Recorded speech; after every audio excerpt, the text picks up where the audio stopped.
Ta-da! Welcome, everybody. My volume's up. To Florida. We made it. We're here. We made it. I can't wait to get it over with.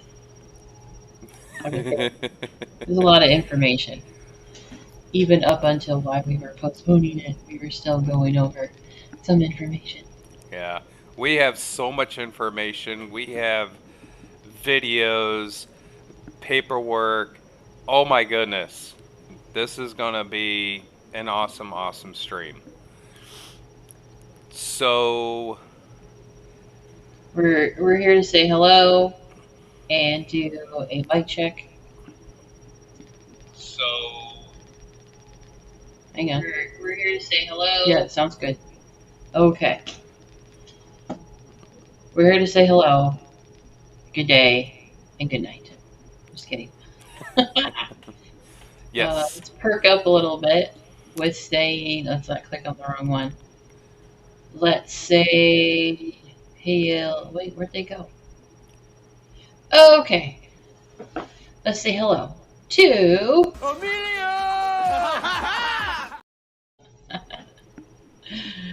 let's say hello to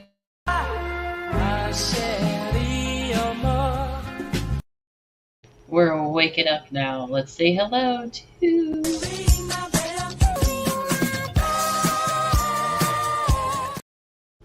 Yale. Let's say hello to what's my name? It's Dunk. Say hello to my chocolate blend. Don't mind if I do. Dunkachino. I think I sound annoying to myself. And let's say hello to everybody else around the world.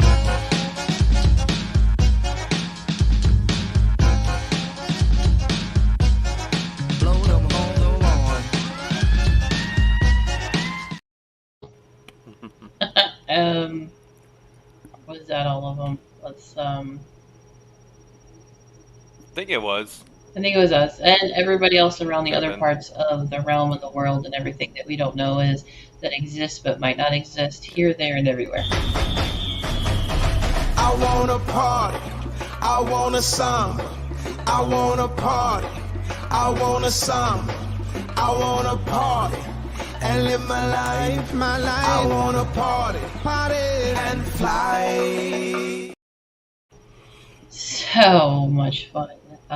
Getting warmed up. It is okay to have fun doing research. It is. Oh, yes. You gotta make it fun, otherwise you fall asleep in lecture class. Over and over again. Alrighty. So exciting, right? You gotta make it exciting. Yes. This is gonna be a long... While I'm buffering. Yeah. Yeah, I just buffered. What the heck? Yeah. So yes, this is going to be a very long stream. Again, lots of information, so much to go over. So I hope you got your popcorn, but your seats in the upright position, and and you're ready to go because this is going to be a doozy. And we got brand new intros and an outro for I guess more of me. And we're going to get that going. And once it's done, we're going to dive right in. And wow. Yarr. So, hope you enjoy. I hope you enjoy the... The Tampa Buccaneers are coming to you now. Live. They're going to steal your booty. Absolutely. Yep. So, enjoy the brand new intro. I know you'll like it, because I do. You're listening to Radio Cosmos. Time to join. Joe Cool and JJ Organics. Lucky winner of the Gemini Croquette Contest. Coming at you live from Floston.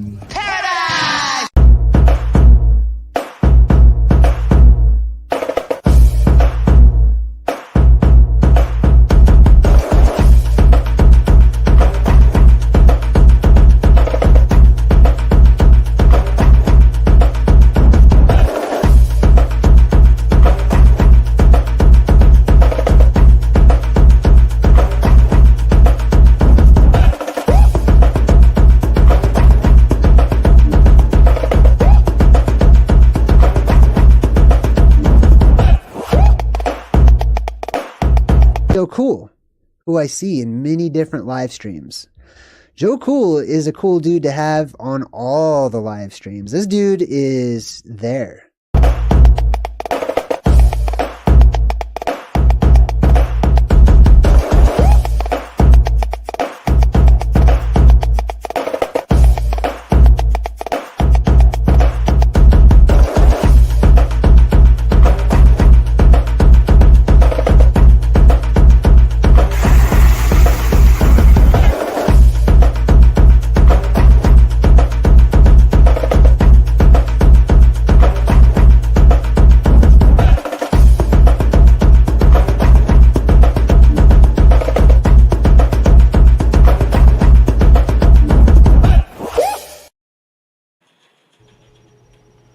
Are you pumped and Yes. ready?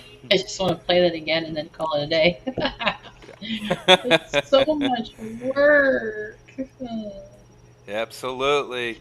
So, we're going to get started with the short, brief history of the state of Florida Lost in paradise. Just kidding. and the county in which we're going to be looking into. So, first up, let's start with the state of Florida. Welcome, everybody, to the great state of Florida, where the oranges grow and you find the pirates. Arr! First, we will look at the wonderful thing of Wikipedia.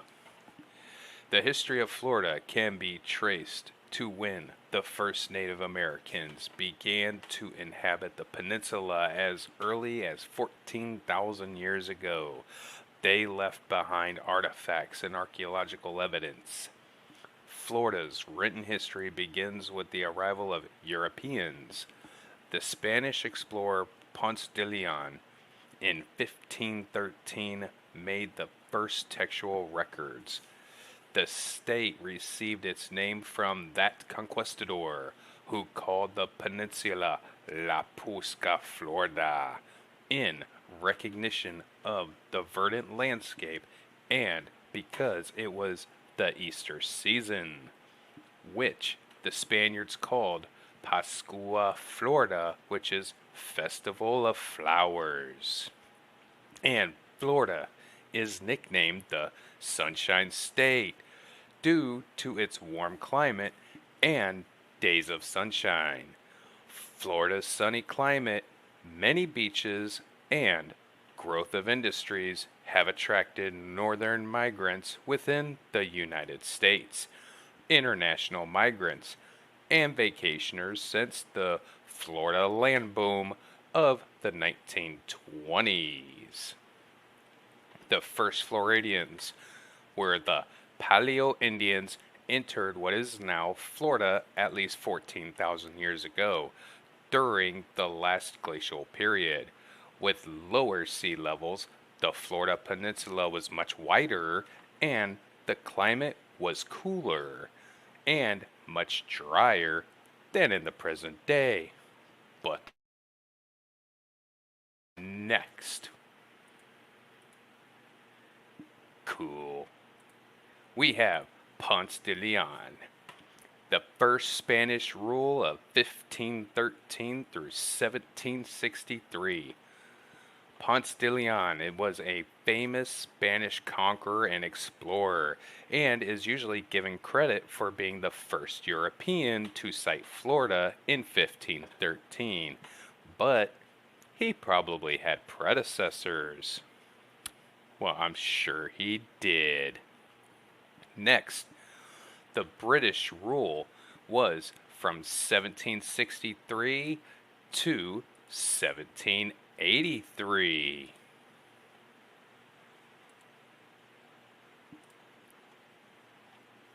Also, we have a second Spanish rule from 1783 to 1821.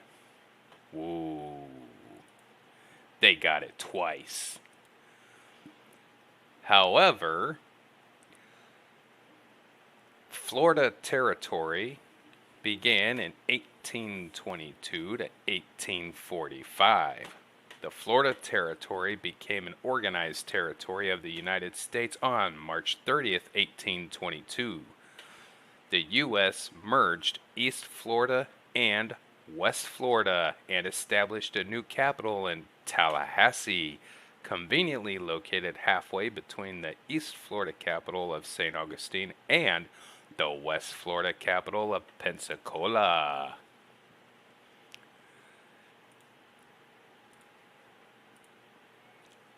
We have the statehood of 1845. On March 3rd, 1845, Florida became the 27th state of the United States of America, and its first governor was William Moseley. Then we had the American Civil War.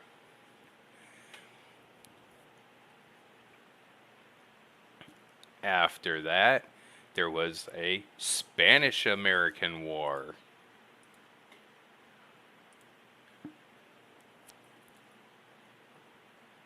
And the boom of the 1920s.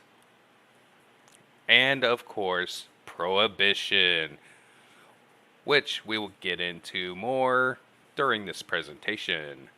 Prohibition had been popular in North Florida, but was opposed in the rest of the South, which became a haven for speakeasies and rum runners in the 1920s. During 1928 to 1932, a broad coalition of judges, lawyers, politicians, journalists, brewers, hoteliers, retailers, and ordinary Floridians organized to try to repeal the ban on alcohol. And next we will get into the county. If you would like to read more, just visit your Wikipedia. Yes, visit your Wikipedia. For Data acquired. Data assessed. That's the one we were missing. Like a shout out to yes, Bear.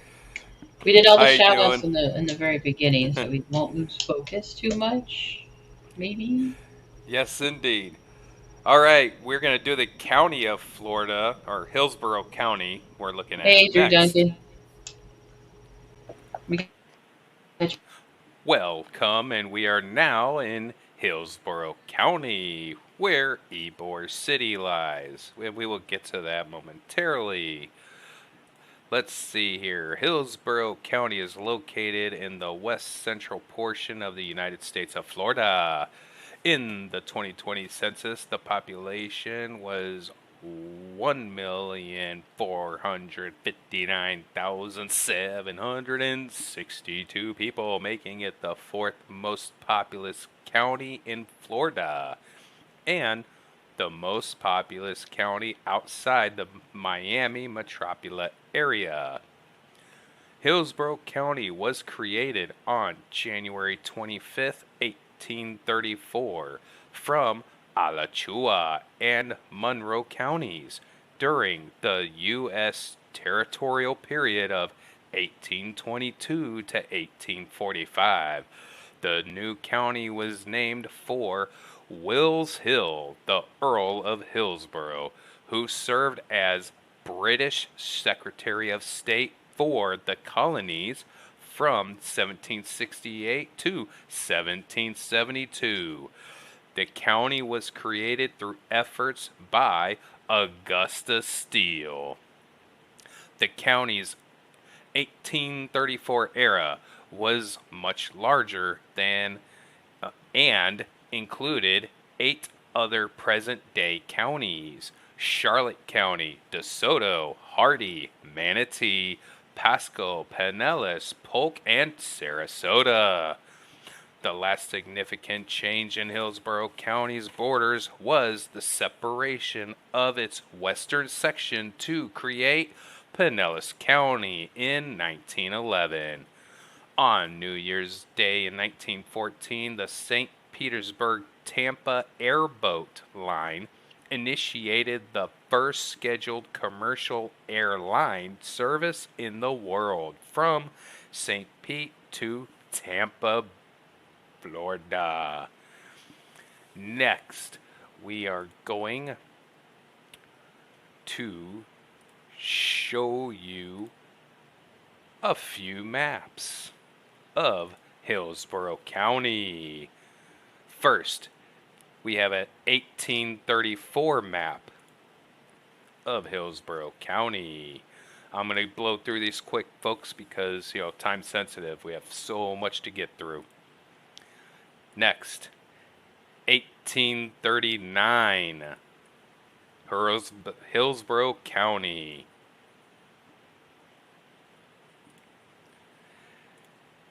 1842,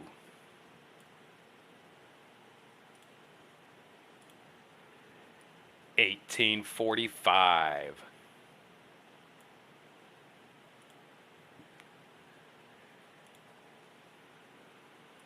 another 1845 rendition.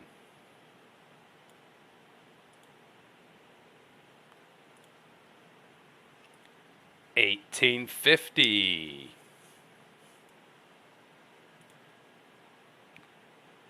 I'm not going to be able to click them all, everybody. You can always go back through them.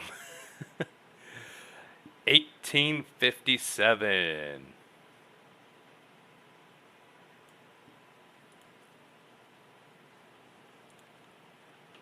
1863.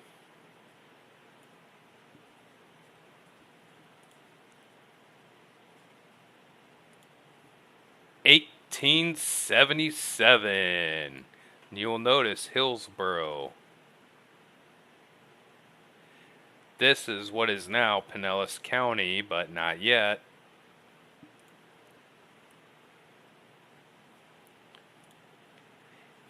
1888.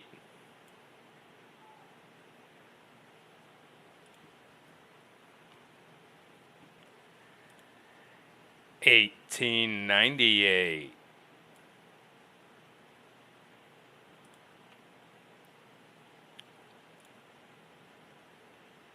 1904.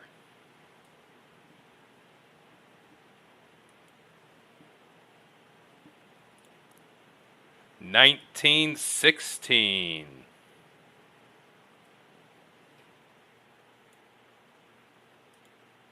'Now remember, Pinellas County was when? I believe it said 1911.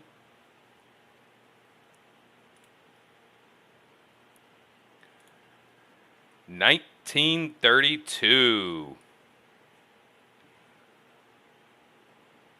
We will be looking in this area today.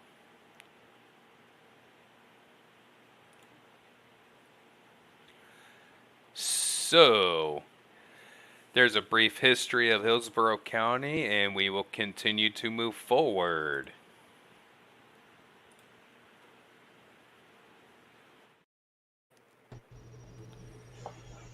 I'm here. So, I'm still trying to read everything.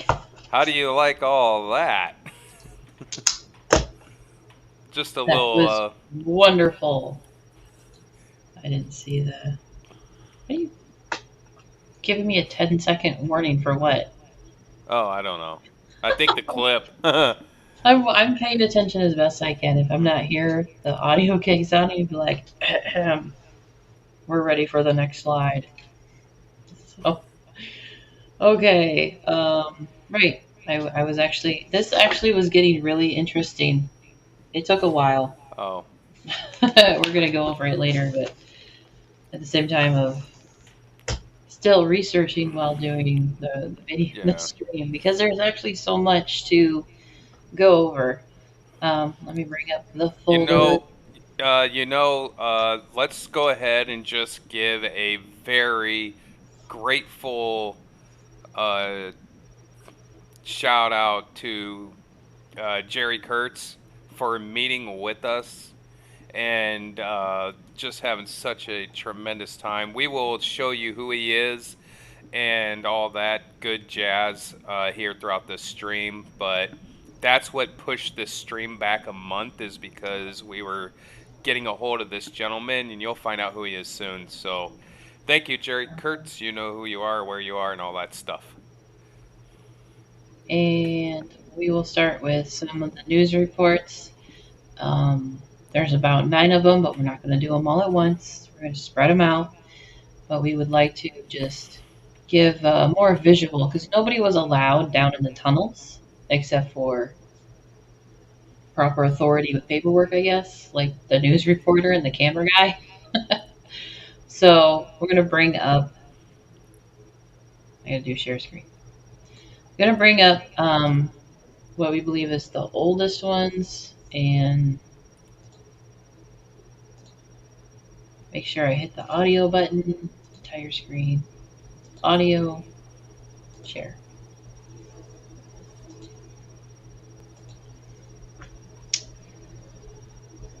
Just, nope, that's not it. Ah! This one. I heard that this was just a total underground network in Ybor City. You could just go all over through an underground network. Even most customers at the Blue Ribbon supermarket probably have no idea they are walking above a piece of history. The portal into the past is located behind the meat counter. I was the first one to go down there, and it was powdery and dry. 24 years ago, Sam Bobo was drilling through the floor when he discovered the underground chamber. I always said it must have been something they didn't want anybody to find. I mean, that was just my own, but I don't know. I wouldn't even want to guess. Today, the underground is filled with debris. We went down with Sam's nephew, Mike. Well, you go up about 30 feet up here, and then it leads you to a hallway. There are at least 2 tunnels leading in different directions. One of the tunnels has apparently collapsed or been filled in with dirt. I dug and found nothing. It's a little dirty. Then Mike led us to the back tunnel that leads under 7th Avenue. What do you think could be on the other side? There's no telling. I'm interested to find out. The Bobos say they've been told the room is used for gambling. The tunnels were escape routes. Or they've heard it was used by a counterfeit ring. I'm gonna start taking these bricks out, and I'm gonna be with them just to see what's under all this stuff. I think it's pretty neat.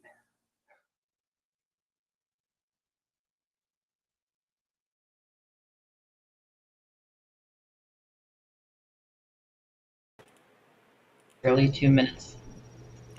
And was I still quiet? I was trying to say a lot of these segments are about 2 minutes, so that was pretty much like the oldest one, which was in 1999 or the late 90s, because there's a recap of the same news reporter talking about the blue ribbon isn't there anymore. Yeah, and just so everyone knows, we are going to expand off of these news segments. So don't think we're just going to show some news segments. No, we actually have a lot of actual research we're going to expand off. But we just want to give you a starter to know where we're going. It's always fun to share what's out there and then technically like recapping and expanding off of it. Ybor City has a rich and colorful history, from gambling to gangsters, but not all of Ybor City's history is visible from above ground. There are tunnels, believe it or not, and hidden rooms under Ybor's streets that few people have ever seen. Tonight, News Channel 8's Jeff Patterson takes us under Ybor. There's the Ybor City you can see and the Ybor City you can't see. Under my feet is history. I was the first one to go down there. In 1994, I went under Ybor, under what was then the Blue Ribbon supermarket. I found large rooms and tunnels. And then it leads you to a hallway. One tunnel led down 7th Avenue, but was filled in with debris. Another tunnel led under 7th Avenue to a nightclub across the street. And the tunnels were intricate part of the history of Ybor in the Prohibition days. Wallace Reyes is a social anthropologist, historian, and author who has studied and written about the tunnels. And those cellars were connecting. And that was the way that they transfer liquid from one building to the next without much complication to go above. But Reyes had never seen under the Blue Ribbon supermarket until I showed him my story. Unfortunately, when the Blue Ribbon was destroyed by fire in the year 2000, the tunnels and rooms were filled in. But Reyes knows of other tunnels. Supposedly, this here is a tunnel no more than 3 feet. The tunnel led from the cigar factory to the old Gonzalez Clinic across the street. On one side of the clinic, underground, the morgue. On the other, a secret door. But if you go to the right, you knock the door, and it's a speakeasy. Reyes took me to one more special place, the only tunnel he knows of still in use in Ybor. Right now, we're 9 feet underground. Showing me a special part of the city. So do you think the rooms that I was in under Blue Ribbon at one time more or less looked like this? Possible, yes. Mr. Reyes even gives walking tours of Ybor City with detailed stories about this area's colorful past. In Ybor, Jeff Patterson, News Channel 8. Such a colorful past, which is in the book Cigar Mafia. Yeah, it's Cigar Mafia by Scott Ditchy. And isn't it ironic how, of course, the building burns down in 2000? Yeah, and by the way, there is no building there anymore. What it is now is a parking lot. They covered up the tunnel system by putting a parking lot on top of it, and we have proof, and we got so much to share. It's let's do start with this one. I told you to start with this one. Take a look at this new opening to Ybor City's infamous tunnels. The first one we have seen in 20 years. The question now, was this a part of Ybor City's smuggling past? Locals are sneaking a peek at this latest find. Workers discovered it tearing down a warehouse at 12th Street and 6th Avenue. Casey Corin leased a space in the building for 5 years. She told me she always thought there was something underneath. There was a basement, which is not common. And it was just interesting to see all the places where you could tell where either windows or doorways used to be, and they were all sealed up. So we were always very curious about it, but there wasn't much we could do except just look at it and admire it. Locals believe smugglers used the network of tunnels during Prohibition to move liquor and people in the early 1900s. It said the tunnels run from the port of Tampa all the way to Ybor City. Legend has it one tunnel was built with curved arches and had electricity and a rail system. 10 News anchor Reginald Roundtree got a look at the tunnel under the Blue Ribbon Market 20 years ago. This grate closes in, you got a lock there where they can lock it, and you got a lock on this side too. You got a double lock. So something must have been important in this room. To keep people out. To keep people out. Historians have theories too. Because of the time, money, and manpower it would have taken to make the tunnels, they may have been designed as a public works project, but then exploited by Tampa's mobsters. And Katie, I have so many questions here. So of course I call the development company. I haven't heard back just yet. My big questions really will be, will they explore these tunnels? And will we have access to them in some way? And can we get in there and go after it like Reggie did? Yeah. Those were fascinating. Really It's fascinating. And he really, he walked, quite a bit in those tunnels to show us a peek of it. So much 20 years history. ago. So much history. I think we should jump over to the thumbnail. And just so everyone knows, no, obviously, when they find it, they obviously ban public from ever entering these things. They do not allow you unless, as JJ pointed out earlier, you have a card, right? A multi-pass. Right. you need a multi-pass in order to go in these. Yeah, we could switch over to the thumbnail if you want. The thumbnail, we got the information that we got was from a gentleman named Jerry, who was in 2 of the news reports because they're different. They're from different news stations. So the information that he lightly shares on the news is what they will allow to share in the news. But sitting there, we met up with him at a Chili's, and he brought a folder of paperwork, news articles, and photos. And we went to the library and we scanned them all in to share with everybody a little better than just possibly Yeah. reading from it without looking at it. So I forgot to play this clip earlier, so I'm gonna do it now, just in reference of tunnels. Dig a tunnel, dig a tunnel. When you're done, you dig a bigger tunnel. Dig a tunnel, dig a tunnel. Tunnel is what we do. Life's a tunnel we're digging through. Dig a tunnel is what we sing. Dig a tunnel is everything. Okay. Yeah, Let's had to do that. jump into the photos. It's Oh my everywhere. goodness. It's everywhere. Yes, it is. The tunnels are Okay. everywhere. I don't need sound, right? No. No, they're photos. All right, here we go. Get rid of the share All thing right. at the bottom. Which one? Any of was the photo water damage location at the bottom. That's the basement. Water damage. Yep. Water damage is at the bottom.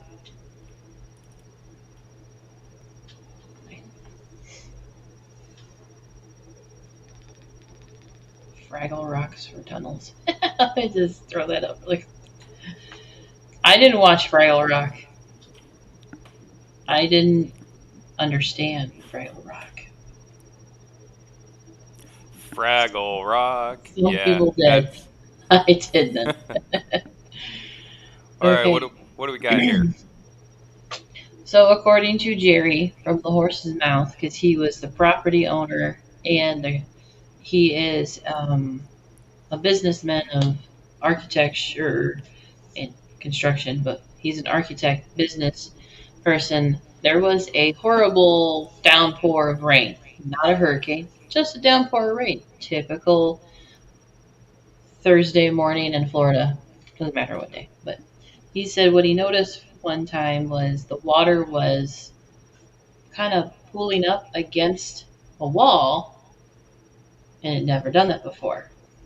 And so he's kind of trying to figure out and follow what could possibly be going on, creating this wall tsunami effect going on. And this was on the other side of the building, the property that he owns, to say the water dug its own hole and exposed this side of the grass. Was it the backside of water? It's the backside of grass and dirt. So lots of dirt, mud, red bricks. Next slide. The one above it. Right? We've labeled these and you put them in alphabetical order. Don't remember. Okay, just click on that one. This is digging Hold up. on. There we Dig go. it up, dig it up, dig it up. You can zoom in. It says you have a plus button. You can zoom in. So, some of the paperwork we stretch. This was the picture we were just looking at. Yeah. In regards to him sharing just a lot of information with us, part of the paperwork. Uh-oh. What do we have here? We have a tunnel to a basement. Can you read that? You can kind of read that. It's called Form A Traffic Engineering. It's really funny. To talk to the city and people on the whatever city board. Was this 2003? Roughly. with paperwork, what it says, to 2004, that there was significant damage because of a storm. Check out those beautiful, beautiful pictures. Thanks to the wonderfulness of water and erosion, 2 out of the 4 elements, right? Because it's earth, water, erosion, yeah. Structural damage appeared, and he had to fill out some paperwork to see if he could get approved for some engineering experts to come. Even though he's an architect, he couldn't do it himself. He has to make sure the city will approve of everything. I think this is a duplicate.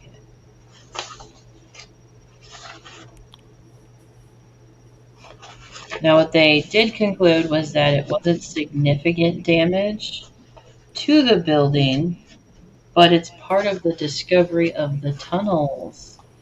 Because a few years ago, with the news reports that we were just sharing, this damage happened in 2003, and those news reports were from the the late 90s / 2000, because even the it's like a block away from this, that it's now a parking lot, but it was the Blue Ribbon, what was it called, grocery store. All right, the building suffered significant basement flooding. Do we have the basement flooding? There we go. This is in Jerry's property base. This is the basement. Oh, let me bring up the video. Leave yours there, and I think I can, or do you have to stop share? I would have to stop share for you to share something. Okay. Which This I can do. overlaps. Folder. Jerry talking to us. Really? I think it's this one. Yeah, we're gonna be doing a lot of bouncing back and forth. In the basement of the warehouse, this building. Yeah.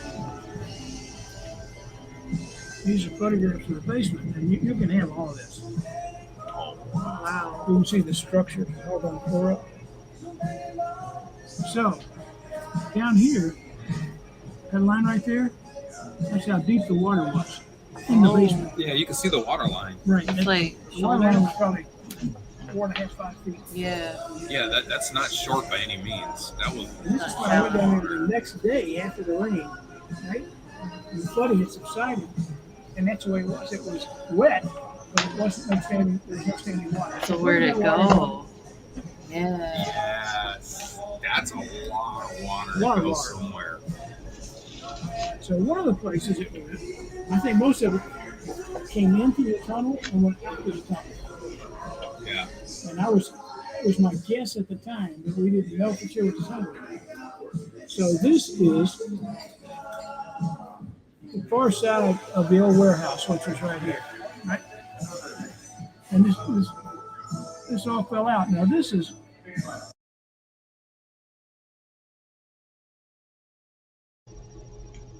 Can you hear me?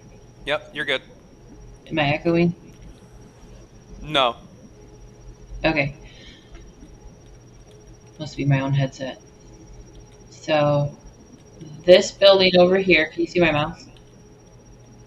Yes. He's trying to share it with us, the information. This is his business building. He owns the property, and it extended over here. At the time, the train tracks didn't go all the way through. There was a connection here of property. But he says on this side of this building is where the water was pushing out, or because he said the water had filled the tunnels but also left through the tunnels. But it also came into his basement.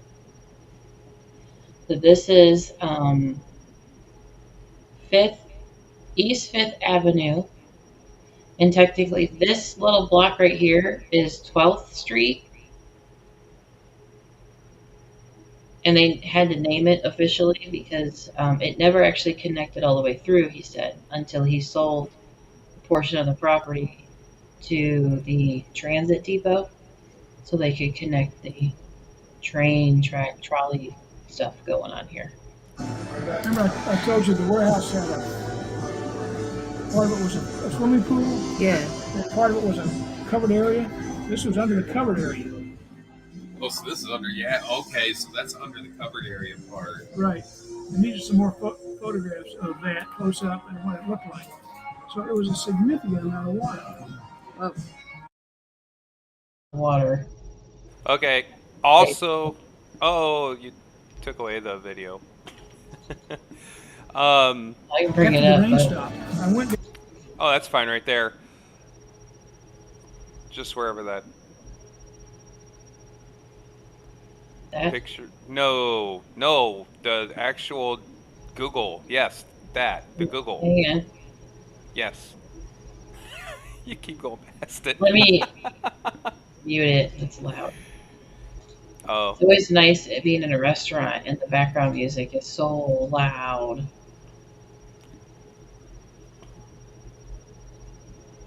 Right there, you can pause it. So yeah, where the they can't see my mouse.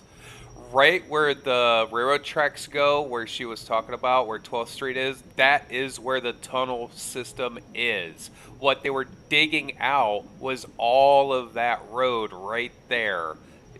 And because it was a tunnel system, right, that they found, they actually had to demolish the entire tunnel system, fill it in, because, as Jerry Kurtz said, it would not hold the trolleys going over it if there was a tunnel. He's drawing the tunnels and trying to explain the story to us. I'll let this play. Oops. I'll let it play with the sound back on.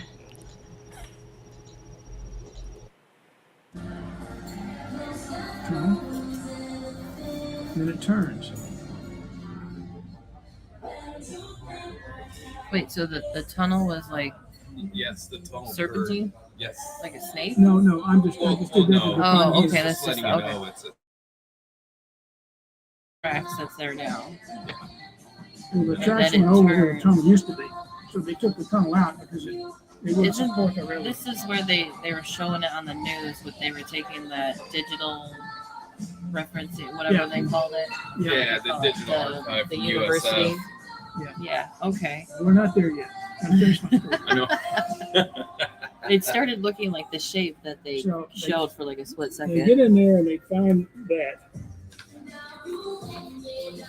This photograph. So okay. It's, this is the.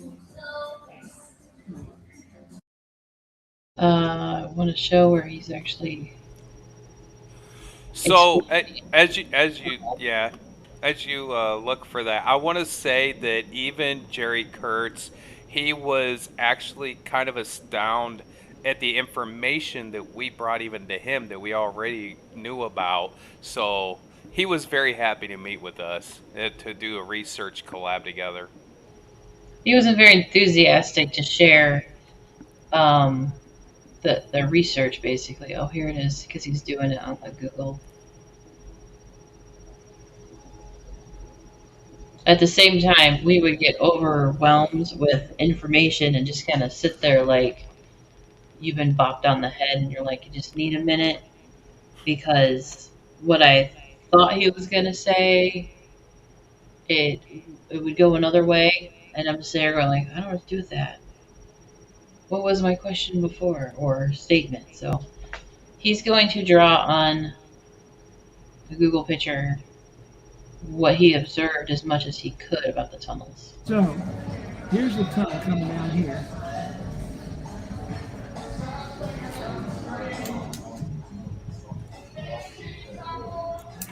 I should have brought something like a magic marker here.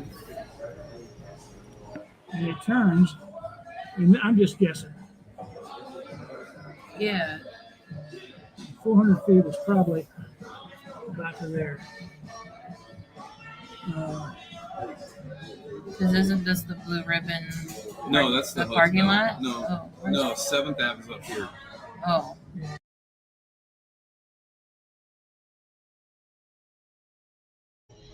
Maybe there was just. Was I muted? No, you're good. Oh, I didn't say there's a lot of tunnels because what he observed and sees over here is still this is 6th Ave. Like we're saying 7th Ave is up here. It's a whole nother block away. But just even from this His is building. property under his finger. This is his property. And he knows there's a basement. But to say that there's a tunnel that goes about 400 feet this way. And he's going to expand on that. Yeah, it's up a little bit. The blue ribbon is. It should be up here. Next to the because there's the hotel, This is 6 and this and is then the 7. blue ribbon was right across the street from the hotel. It's 7th Ave. It's right. It's in.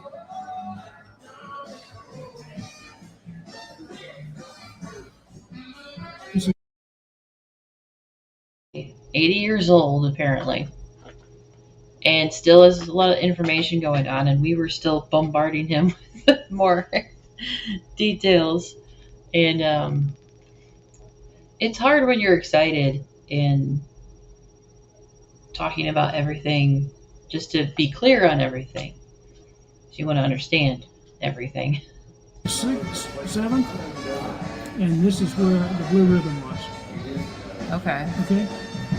Because they said In between. Yeah, they're 6th and 7th. Yeah. Right. Okay. So 400 feet. We should be able to measure this, but take my word for it. It's pretty close here. I lost it. And then it went that way and this way, I think.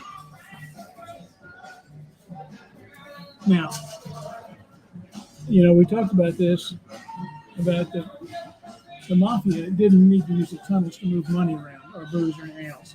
Yeah. crazy. 400 feet and then it splits. Yeah, there's a fork in the tunnels there, and like he said, and like many are starting to believe and understand, is that back in that time when they claim prohibition, it is false narrative because it was run by mafia, and you didn't have to worry about the political parties being involved, even the law enforcement, because it was run by mafia. Everybody was paid off. So for them to say that they needed the tunnels to move alcohol for prohibition is a complete false narrative. I'll just let it play another minute. People. That's in that. We were reading the book, That's Cigar exactly what City. we're thinking. Yeah, that's what what's his name? Scott believes, and he was right. Yeah, because it's a book. Yeah, we got Scott the. Ditchy. So where do you think this tunnel might go? Right to the bay. Exactly. That is the port. Okay, I'm gonna exit that. So right to the port. Right to the port. Now there is an idea of what it was actually used for, but we will get to that a little later because we don't want to, give too much away. I'm gonna play the news report that Jerry is in, and he talks about it. There's actually two because it's two different stations, but it's only 2 minutes each. So here you go. Ybor City is infamous for its underground tunnels, the most recent tunnel uncovered where an office building is going in off East 6th Avenue. ABC Action News reporter Carson Chambers got a look inside that tunnel before it disappears forever. This is the sound of secrets. Sure, your speculation can go wild. Muffled, buried underground between 3 layers of brick in Ybor City. It's an arch. It's very strong. If these walls could talk or scream. The story is the city built the tunnels as a drainage system, but we don't think that's correct. You don't believe that? We think they used it as drainage later on. Retired architect Jerry Kurtz renovated the nearby Florida Brewery building, which sent beer to Cuba decades ago via the port. Some speculate the route brought back more sinister shipments. And there was a big Chinese population in Cuba, and his theory is that they brought in these girls from the port of Tampa into Ybor City and used them for child prostitution. Booze running, Bolita, even human trafficking. Theories as dark as this tunnel is drab. The tunnel runs 200 feet this way, but where it ends up, no one's really sure. Now USF scientists. Now we need to look at the science behind it. Dr. Lori Collins and her team using lasers. We just tried to preserve it the best way we could. Digitally mapping the Ybor Tunnel for future scrutiny. Now what will be... Sorry. Bring myself back. Okay. No, I want to say something about that. So the news lady said we know it goes 200 feet, but after that, we don't know. Why not? News lady. Again, what is prohibiting all this actual boots on ground being able to go in and see what's going on? Obviously, something ain't right. And then, because of this news segment of Lori and the USF, we went to USF in person to do some snooping around, if you will, and see if we can find out more information. But we'll keep rolling. I will add, we met up with the special collections librarian person, man, Mr.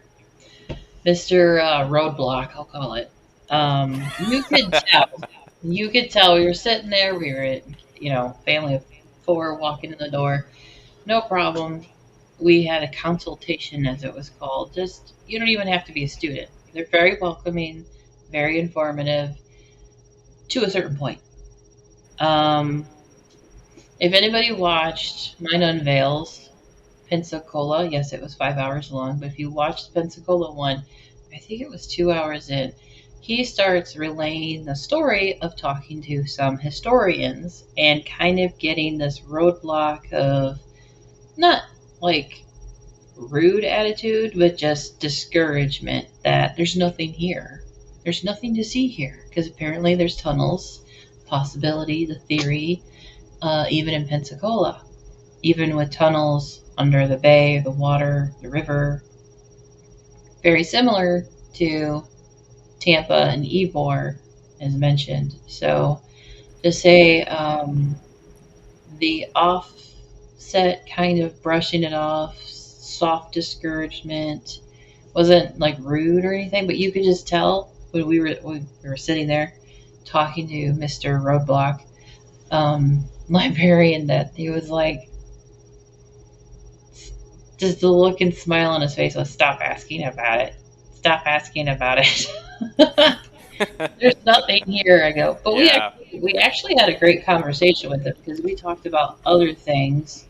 And so overall, I think he was even intrigued with us to know and be curious of being like late in life historian, revitalized kind of, because we're 40 years old and we're just like, we didn't care about this crap, 20 years ago or so, but we're all interested in now.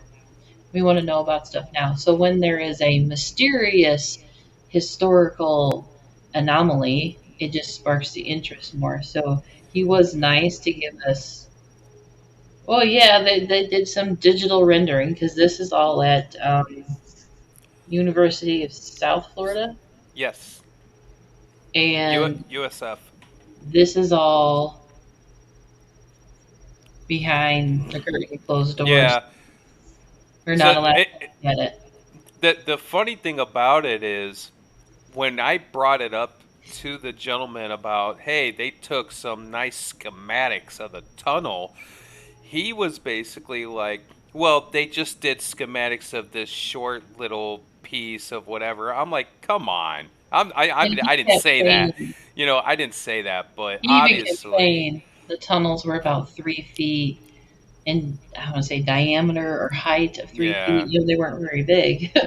talking to Jerry, and he's like, "Oh, those things are like 7 foot Yeah. tall tunnels." Sick. Yeah. So they have a lot more schematics there of this tunnel system, but obviously, it's who you know, right? Not what you know. So It's who you know, so you can find out what you want to know more of with what you know, kind of what you know. Anyways, I'll just push play. Working on is connecting that back to old maps. Before it disappears again into the silt, filled in by progress. It's right in the middle where we're going to be building our building, of course. So In Tampa, I'm Carson Chambers, ABC Action News. This week, new It's so funny. It's in the middle of where we're going to be, building our building. Next slide. Ybor City's secret past, an old tunnel has been uncovered. Yeah, this is cool. We showed you another section of the tunnel just a few weeks News station, and sometimes there's a little bit of a spin on it. We just like to cover as much available out there as there is. ago, and News Channel 8's Jeff Patterson first went into Ybor's tunnels back in 1994, and he went back underground today. There's not a lot of places in Florida where you can go underground in a basement, but right now I'm underground in a basement in Florida, and leading back this way, tunnels in the darkness. Oh, God, it could be anything. I mean, Prohibition, there was, any time you want to move anything, I guess just to hide from people, you'd go underground. Until recently, Casey Corwin owned a building on this property and knew there was a basement. With a basement in there, I was always down there trying to figure out what was going on. Now, I will add, because we did walk through Ybor, there is elevation in Ybor. Even per city block, it goes maybe on a nice soft grade. It was like hiking, because generally if you're hiking up a grade and incline for a while, depending on the person, you get kind of sore. And I didn't realize that there was a grade until I started feeling sore after I was walking around for an hour. And because we went 4 blocks east and then we had to double back. Going east was kind of downhill. Going west on 7th Avenue was uphill. And I started to feel sore, and that's walking towards the Hyatt Hotel and what used to be the Blue Ribbon grocery store, which is now a parking lot. So from there we'd walked to about 4 blocks, so coming back, and I'm like, okay, so there is elevation, like whether they brought in dirt at some point or it's just higher ground at some point, to say there's a possibility of putting a basement in some areas. I mean, we're watching the construction site in like 3 different spots around Bradenton alone.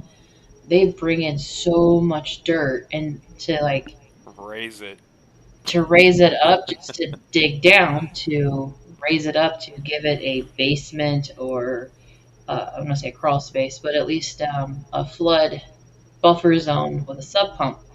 So, but sometimes it's just a freaking basement. Like, they brought in so much dirt, and then they're digging down even to put the I would say the plumbing in, but the utilities. So yeah. Well, oh, actually, I just realized we forgot to play that one clip after the Hillsborough County one that we were gonna do, but that's all right. There's so many clips. I'm saying you're going like, I know. You gotta be more specific. Oh, it's the Google Earth one that. Oh, that's mine. Yeah. You have yours and I have mine, and then we share. That's right. And new construction uncovered a long hidden section of tunnel. But the tunnels that I've seen that are here on our property are about 7 feet wide, 7 feet high, and have a flat floor that's dirt. 7 feet high, 7 feet wide, and the floor is dirt. The discovery of the tunnel is not a surprise to architect Jerry Kurtz. His firm owns a building next door that was once part of the Florida Brewing Company. This was one of the most historic sites in Hillsborough County, we believe. Kurtz says the brewery operated even during Prohibition. Their main client was Cuba. Kurtz knows there's a basement under his building, and he took me there. You have to realize. Take us there.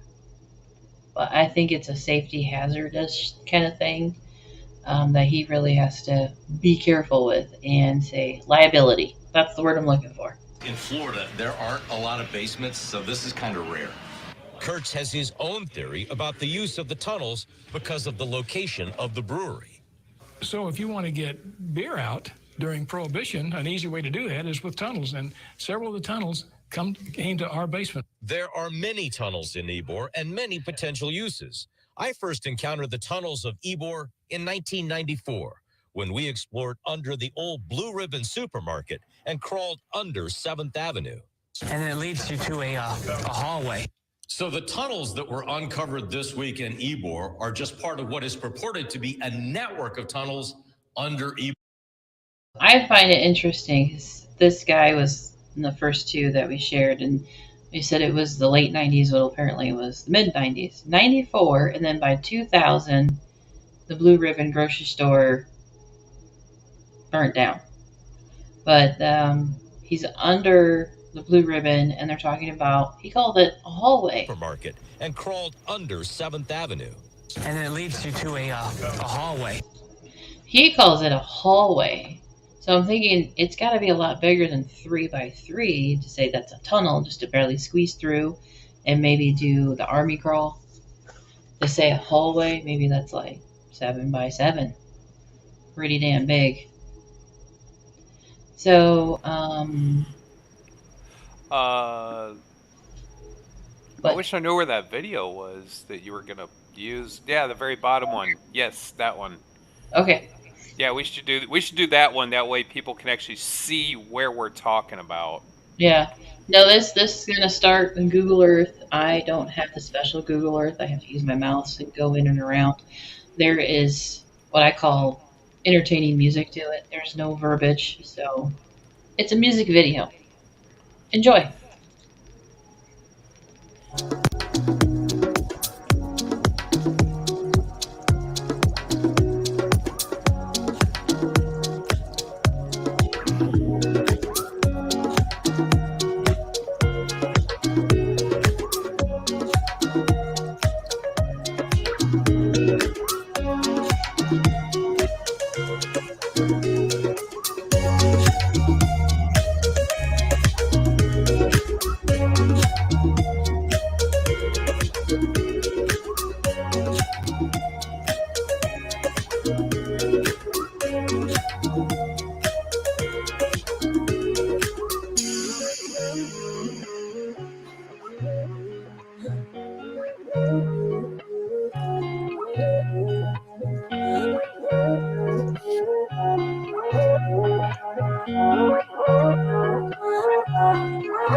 Okay, I'm not going to exit out of this. I'm going to review it. So, Hey-ho, Silver! Hey-ho, Silver! yeah, okay. Let's see. I need to go not too far back. That's too far back. Trying to get to the parking lot. Wow, maybe I need to play that for a second. I will mute it. Oh, where the blue ribbon. Well, yeah, because the blue ribbon's right to the So, left. this is the Haya Hotel. It's what it's called now. But before, it was called the... Previously, it was called the Las Novedades, and there was actually a name before that too. Darn it, I forgot what that was. I thought it was like El Plazio.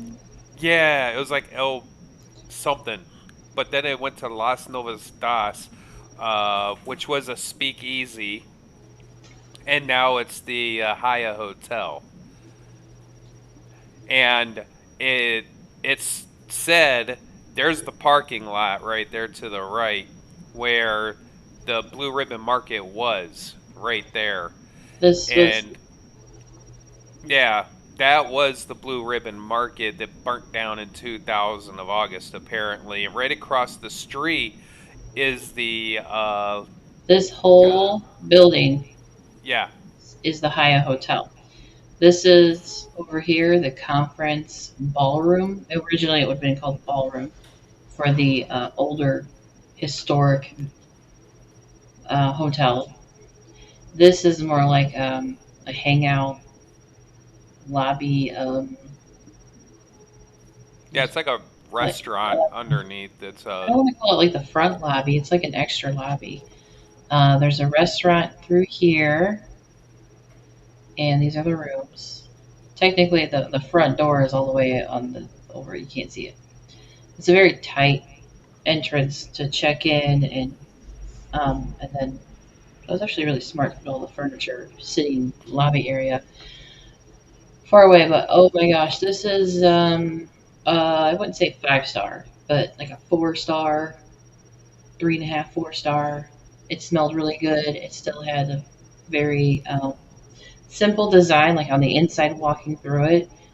They have some of the brick wall exposed, and we weren't able to look at the ballroom because there was a conference thing going on, but this is where they said between the parking lot now, it used to be the grocery store, and the Hyatt Hotel, that there was apparently a tunnel under 7th Ave yes, connected 7th. Yeah, it connected there, but from the Blue Ribbon to the turning hotel. just over here, where Jerry was using the photo showing us the angle and drawing on it where the tunnels were. I went through Google Maps. We walked all around here, but I'm standing on basically where the tunnels probably split with the intersection from Google. Or I'm a block off. It might have been that over here, but pretty close to somewhere about here, because this is the building that was eventually sold and renovated after the water damage.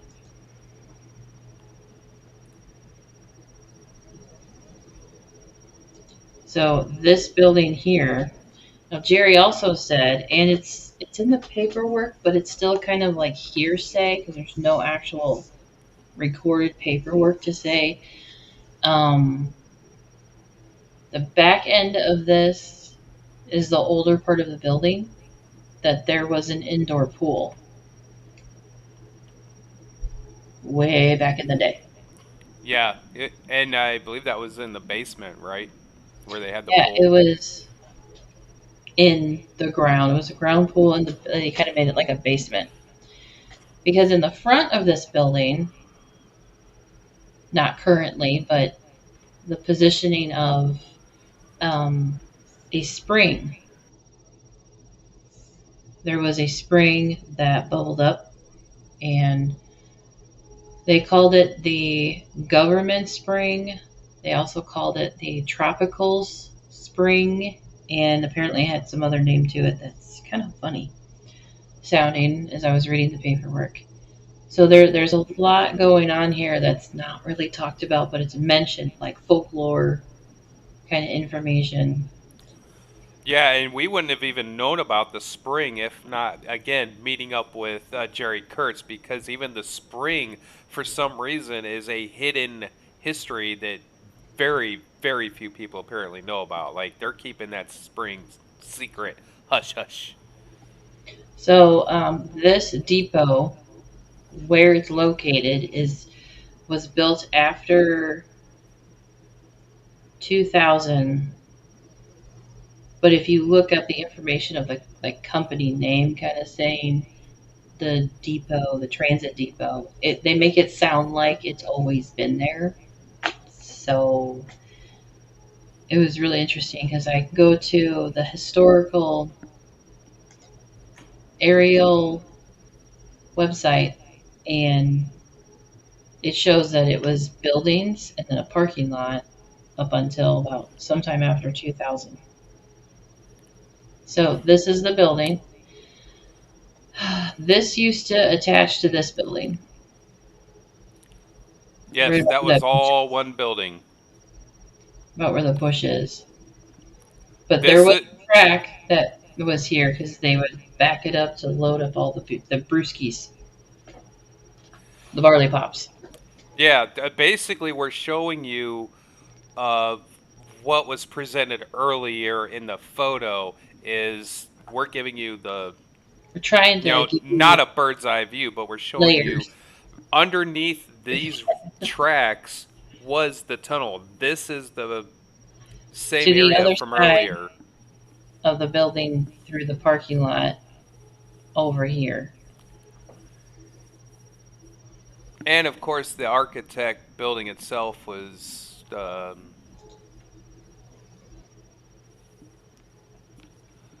over there off 6th. So this is all new expansion. Supposedly, like the back end of this building was more of an original, and they renovated it and expanded on it. Jerry was telling us, even according to the paperwork, that the spring would have been located about here. Yeah, go figure, right where it's lifted twice. You see how that's lifted twice, everybody? You got to lift there with some grass, and then it's lifted again with some grass. Yeah. There was a spring there. So there was a spring here that the natives used until,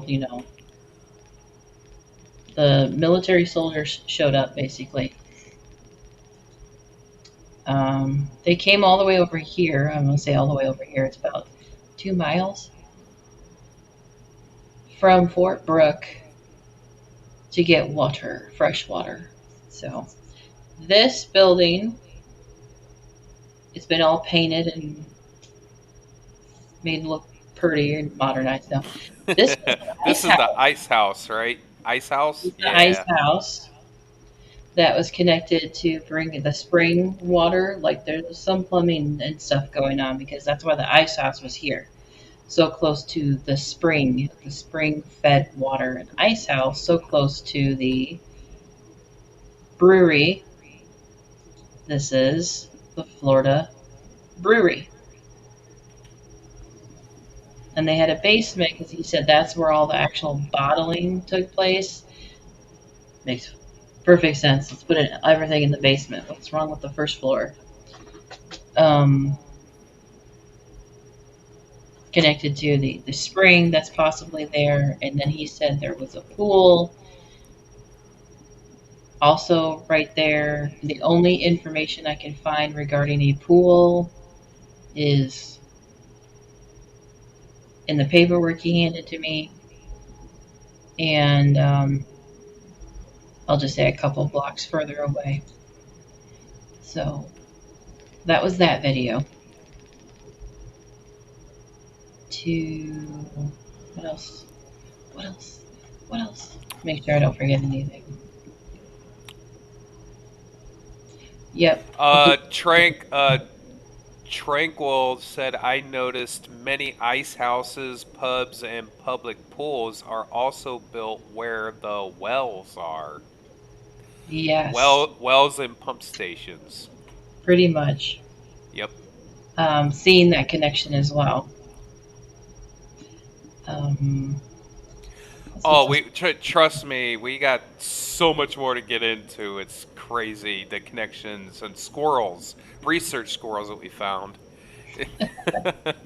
Finding research squirrels, yeah. I'm just going through our photos when we were there because it was like 2 months ago now. Walking through Ybor. Luckily, it was like a weekday. It wasn't that busy, but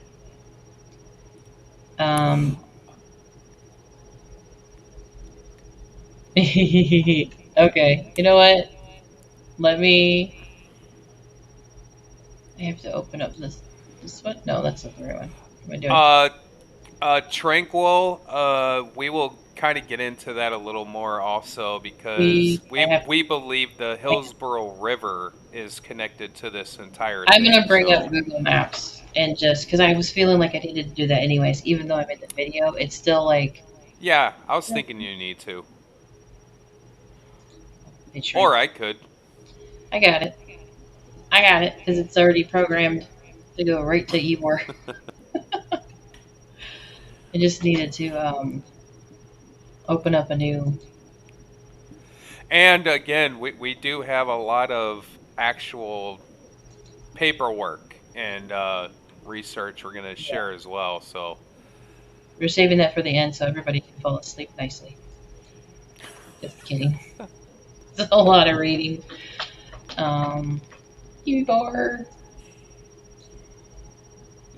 So this is Tampa. Ybor and Tampa, like West Tampa and Ybor. Cities grow, the population grows, so they kind of separated it. So this is the This is the Hillsborough River. I'm gonna go full screen. That way they don't need to see us. They don't need to see us. No. Don't forget to click the tab. There you go. Well, I was still labeling it.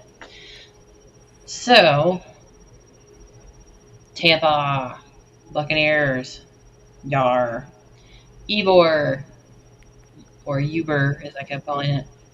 Hillsborough River winds all the way around. Pretty much makes this land an island. It's surrounded by water.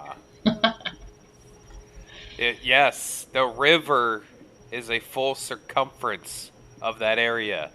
The river runs through it. So the area that we are mostly looking at in Ybor, Florida, is revolving around the Hillsborough Area Regional Transit Authority, or HART, if you have one. And the brewery Look at that 3D imagery. This is the brewery. The brewery. This is the ice house. And the spring would have been about somewhere in here. And Oh, on the side of the building, before it was renovated, bought and renovated, was all that water damage, and they were digging and stuff. And Jerry said from here, that tunnel seemed to go like 400 feet on some angle, and then it went left and right. now can you go? Can you pull up where his actual architect office is over there? I don't think no one's actually see. I don't think we showed that yet. I'm gonna spin you. There you go. There it is, Jerry Kurtz. Oops. Oh, now a quick little update on Jerry Kurtz, so people understand who this guy is. This guy is a bigwig. He is the #1 architect in Florida. No, he said he was. And Well, then the he 2008 was. administration happened, and things fell Well, apart. you know. But this guy has been all What? over Miami, all over Florida. He's done stuff in New He did York. one thing in Miami. Well, I'm just saying He said Miami with a headache. He yes, he did. But all over but Florida and thi- even Manatee County. This guy has been around. He's done it his entire career. He definitely knows what he's talking about. So his property used to include, whoops, not the transit. Stop it. You are not having a mind of your own.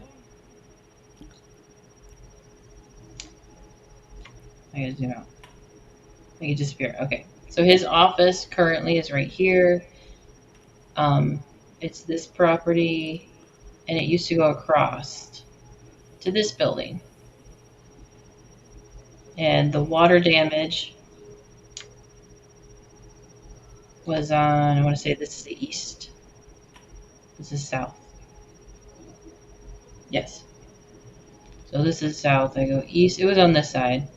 And they said the tunnels seem to go on an angle like this way and split left and right. Now this parking lot is where the Blue Ribbon grocery store used to be. Nope. Yeah, it is. It's under. Oh no, you're right. You're right. Never mind. Is this the Hyatt Hotel? Yep, I forgot it's Okay. flipped. Every time it's like photograph or Google, and you flip it and you're like, wait a minute. It was left and then it was right. Yes, Tranquil. Jerry Kurtz has seen some stuff. Yeah. He even said when we brought up the story of apparently the original hotel, it's called the Hyatt Hotel now, but the original hotel, we were told that Teddy Roosevelt stayed there and whatever it was called before. And he's like, there was nothing here when Teddy Roosevelt and the Rough Riders rode through. If he stayed anywhere, it was in a tent. And Fort Brooke. So I am going to click on, I wish it would say Brewing Company, but it doesn't. I'm going to click on this building because this is where the spring is apparently located. And get rid of that. Show everybody where Fort Brooke is apparently located. Behave. Stop it. Okay. Whoa, that's acting really weird. It knows I'm coming for it. Why is it doing that? Okay. This is Fort Brooke. It's just a park now because it was never apparently anything more than a swamp, and they camped in the swamp, so close to the water. It's even Jerry, bit of a historian, to look things up and verify things. He's like, all of this to say, if you don't have a seawall to give your land and water a buffer zone, it's swamp. If there's not a seawall, there's not a, I'm going to say retaining wall, but basically a seawall to keep the structure of the land from being swampy and dry, you need a seawall. So this is the Fort Brooke area, where Fort Brooke was stationed, located, positioned, and this red dot would have been where the freshwater spring, stop it, sometimes, was located for them to have any kind of drinking water, like safe drinking water, not bog, swampy water, or anything like that. And apparently, I guess that's 2 miles. It looks like 2 miles, roughly, according to the paperwork. And I will mention the Henry B. Plant Museum, or what was known as the Tampa Bay Hotel, is located just over yonder. And that was built in 1886, 83, 1. Early 1880s. I'm trying to remember everything now. And this was built at a time when there was only about 700 individuals of all ages in the town. But that's why everything kind of just overlaps with the time frame of the years. Some of this crap don't add up. But this is the main port from the bay that they would bring them in, apparently, and say, where's the tunnels leading to and from? To, as Jerry thinks, it was more about trafficking individuals more than booze and whatever else going on. So that is the layout, the lay of the land that we are constantly, even for ourselves, overlapping and looking at, and overlapping and looking at. So something that was really interesting in some of Jerry's paperwork that he shared was trying to fill out paperwork, get an assessment of any damage. You have this in the thumbnail, right? Yeah. More than likely. Bring up the thumbnail, the paperwork. This one talks about. Well, hold on, too. I gotta. There it is. Oh, actually, I think we already went over this part, but possibly. I want to make sure that we do. Well, I found this really interesting Share it all, in the paperwork. Okay, so here's this. That's what it looked like before it was renovated. Where the spring was located and possibly the pool was, because they put the train tracks in there. This is the really nice masonette building.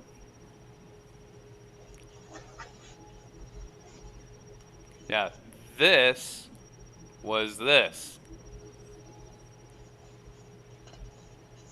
And I got some older photos. We're just trying to not bombard and render myself into an oblivion, a vortex, swirling vortex of anomalies. Yep. I think this is where he was pointing out where the pool was. Mm-hmm. Yeah, because the spring was up here. It's not. It wasn't originally a very high building. And yep, and here it is, where he, the tunnel went this way, and went straight down to the port, and then this one went this way. Now again, we're gonna kind of show how we believe that the tunnels are literally spidered throughout There's this more entire area going on I think we're doing good with all this information in an hour and a half, and there's still more to come. Oh my gosh, we still got so much more to go. We're getting there. Oh dear. That's his office building. Yep. It's all in the same street. So here's your streetcars. That's the The depot. architect. Alrighty. I didn't want to. Well, I need the other information. What Where did else? we split? I don't know. Try, what is this? 2008. You want 2008? Yes.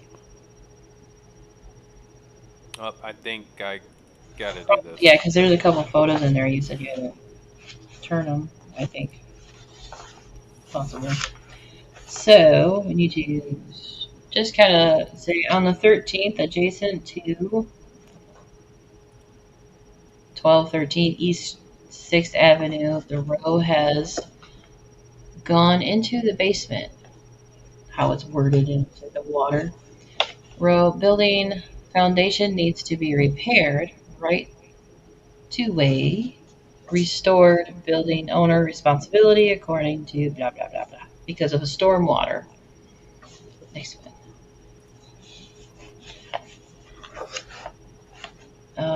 The next one should be. There it is. Bring it up. There it is. This is a very simple drawing of the property that Jerry owned. Your mouse has to hover the outline.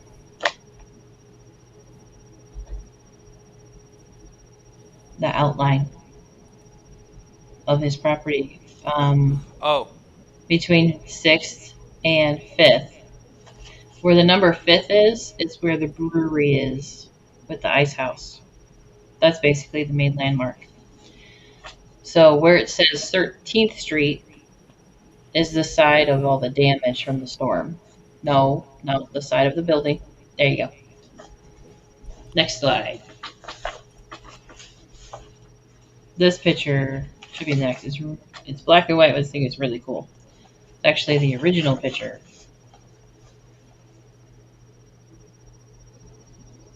There it is. Look at all that damage. Water. Yeah, it is kind of hard to see, but Look how far out it goes, away from the wall even. But this is where they end up digging. But apparently more erosion occurred because the safety guardrails fell. Next slide.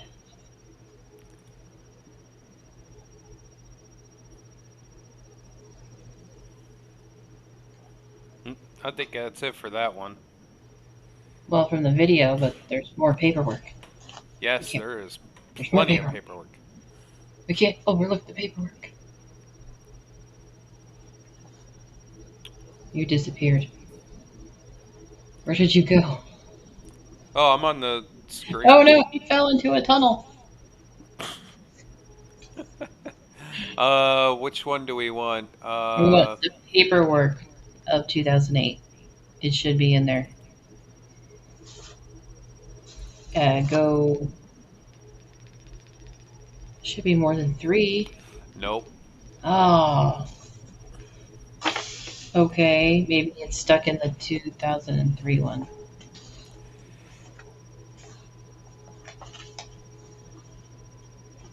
Basement after damage, water damage. Alright, here's the first page. And that's the other pile I don't want. Please just scroll. Okay. It looks like it should be. No.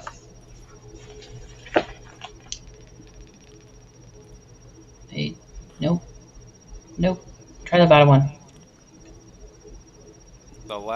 That's the last. No. Okay, go to the other one. So when we were at the library scanning this in, it was the librarian's first time using their new scanner, and everything went in. It had to say, what is it? Face side up, but it went in, ended up going in backwards. So then we were trying to, on the thumbnail, rotate some of it Okay. or all of it. Go through. Next one. Looks like it should be in this. Okay, here it is. Ground penetrating radar survey, geotech exploration. Now, Jerry put in the request, but he didn't get to look at any of it. Next page.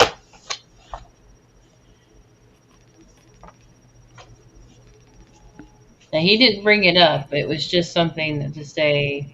He handed us the paperwork, and it's a separate company through the city, and they do what they do, and all they do is send him a summary telling him that it's not that bad of damage. I'm paraphrasing because there's a lot to look at sometimes.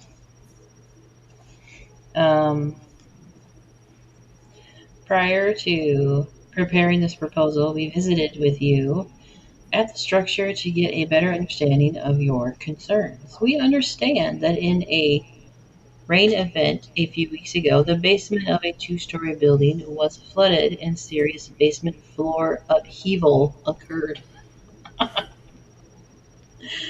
This is the first time that an occurrence of this magnitude has occurred, and you suspected that there may be some form of conduit channeling water into the structure.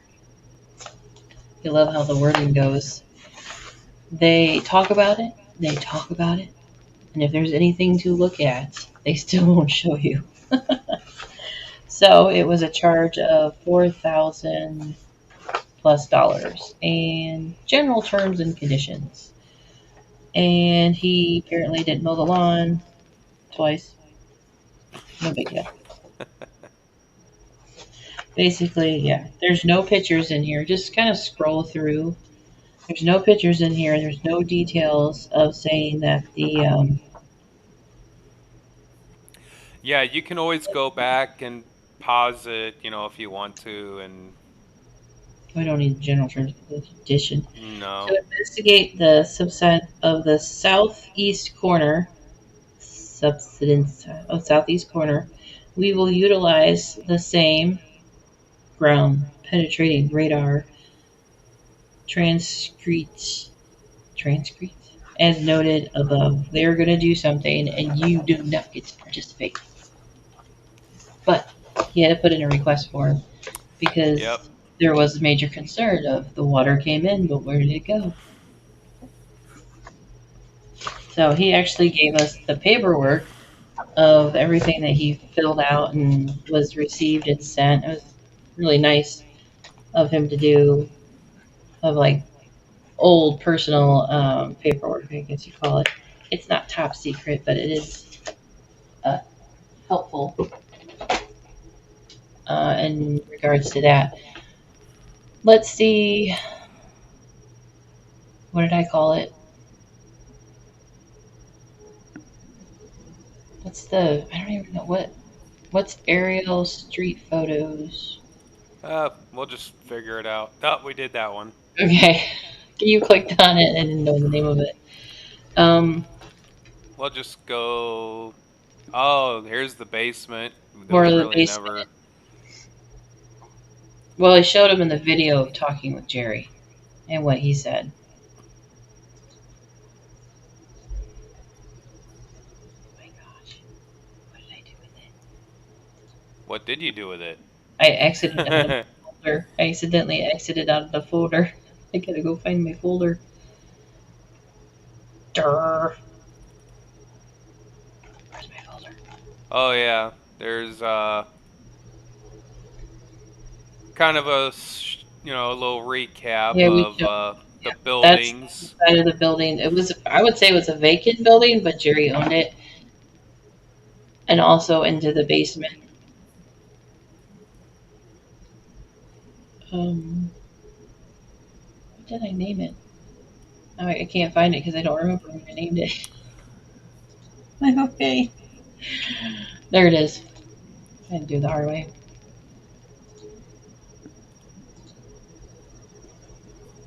Okay. So, with the information regarding tunnels and tunneling, um, one thing leads to another, and you look up information. I think we're at the Florida Brewery Company and Government Spring video. That's the really big, long one. Paperwork. Okay. Yes. Go ahead and bring it up. Alrighty, here we go. Folder again. So, all of this paperwork is from Jerry. More than happy to share, pass on the information, I guess. So, you can't zoom in on that. Nope. But just cue it back up to the top of the video. The Florida. Oh, this is gonna be great, people. I'm so sorry. The Florida. The fluoride.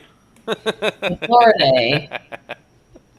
The Florida Brewing Company is a contributing structure located on the corner of 5th Ave and 13th Street within the Ybor City. Sometimes I don't know, it's easier to look at because it's very dim in here. Historical District in Ybor City. Listed as a National Registry. Yay. The structure has changed considerably since its construction. The Iceworks building, constructed in 1897 of masonry brick, has since been faced in stucco. Oh my gosh. It's because it's dim, and the original design of the ice house building was two-part structure. A lot of verbiage to describe the building itself. Can you go full screen so people can see that better? Because I'm not going to read every single paragraph. I'm skimming through it. Right. Will it go full screen? Yeah, it should. Hold on. I got it. There he goes. All right, we're full screen. Oh, I was going to say I didn't see it for a second there.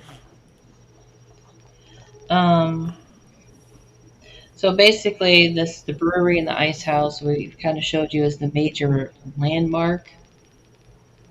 Kitty corner from the Hyatt Hotel and the parking lot. The building itself. Building is divided into 3 units. One-story icework building used as the freezing room. The 6.5-story brew house and 4-story unit comprised of storage rooms. The 1.5-story iceworks building, constructed after the original frame structure, was lost by fire. There, I do have a photo because I made a collage of pictures, and I found one photo that they claim to be Ybor fire. There's always a fire. Always. As of lately, even what's going on today, right? There's always a fire. Next paragraph. The southernmost portion of the building was most likely used as the main entrance, divided into 3 bays by pilasters. It is characterized by a gabled roof and stepped parapet. When he goes mute, it throws me off because it's very quiet in my headset.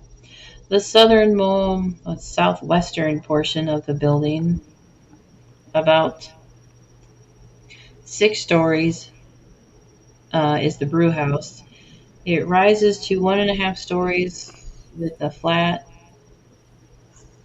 a parrot, and 2 circular vents at the half story. A lot of detail on like the structure of what it looks like, which is helpful, but at the same time, it's like watching paint dry. So go to the next, page 2. Let the top part sit there. Page 2, Florida Brewing. archaeological description. Continuation. It says, according to the 1900 photograph, I think. Yep, that's 3 pages away. The entrance was originally in the arched surround as well. This section was a gable metal roof. So the portion of the structure spanning this way. Next paragraph. The Red Brick Brewery building was constructed in 1897. So why don't you just scroll down to the photo? Sorry, you're not scrolling, it's a video. Just let it like play then. Yep, I'll just let it play. That way it's in the video. Again, anyone can go back and... Labeled on the front of the building. Land property layout. Okay, so you see the curved line that straightens out? Put your mouse on it. The curved line. Over here. Down. That was a track to back it up and load all the brewskis on. Right there is where the buildings connected. They tore, Jerry sold it, and they built the tracks to go all the way up and through.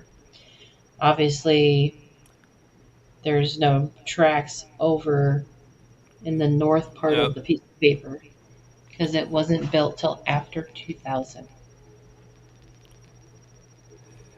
Yeah, this is where they found the tunnels because they tore all this up Other to side. lay down the trolley. What am I looking for? I want to see if I could read that description, but it's really tiny. Ybor City Ice Company. Oh my gosh, I need a magnifying glass. It's really tiny in the corner there. Oh, I see what you're saying.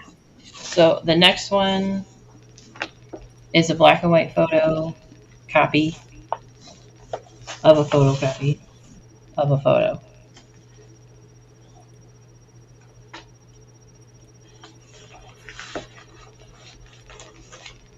And another photocopy of a photo.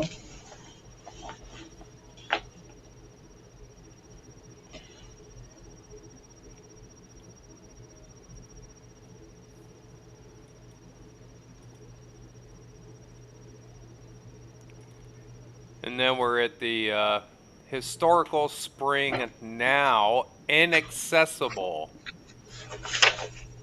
At the time, it's still inaccessible. I know on the information I kept reading was, if the current property owner wants to, owner wants to.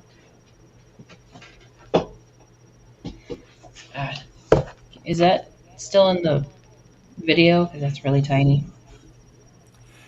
Yeah, I wish I would have been able to zoom in. Let's see if I can make it bright enough to maybe read it. Recently, she drove to the site at 13th Street and 5th Ave of today's Ybor City. Unfortunately, the result is that you cannot get to the spring site at all. See, there is proof that there was a spring right there where we were showing you earlier. Folklore. For many years in the early 1800s, Fort Brooke took all of its fresh water from this spring. A birch of the historical Fort Brooke Fort King Road, the only road north at the time, led to the spring, and many trips were made there to bring back fresh water to the fort. That's basically all I could read. That is so hard to read, even the piece of paper in front of me. Right. Ooh, next picture. Slide. So basically, the soldiers from the fort were coming over here to get fresh water. As we showed in the Google. That's actually a important piece of information. Oh, I think I can read this bottom part of this thing. Old Government Spring, Tampa's oldest and most. Jeez. For centuries, the ancient Tuki Indian tribes, say that? For centuries, the ancient Indian tribes used the spring as a to their water gods. Shrine. So this is stating that this land was inhabited by the tribes for fresh water, It and looks the like it's soldiers the, were coming over. T-I... Oh, crap, my eyes. T-I-N? There we go. For more than 60 years, this spring supplied water for Fort Brooke during the Seminole Indian Wars.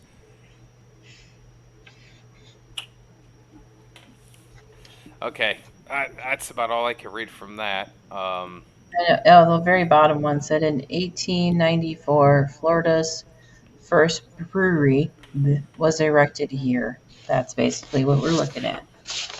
And this would be basement. It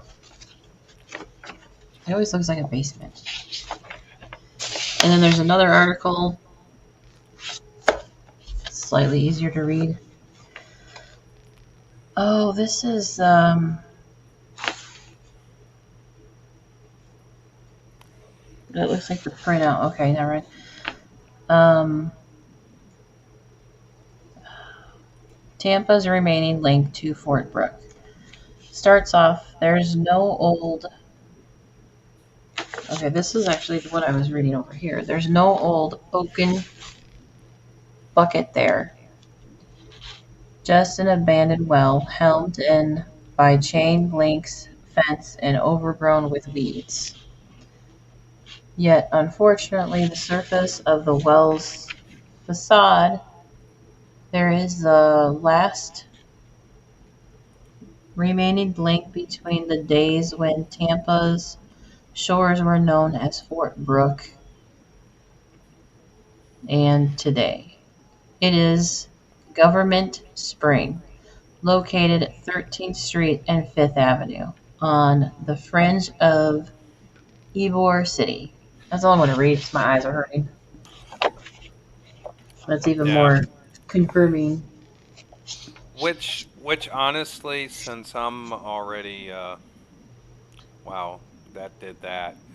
I want to. It's just interesting that it's not directly it's mentioned, but it's indirectly mentioned. Well, they're trying to keep it under wraps, like the tunnels. Now, the ironic thing is where we are looking at, okay, is right here. Now, the spring is right here, right? That's where it's saying the spring is, where the Indian tribes were. No, thank you. Goodbye. Okay, now, where is Fort Brooke from here, JJ? As they say. Southwest. So it's over here. By Amelia Arena. Look, south of Tampa. South of the word Tampa, you're way overshooting me. Zoom in a little to the east. That's north. Along the river, Amelia Arena. In front of Amelia Arena is where they said Fort Brooke is, because that's Fort Brooke. There it is. Okay. So here is Fort Brooke, okay, and they would go from here up Get rid of that. to here, all the way to the spring. That's not exactly a completely short distance, but this is the spring. This is where Fort Brooke was. That's a pretty decent hike. And Yeah. this was taken by, or not taken, but this was, inhabited by the Florida Seminoles, I believe, the Indians, indigenous. Right. So I just want to give a little view of what's going on there. Okay. All right. I'm going to share a collage of photos so I can break up the whole So you want me to stop screen? Paperwork thing. There's no audio to it. We can talk through it as we share fun video. These photos are courtesy of University South Florida.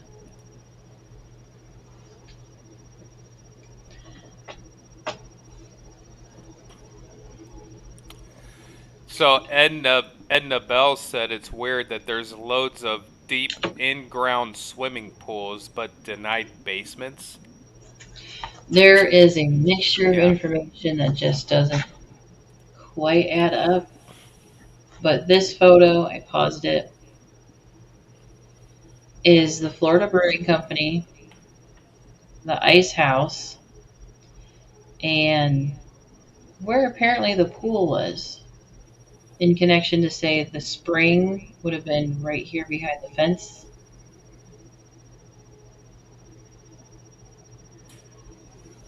But it's the Ice House and Florida Brewery. Yeah, and the train track would split over here and go to the left, right up between the buildings. Back it up and load it up. But even here, the tracks ain't there no more. No, I just can't see them.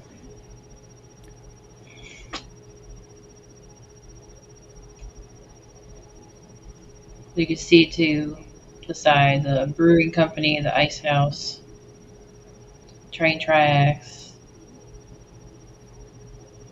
And this is basically the historic Ybor. And the cigar factories, the schools sort, and even when I was looking at these photographs, there's this empty abandonment. Even with a few people around, it just seems like there's way too much brick and mortar going on and not enough people. Even through looking at the photographs.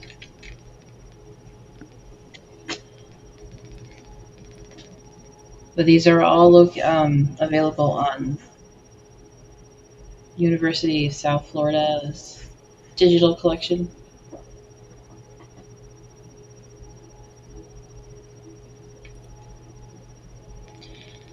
Most of the photos are not dated, so it's really interesting when looking up photos. The information is limited. Oh, there's a fire. This apparently is the fire of Ybor. Look at those phone lines. How it didn't catch on fire sooner, I don't know. But even for me looking at this could be anywhere, honestly. But there's always a fire somewhere, as they say. The narratives go, there's always a fire.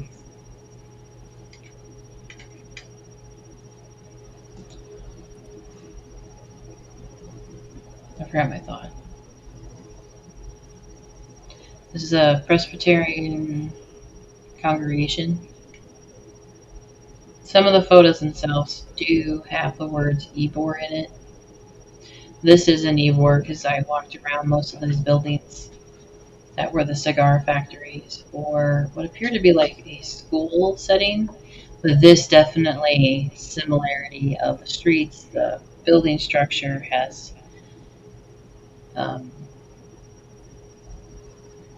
the same setup of walking underneath and up and down the sidewalks. Being there, walking around ourselves and seeing it, and then looking at these photographs, and I'm like, that definitely looks like Ybor. In the back over here, you can see it says Ybor.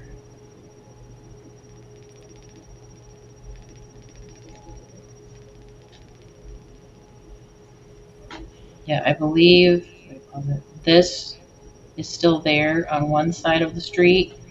Most of this has been like, I want to say, stuccoed over. But it definitely has a feel of New Orleans, which is the same thing with Key West. It has this, I don't know, French, Hispanic kind of feel to it.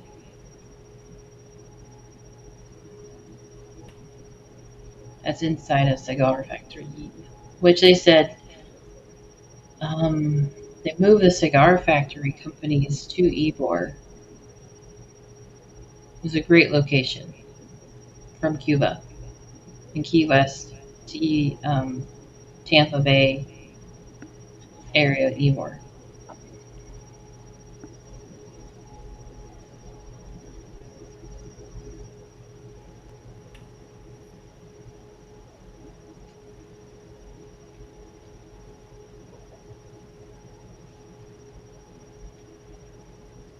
I love aerial shots.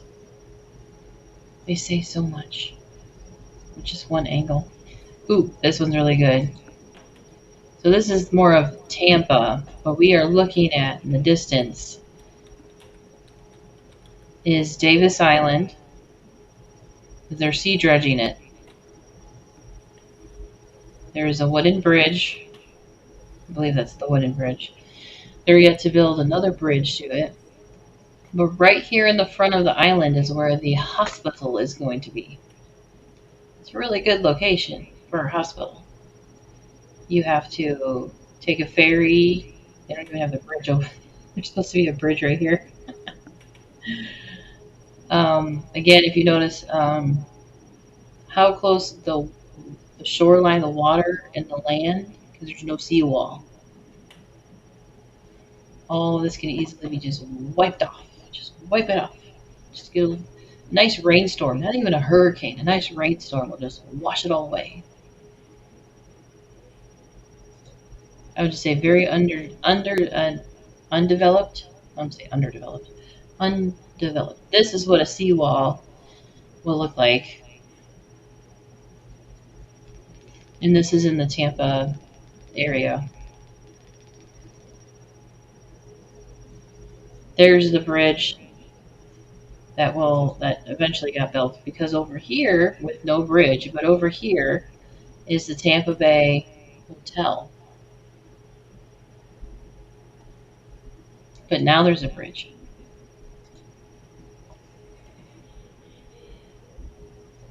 Tampa Bay Hotel,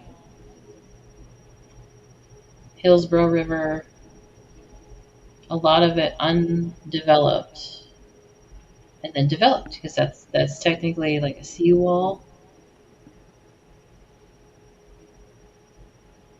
Very busy port. Shipping and receiving the goods. Courtesy University of South Florida. Thank you. Have a nice day.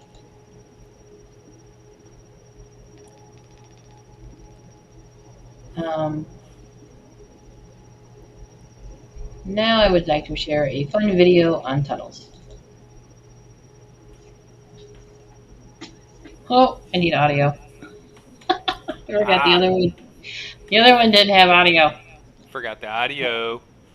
Get my train of thought.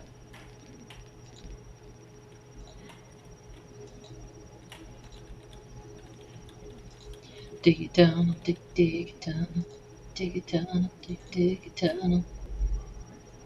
Hang on, I gotta double the audio. Two general types. First, there are those called expedient tunnels. They are relatively simple in construction and varying in length from approximately 20 to several hundred feet. This type includes ambush, safe hide, riverbank, or escape tunnels. Such tunnels are not intended to provide permanent protection or shelter for their occupants. The second type is made up of several levels of tunnels called a complex, which is a series of rooms interconnected by many smaller tunnels. A complex may extend up to 30 feet in depth below the Earth's surface and extend over large areas.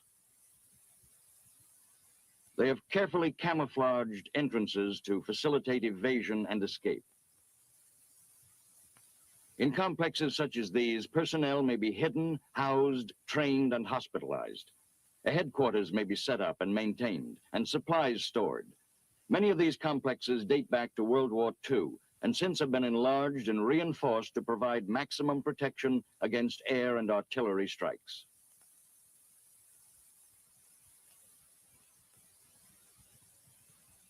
Such huge complexes are generally found away from populated centers. They are the most difficult to demolish, but can be destroyed if time, supplies, equipment, and personnel are available.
Okay, can you hear me?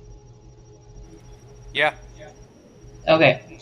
So I found this video the other day, and I wanted to share it because it says a digging technique. What I'm also looking at is brick making, because that is clay. I thought it was really interesting to share.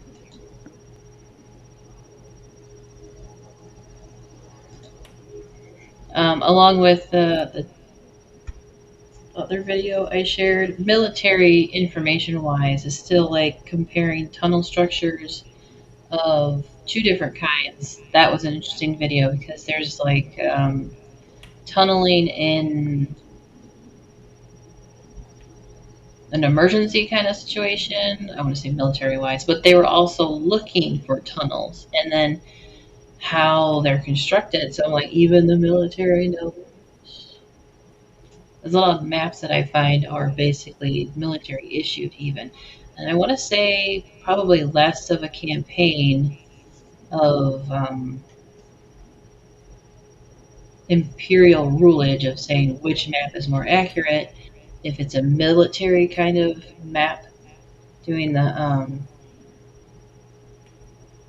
topographic drawings of sorts, it probably has more truth to it because they need to know all the ins and outs more so. And my brain went kerplunk. There's a few other videos. I'm just gonna jump into sharing the videos about tunnels information to get that kind of out of the way before we share another tidbit about not Ybor, but an extension of Ybor. It's in the proximity. Did you want to do more of the paperwork or later? I do after. Okay. It's kind of the same information. Yeah. I lost my train of thought. What am I looking for? This is like, wait, what am I looking for? Oh, tunnels. Okay, this is cut and cover.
modernize, but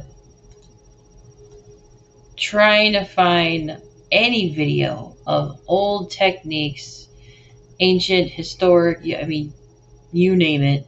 Where's the other one? Is really hard to find a demonstration of tunnels. And where's the other video? What did I call it?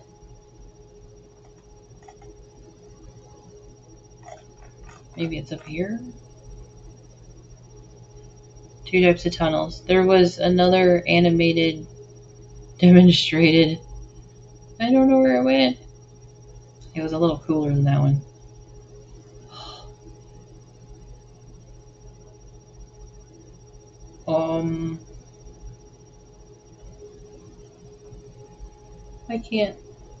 I don't know what I did with it.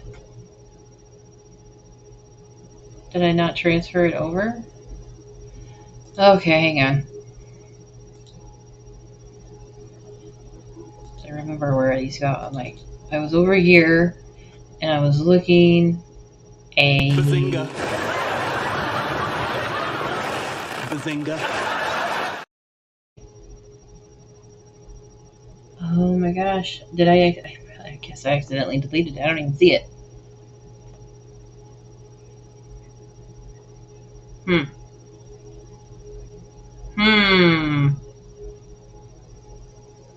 Don't. After you. Oh, no, you first. After you. Oh, no, you first. After you. Oh, no. Yeah, let's just refresh my brain. Just give me a minute.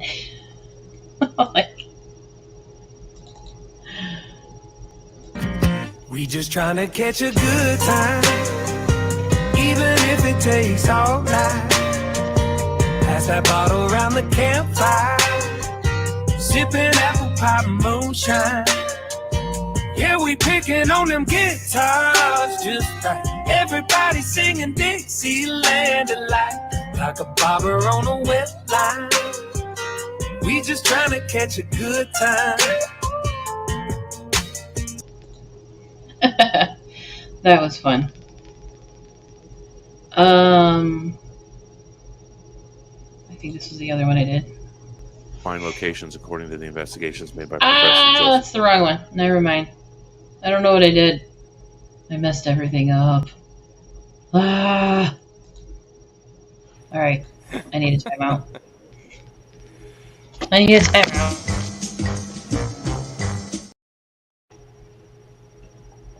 Where did Nobody wants to play with me. What the heck did I do with it? Now I don't know what to do with my thoughts. I'm so lost right now. Okay.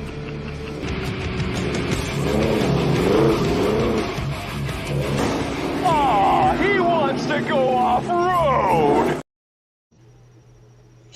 Oh, okay, there's... Oh, I found it! Oh, okay. See, I had to put myself in a timeout. Excuse me, HDS! HDS coming through! Got a package, people! Delivered. I found it. Everybody else probably saw it, and I'm the one going, like, where'd it go? It's another video of cut and cover tunnel system, design systems. And it's like the only information to really find about digging tunnels in the most efficient way with less disturbances.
So yeah, I'd say a lot of the modern techniques are obviously inspired and taken from our ancient historic techniques.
Those maps are depiction, most of them from whoever was ruling the seas, the lands, whatever.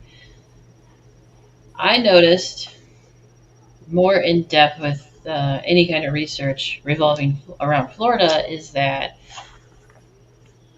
obviously we're groomed to a narrative that nobody was here unless they came from Europe or something, and to say Florida is really close to Mexico, the peninsula, and Central America, South America.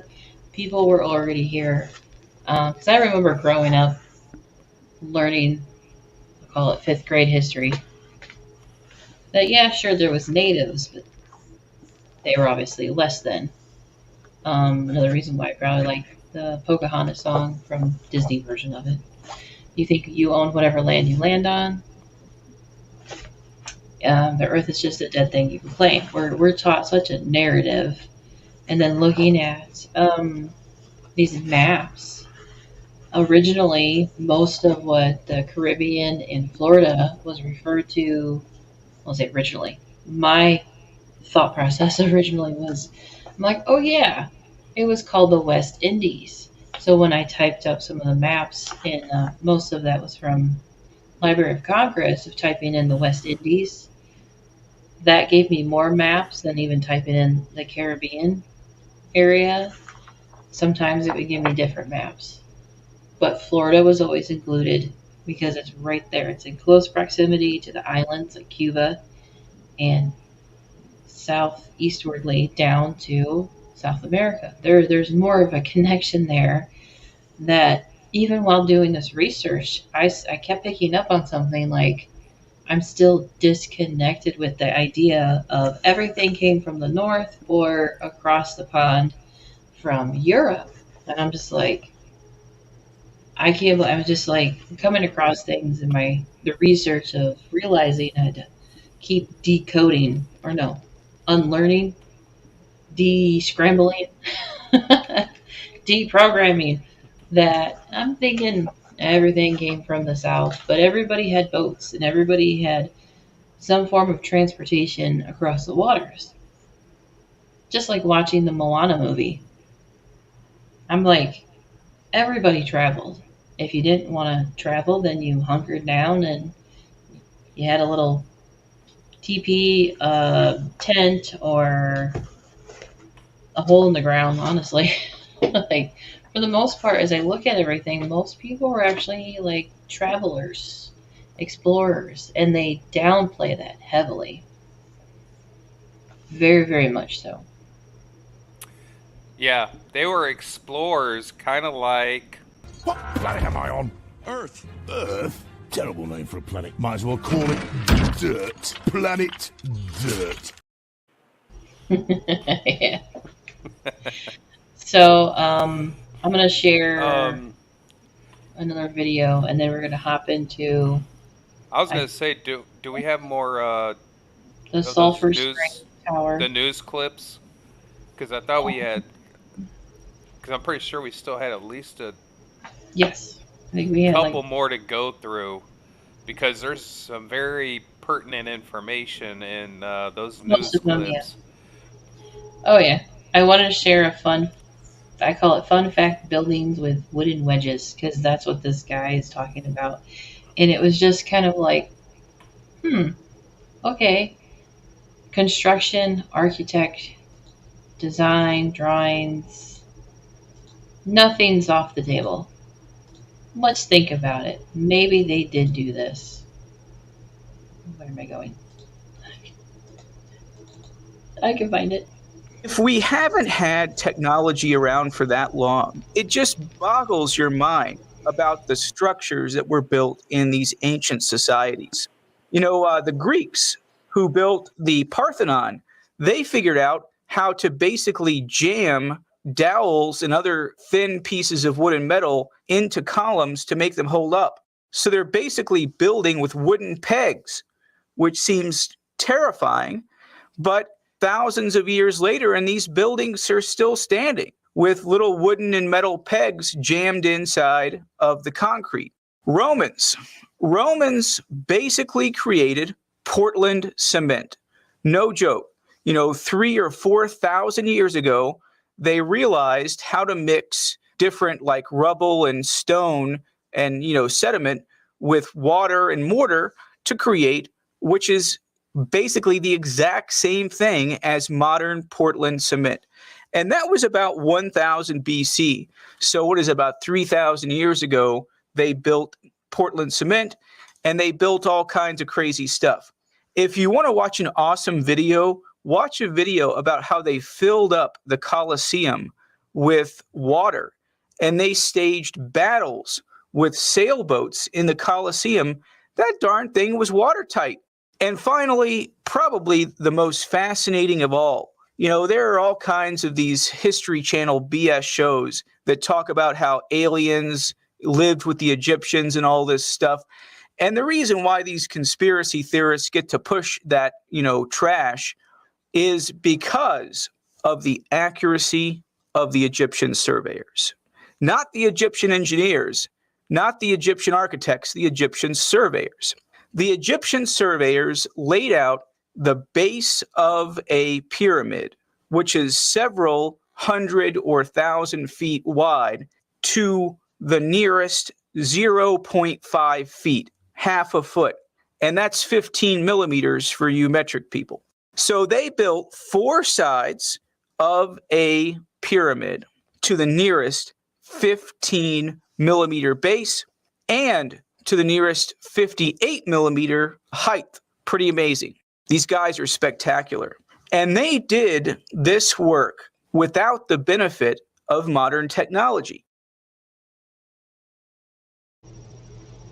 Bada boom, bada bing. So that was a nice little break from tunnels, right? Everything about tunnels. So we're going to make sure we did all of the, I think there was one all the way up here. News clip tunnels. News recap. I thought there was, okay, maybe it's all the way down here. I'm doing the sulfur ones after. Start with that one. So we didn't do this one.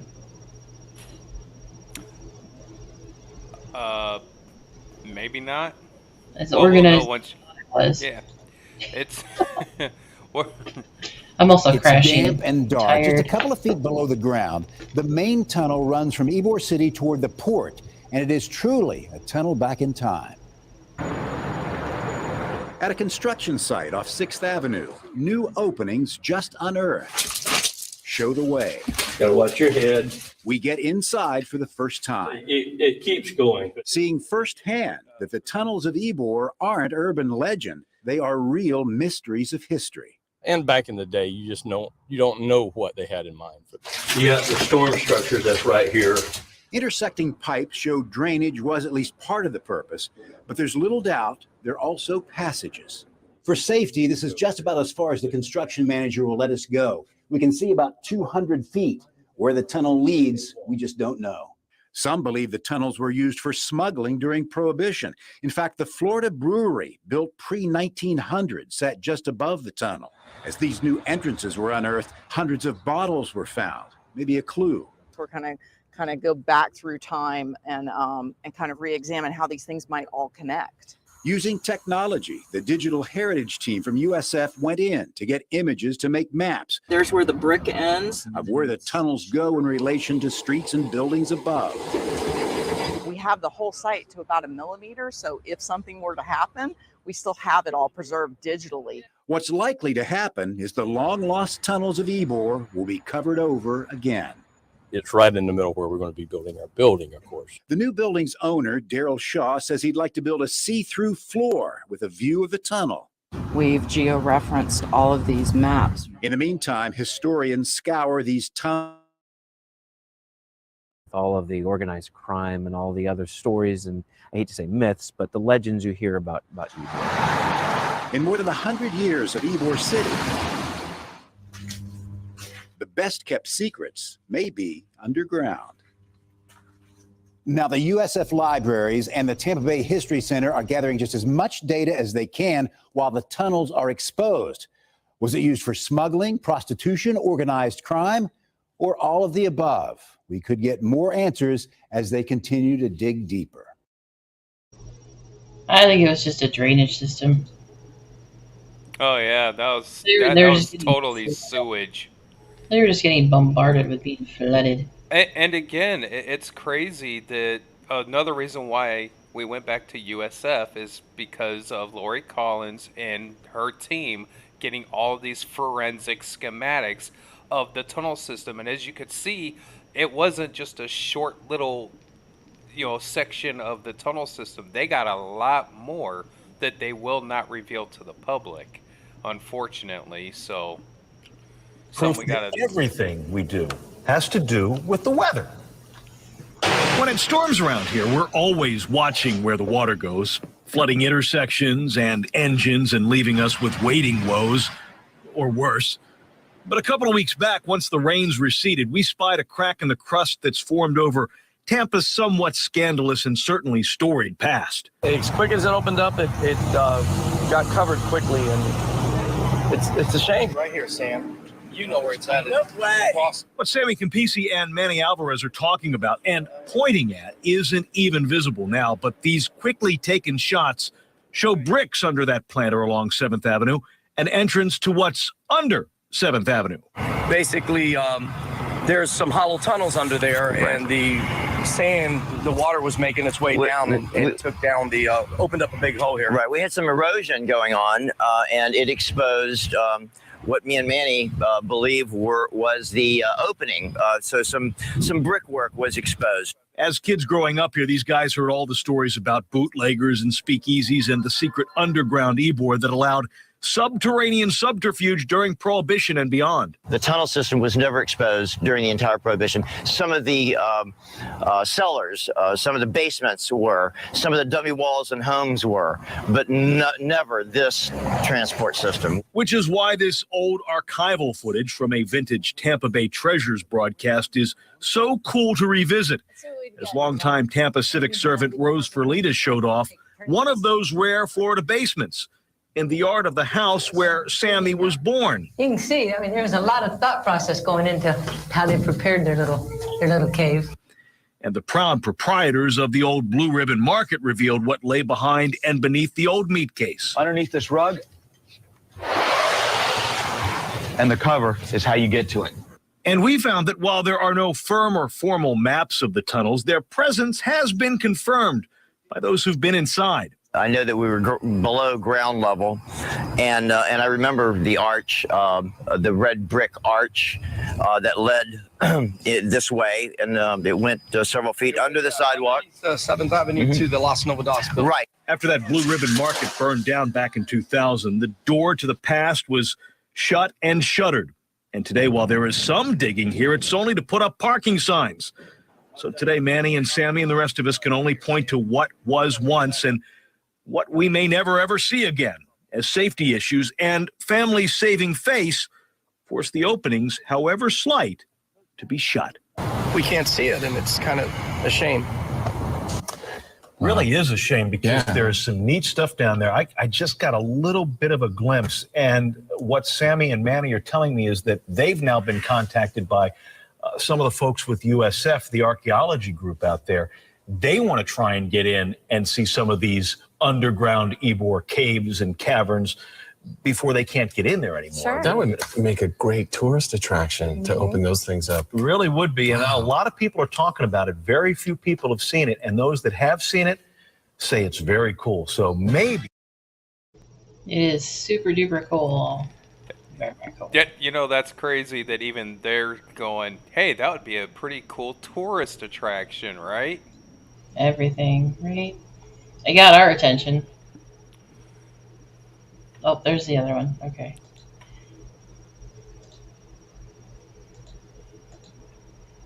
This one is reference connection to the cigar factory. Park right there on the corner of 16th Street and Columbus. The J.C. Newman factory, built in 1910, is under renovation. They're going to open a cigar museum, but they never expected to find what lies beneath. It's been known for generations as El Rejo, the cigar factory with the clock. Its renovation is revealing what good shape these bricks are in. But as third-generation cigar maker Eric Newman discovered, this is our whole museum, this first floor is going to be. What you see at first may not be the whole story of the old cigar factory. During the 1930s, there had a cigar city mafia in town. Every cigar factory got robbed. But at this cigar factory, he says, they had a plan. And we learned that when this place was robbed, the general manager would go down a secret set of stairs. He showed us where workers discovered it under the floor. These are a hidden set of stairs. The stairs lead down to a storage room, an old door, long hidden. This is the vault, a secret vault. This is the room where you think that a general manager might have come to hide the money. Right, come down those steps, come around, and this is a safe place. This is a vault. It appears to be another example of Ybor's underground secrets. Gotta watch your head. Like the Ybor tunnels we discovered a year ago, there's no certainty of exactly what went on underground. Must have been the Wild West. But Newman says it's real Tampa history in a lost room beneath the stairs. Look at these records. I mean, only God knows what's in them. Secrets now revealed. Because there's a story. Beneath the floor, beneath the old clock in Ybor City. We know that old hotels often have ghost stories, so old cigar factories may have their own tales of old. Either way, that staircase will be one of the exhibits in their new cigar museum. J.C. Newman hopes to have it open by February.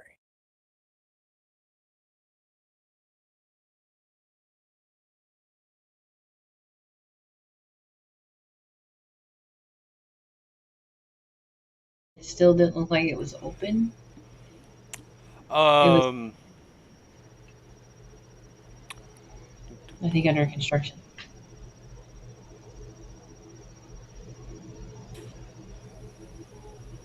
I wonder if I can. No, I can't.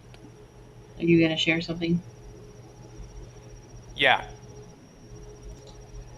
I was pulling it up actually while we were listening to it because we never actually saw it yet. So I'm just gonna go ahead and there we go. You can see it, right? Yeah. Okay, this is the what do you say? El Rejo? Right Rejo. here. The Cigar cigar company of the world. factory that they were just talking about. And as you can tell, definitely old world. They got tours, of course. Factory tour. Maybe it was another one we drove by that had a clock with it too. Like, Yeah. it didn't look like it I was ready. was. I'm gonna go to the restroom. Yeah, that'd be a good idea.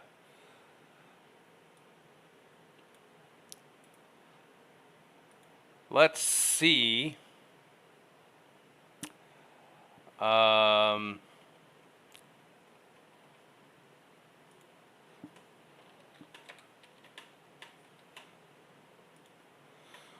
let's see if we cannot pull this up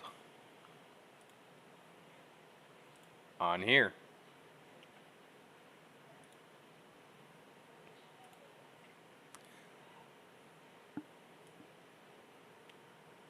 Nothing better than to get an actual look at the cigar factory where they said it was under that. Oh, look at the construction. Okay.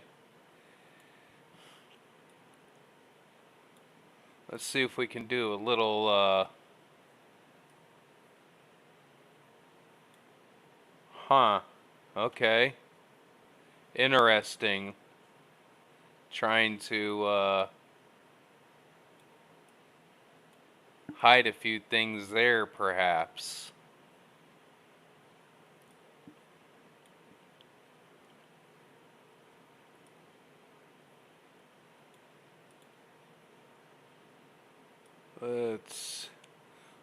We're just taking a little look around here.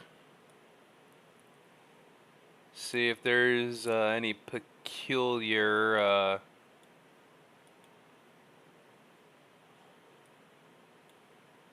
huh. Well, let me see how low that goes, huh?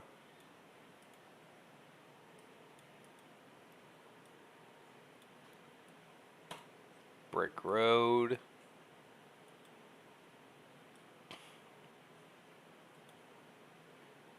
Now it's the J.C. Newman Cigar Company factory.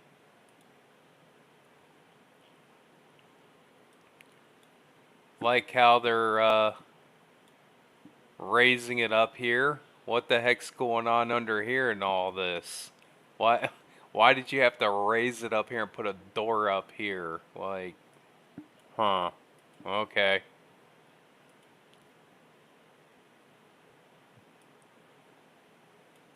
Are they gonna let me in here? Ooh, they are gonna let me back here. Okay.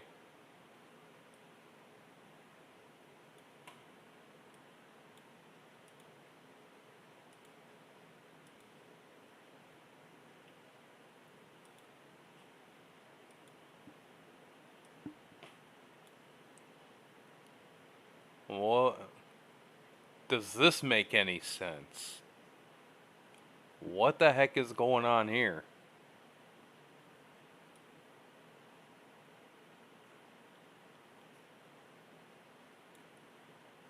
All wow.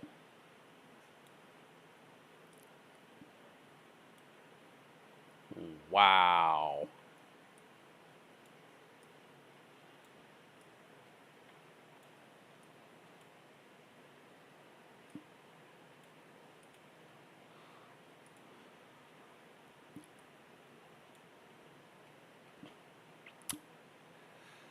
So, they do have tours here. Very neat. definitely tunnels. So just kind of a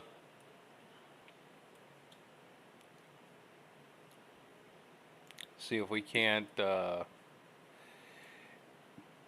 so again, cigar factories up here, right? They're claiming tunnels here.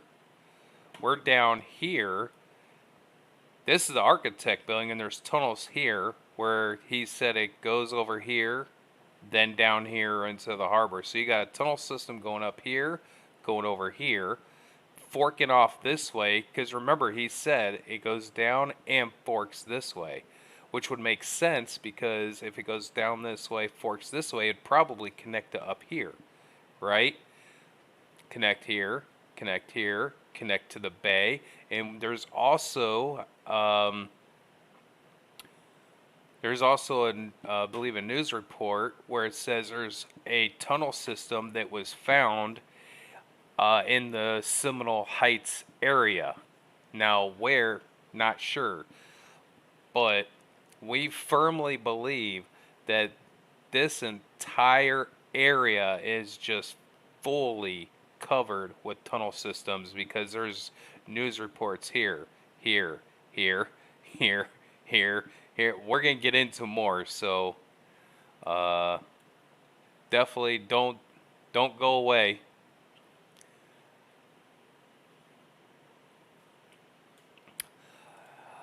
My goodness. Yes, we this is why we had to put this off for a month, is because we did end up getting so much information and going to the USF library, boots on ground, walking through there ourselves, really getting a feel for where the tunnel systems could be, might be. And we're finding out that, again, due to, I don't even think we shared the Scott Ditchy one yet, did we? No, we didn't even share the Scott Ditchy news thing yet, where he talks about the cigar mafia and stuff like that. Prohibition, it's just, obviously it's the go-to narrative, but there's just no way that that's the case. We think it was more human trafficking more than anything. And we got more. Okay. Yeah, the Scott Ditchy one has the next series of connections with the Sulphur Springs water tower. So I'll bring that up next.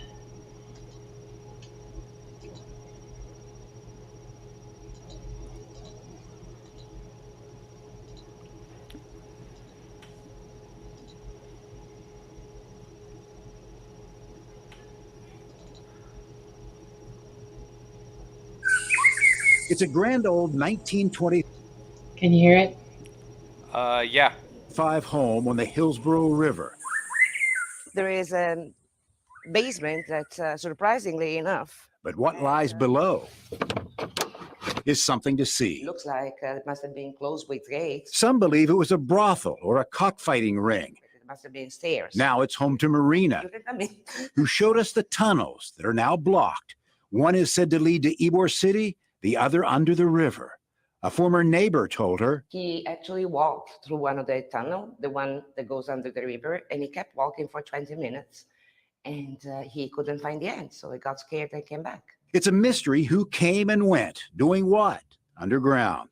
Maybe a window to pass money through or booze. On this side of the window, compartments, maybe to hold bets or bottles. So they would do it down here? Yeah.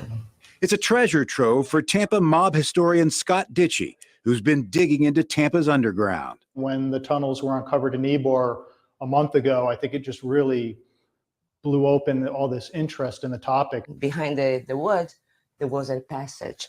Moving up from below, Marina says this staircase was once hidden. It leads to a lookout tower Keep in mind that this was all land. with a view of what was a very active river. Especially from the time period the house was built, having tunnels on the Hillsborough River was right in the heart of Prohibition.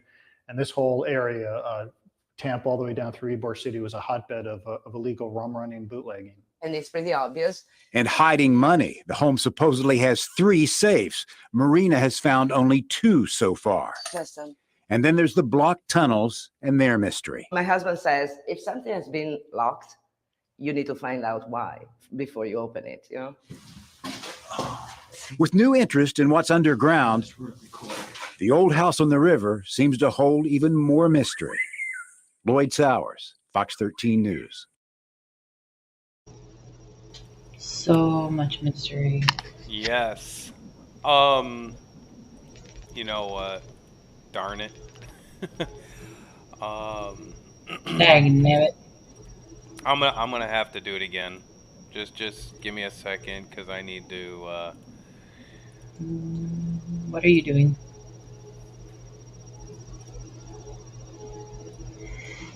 Okay, I'm just doing this really quick, everybody. So that house on the river, okay, is right here. It's one of those houses. Right here, actually. I believe it's this one. Because we just critiqued and researched, made the connection through the news report. This is important, again, because, like we said, the tunnels go from here under the river, so it goes this way. From here to a place of Seminole Heights, down here, it all connects. So we're gonna keep moving. Next slide. I thought this is almost annoying how many buttons there are. I'll just hit audio anyways. The setup. Okay. So, in proximity,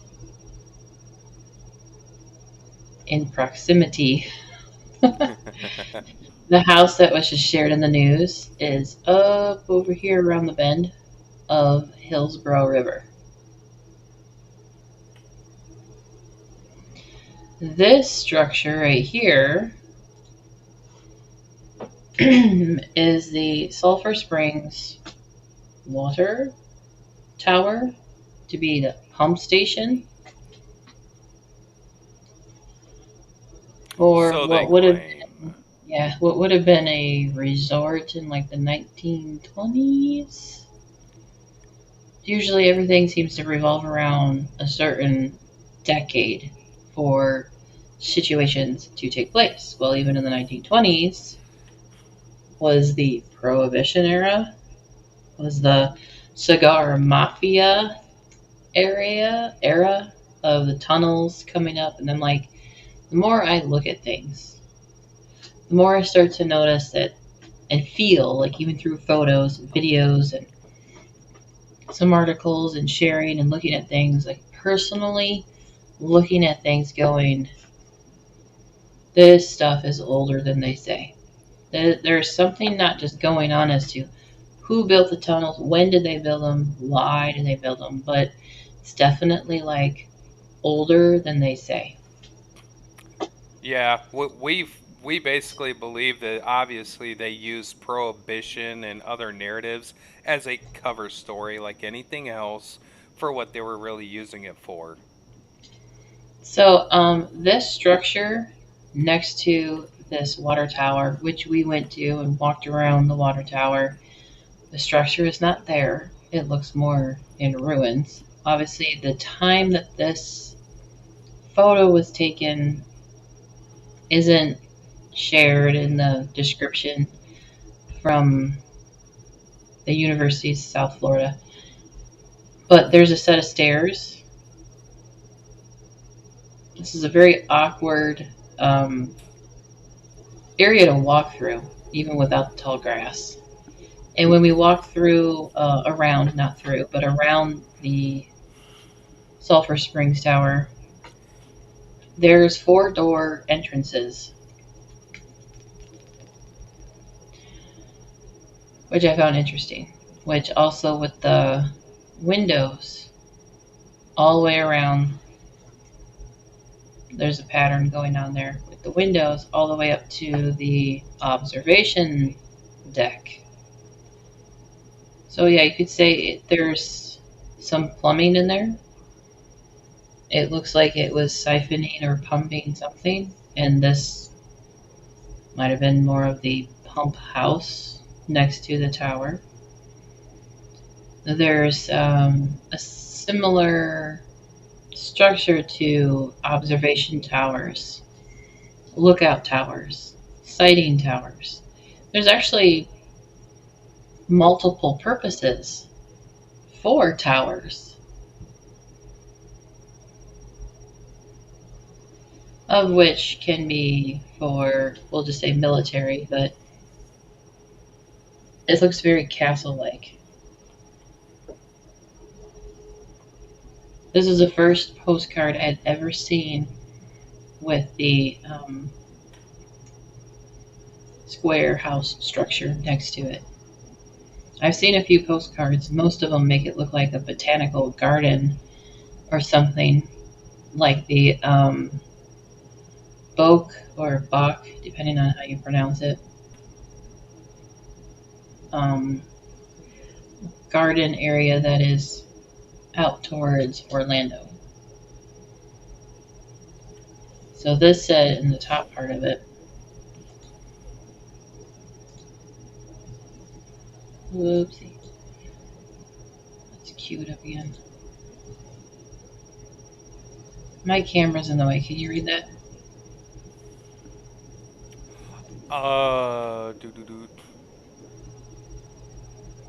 Water tower 210 feet high. Elevator shaft. Something for automatic electric elevator. So it's an observation deck for sure. Elevator shaft? A pulley system? There's ladders in here. I found a video. It's not a really good video, but I watched a video of some urban explorers that about 6 or 9 months ago broke into the tower, because you're not allowed to go in. Yeah.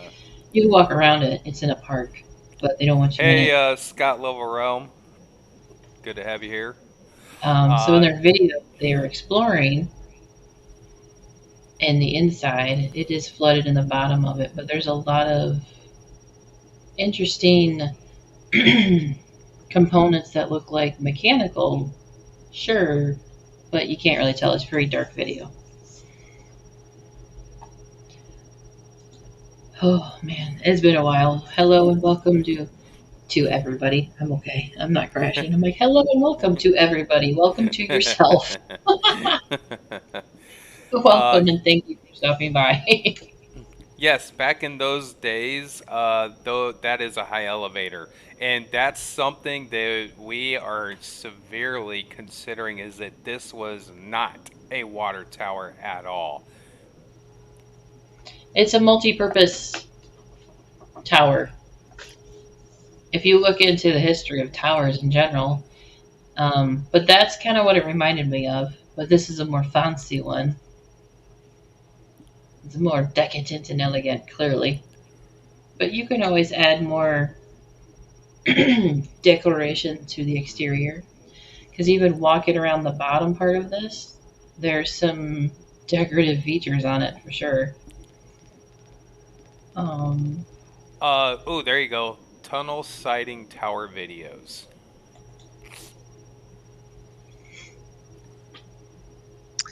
I think the problem at the time was building a tunnel from 2 portals.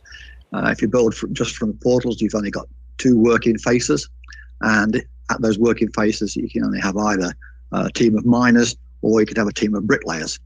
And that's going to take a long time to drive the tunnel. So very quickly they came up with a system of sinking extra shafts.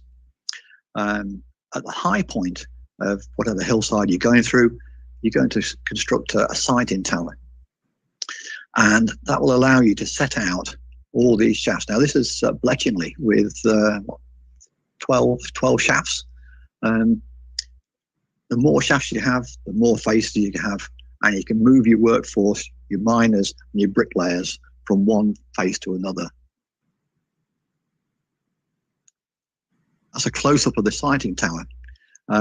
Basically, it's a stone masonry core, tapered up to a platform, and around that a timber tower to keep basically the wind off the equipment. And in the top of the tower, you've got a window for sighting through, and you've got a transit theodolite.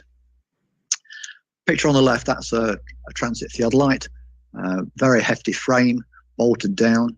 You've got leveling screws, and your telescope can rotate to 180 degrees. And you can see it here again in this second illustration, a slightly different one. It's got leveling bubbles across the top, and the thing can rotate to 180 degrees. This is a sighting tower at Bramhope Tunnel, built in 1845 to 1849. This is a stone masonry one. It's one of the very few that still exist. At the top,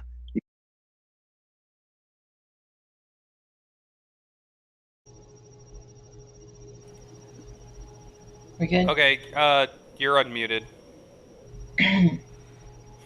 So, I didn't grab any other examples besides what this gentleman was demonstrating in a video about certain tunnels that were constructed at a certain time. But obviously, there's different styles and designs of towers, whether for observation, which is still a sighting tower, whether looking for the enemy, or making sure your tunnel is going to be straight and curved where it needs to be. There's plenty of different methods, but obviously to be elevated up is a high advantage point. Probably where the saying came from of take the high road, high advantage point, up on a pedestal, who knows. But this is a very similar structure, simple tower. It's a very simple design tower. Most of them look like lighthouses. Most of them are referred to lighthouses. There's got to be a connection there, because there's such a similarity there in the patterns that stick out from looking at one after another. After a while, things just kind of stand out. Aside from multi-purpose, towers have multi-purposes. For sure. Edna Bell said they could be air shafts too for the tunnels. That's what some of those chimneys that go to no building, like yes, tunnels, the chimneys, like you kind of make them high up so you don't just, your enemy throws garbage down it, it clogs a pipe or something. You either, if you can't hide it, you have to make it tall and strong and almost indestructible / preventable of. All you need is air. You want to keep everybody else out. Do you have that?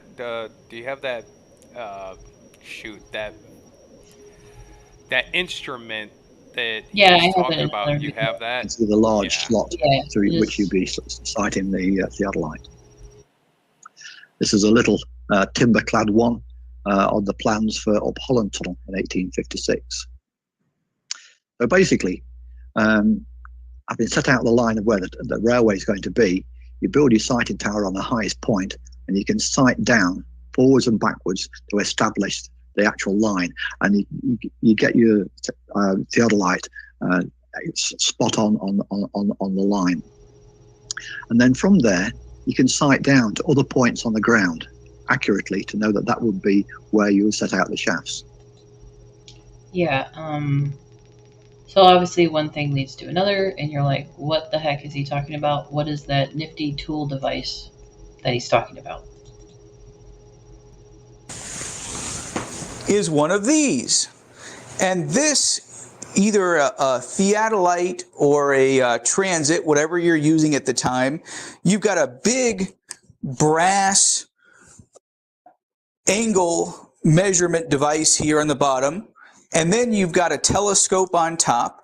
And this guy not only measures horizontal angles with this piece, but it also measures vertical angles with the other circle.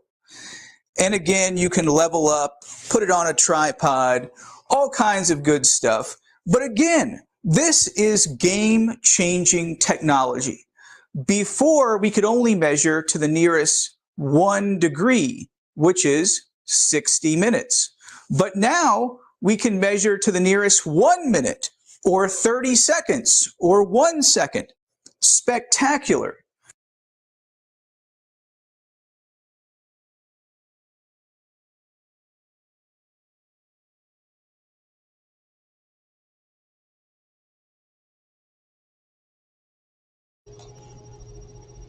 That guy reminded me of Sheldon Cooper's Fun with Flags kind of demonstration.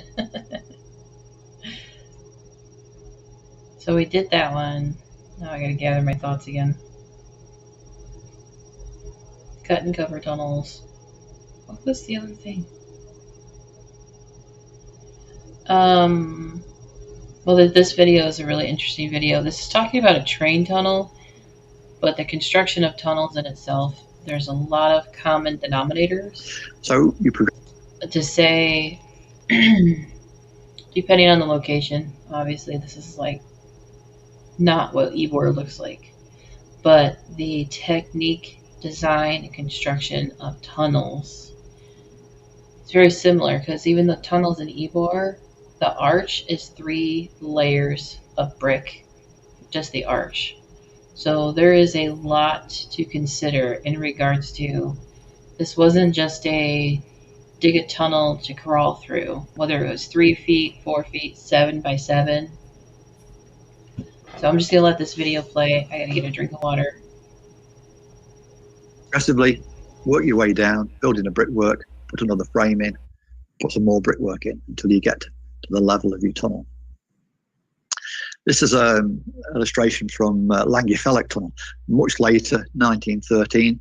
But here they were working in rock, so rather than keep hanging the shaft on the cast iron bars, they actually built elephants' feet every so often into the rock and then transferred the load into the rock. So having got that, you've got the brickwork almost down to the level of the tunnel, probably also working in from the portals. I've only shown two shafts on this illustration, but you can obviously have an awful lot more. I think the most I've ever come across is 34 at Butterley Canal Tunnel. So progressing down until you're almost, this is where the tunnel arch will actually be. So you're going to stop a few feet above that, metre or two, and you're going to insert a timber frame. And this is again going to be a cross frame going both ways. These are 13-inch, 375mm size timbers, and they've got scarf joints here and there. So you excavate out this very small pocket and insert the first piece of timber and the other one, and then put the one with the scarf joint and another one going the other way. So you're actually carrying the last bit of weight of the shaft into the ground above where the tunnel's going to be. And you've done all that work, all that in brickwork above. And that's a plan of one of those frames with just a simple cross frame supporting a 9-foot diameter shaft. After that, and you've got that frame in place, that's where the tunnel out is going to be. You'll then carry on the rest of the shaft down in timber square work, cross frames and boarding all the way down to the bottom. And perhaps you might build a sump at the bottom. And this one shows a nice little winder here with actual winding handles. So 2 men would be operating that. And they're winding up buckets of waste as they've excavated the shaft down.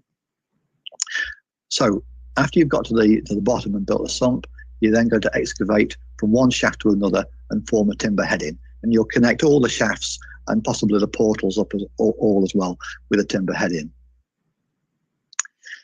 You've got to set that line of that out accurately. So having had your theodolite on the ground to set out the position of the shaft, you'll be able to accurately mark on 2 pegs where the actual center line of the shaft is, and you'll drop wires down the shaft to the bottom and put a large plumb bob weight on that. You'll suspend that possibly in a bucket of oil or a bucket of soft sludge to stop it vibrating. And when those the wires have settled to stop moving, you'll then be able to mark out the center line of your shaft at the bottom and construct the heading in between them. And this is a typical heading. Headings were usually quite small in the start of the period, as small as possible, and they do get larger and larger during the 19th century. This one's probably about 5 foot by 3 foot, framed out in rough timber and boarded out as well. And occasionally you put a cross piece on, suspend a candle down from one of the frames, and sight back to the 2 wires that you've dropped down the shaft. And that will give you periodic checks on where the center line of the adit should be.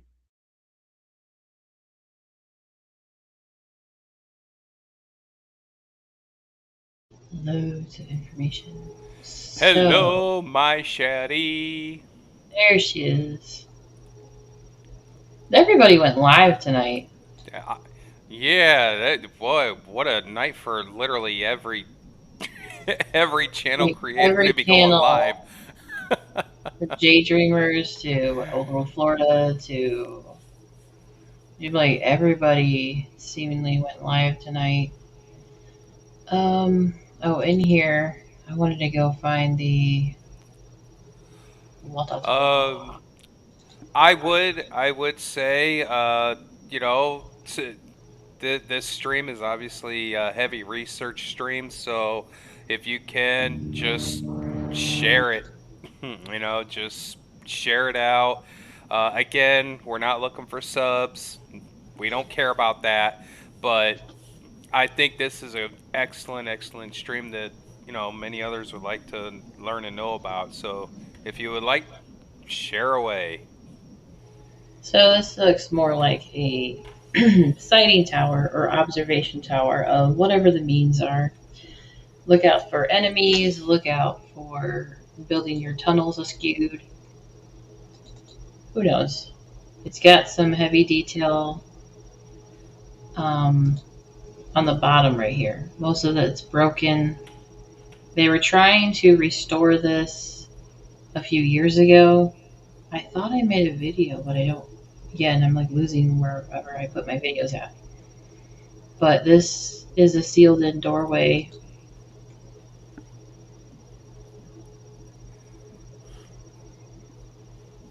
Lots of patchwork. That looks like an anchor, grounding anchor or something. This is part of a park. The park used to be a drive-in movie theater.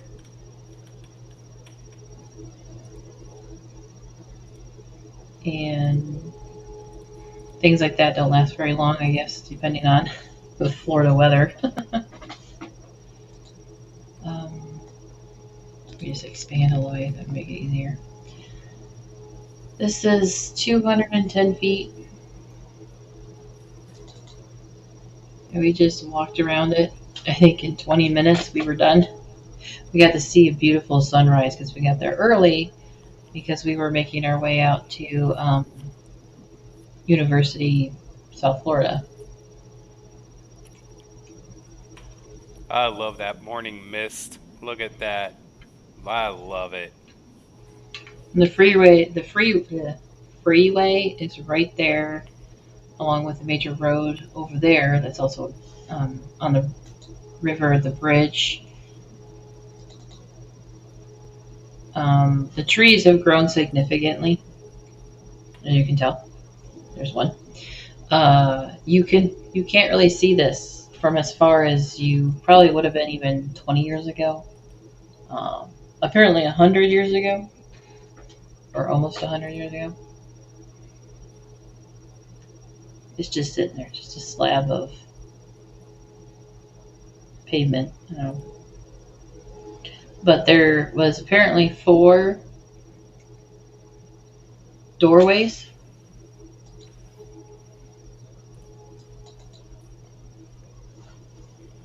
And all of them windows.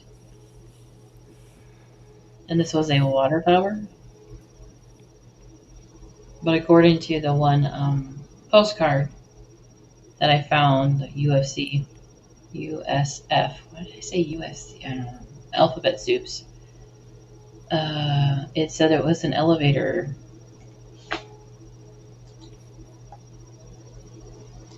Because that's an observation platform up there where you can walk around it and look at everything. Every window technically is as if it should have a spiral staircase in it or some kind of ladder platform. Ladder platform thing going on, but it doesn't.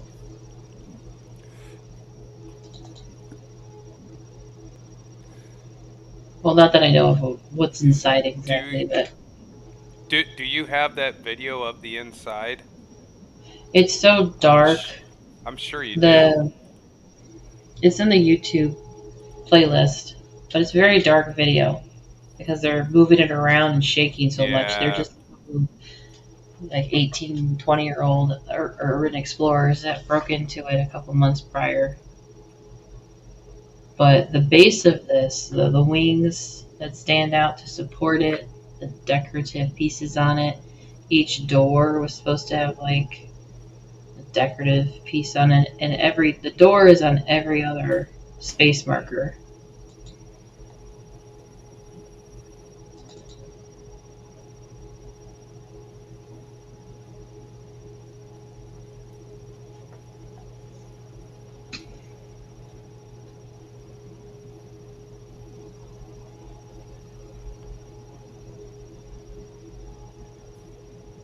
That's probably the only one that's really intact with the design sitting on these little wedge pedestals.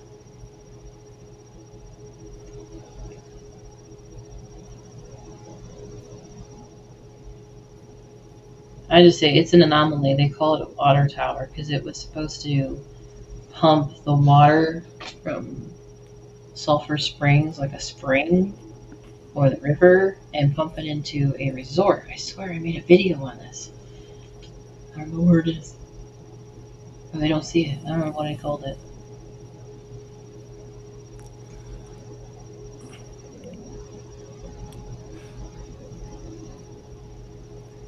I will definitely say I know this is like our really first deep dive stream so far, and so I know the flow of the stream might not be, perfect. So we got so much. I'm gonna play the audio on that. We got so much. Oh, I was able to put my hand and the phone in. Yeah. That's right. That's the inside of it. Pretty much like a turning radius. Oh, there we go. Because you guys were echoing or hooting like an owl or something. Oh no, this has been this way for decades. I wonder if I think it's coming up.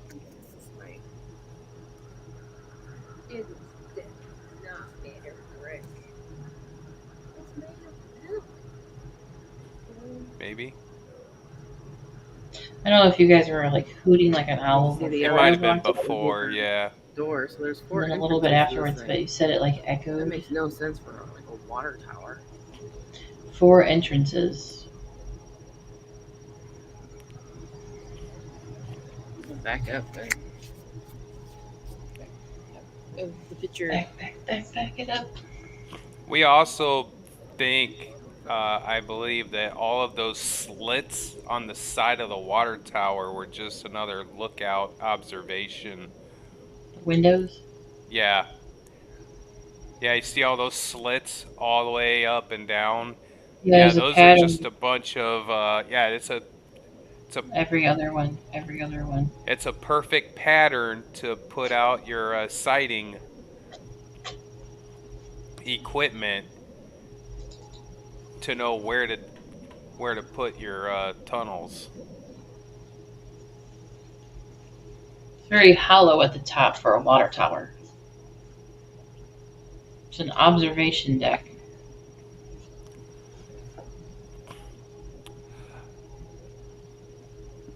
Tranquil said, "Would you like to see my theodolite after your presentation? I have it here with me. I'm very excited for all this information you put together." Interesting, yeah. You know, I almost might want to do that. Let me just not lose my train of thought. Yes. Train depot? It's working on it. Oh, here we go.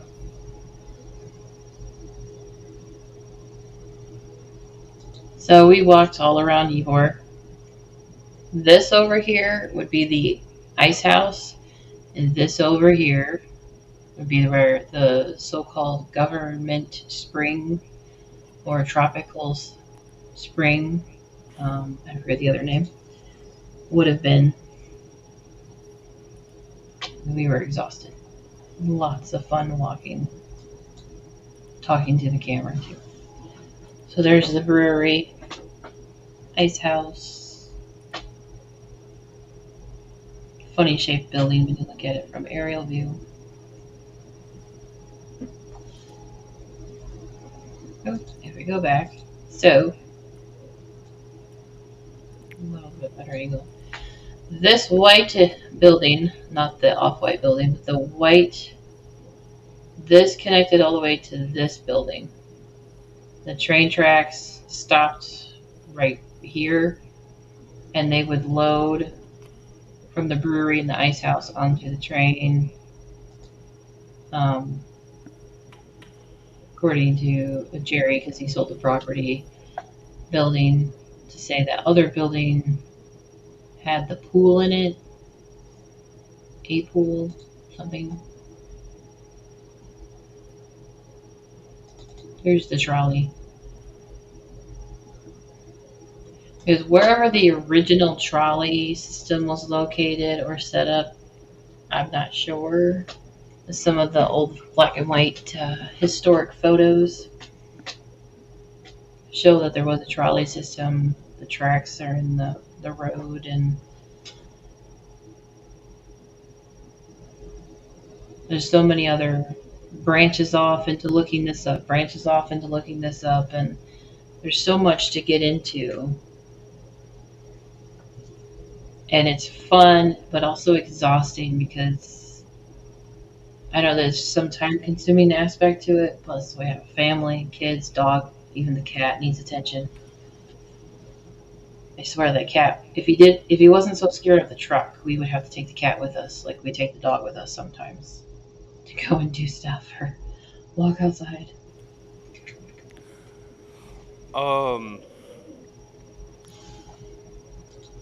Tranquil wants to know when we're ready to send them a StreamYard link so they can come on and show us.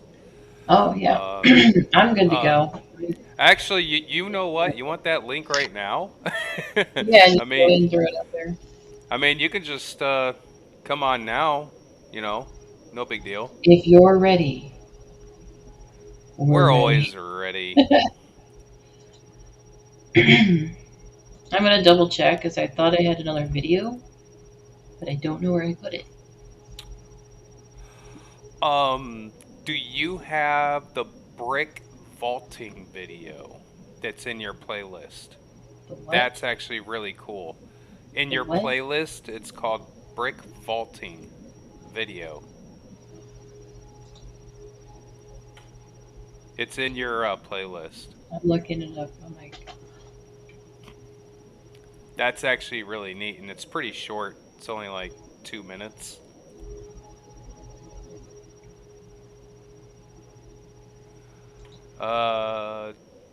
Okay, the StreamYard link should be in there for you.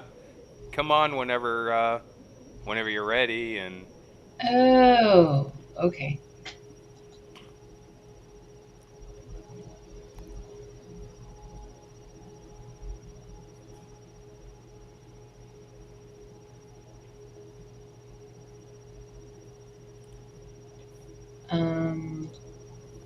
There's more in the video than... Huh.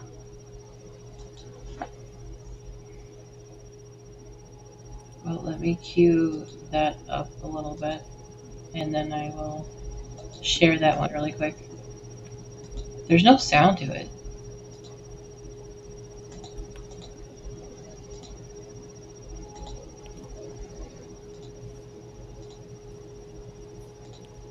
oh, there's no sound to that one? No, it's like a demonstration Oh. video.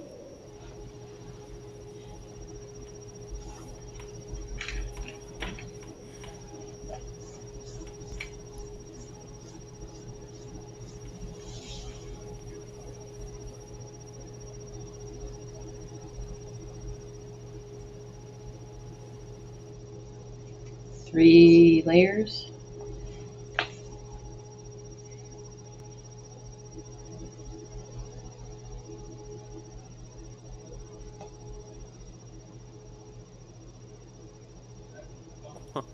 That's a tunnel system in a nutshell right there. Do that theme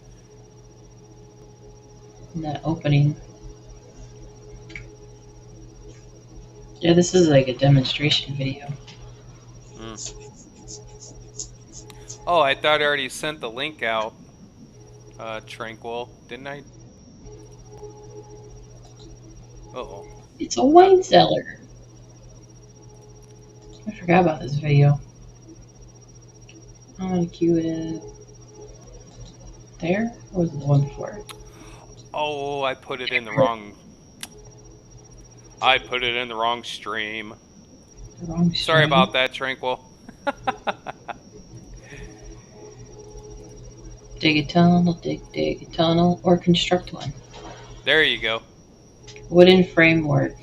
This bracing, mounting, mold structure to build upon, which is the same thing they actually do most of the time. What they do, depending on the method and technique that they technically do for tunnels, they put in this wooden framework, and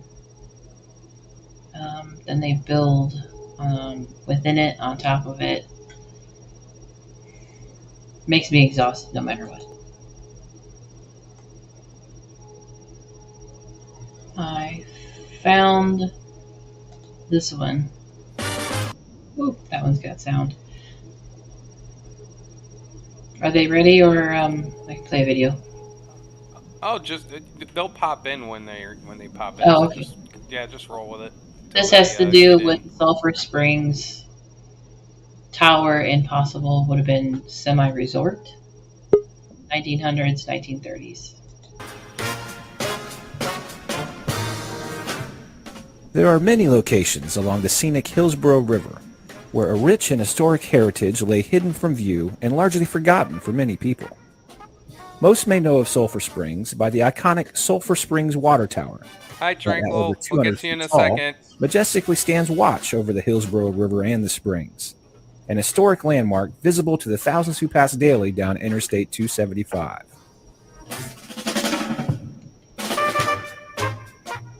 Yet the tower's interesting story is just one part of the fascinating and historic past of Sulphur Springs.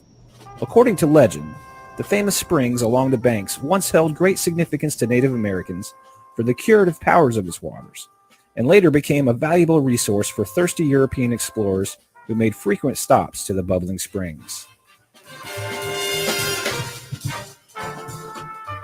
How many realize, however, that around a century ago, for a short period of time, Sulphur Springs was a hugely popular resort attraction.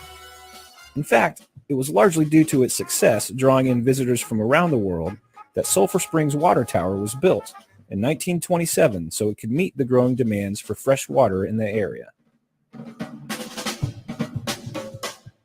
The unique attraction of the legendary mineral springs along the banks of the scenic Hillsborough River caught the eye of a local painter turned developer named Josiah T. Richardson, who moved to the area with his family around the turn of the century.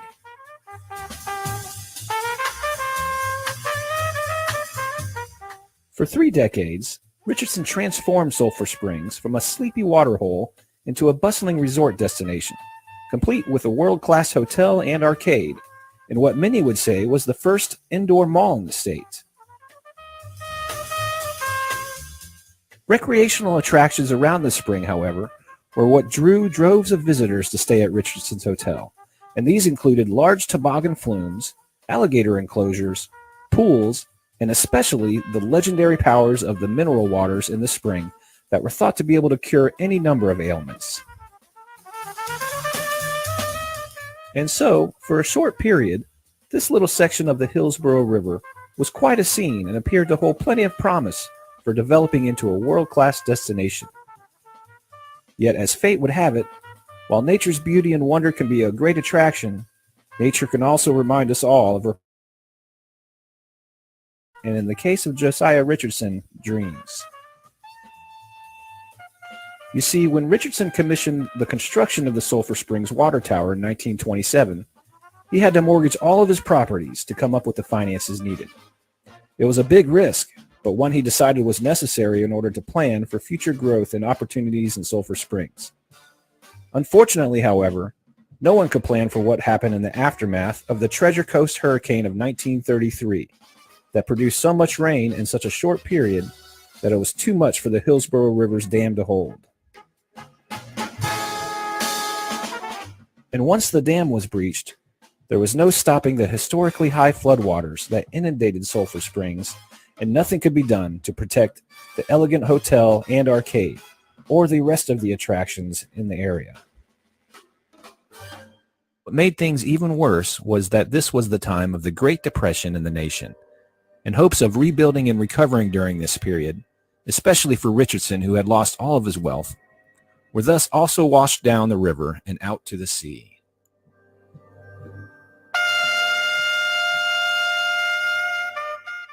Not too many remember the historic legacy of this human connection along the magnificent Hillsborough River. It's a story of what was and what could have been, had it not been for a humble reminder from Mother Nature that it is she who truly owns the master plans on the future.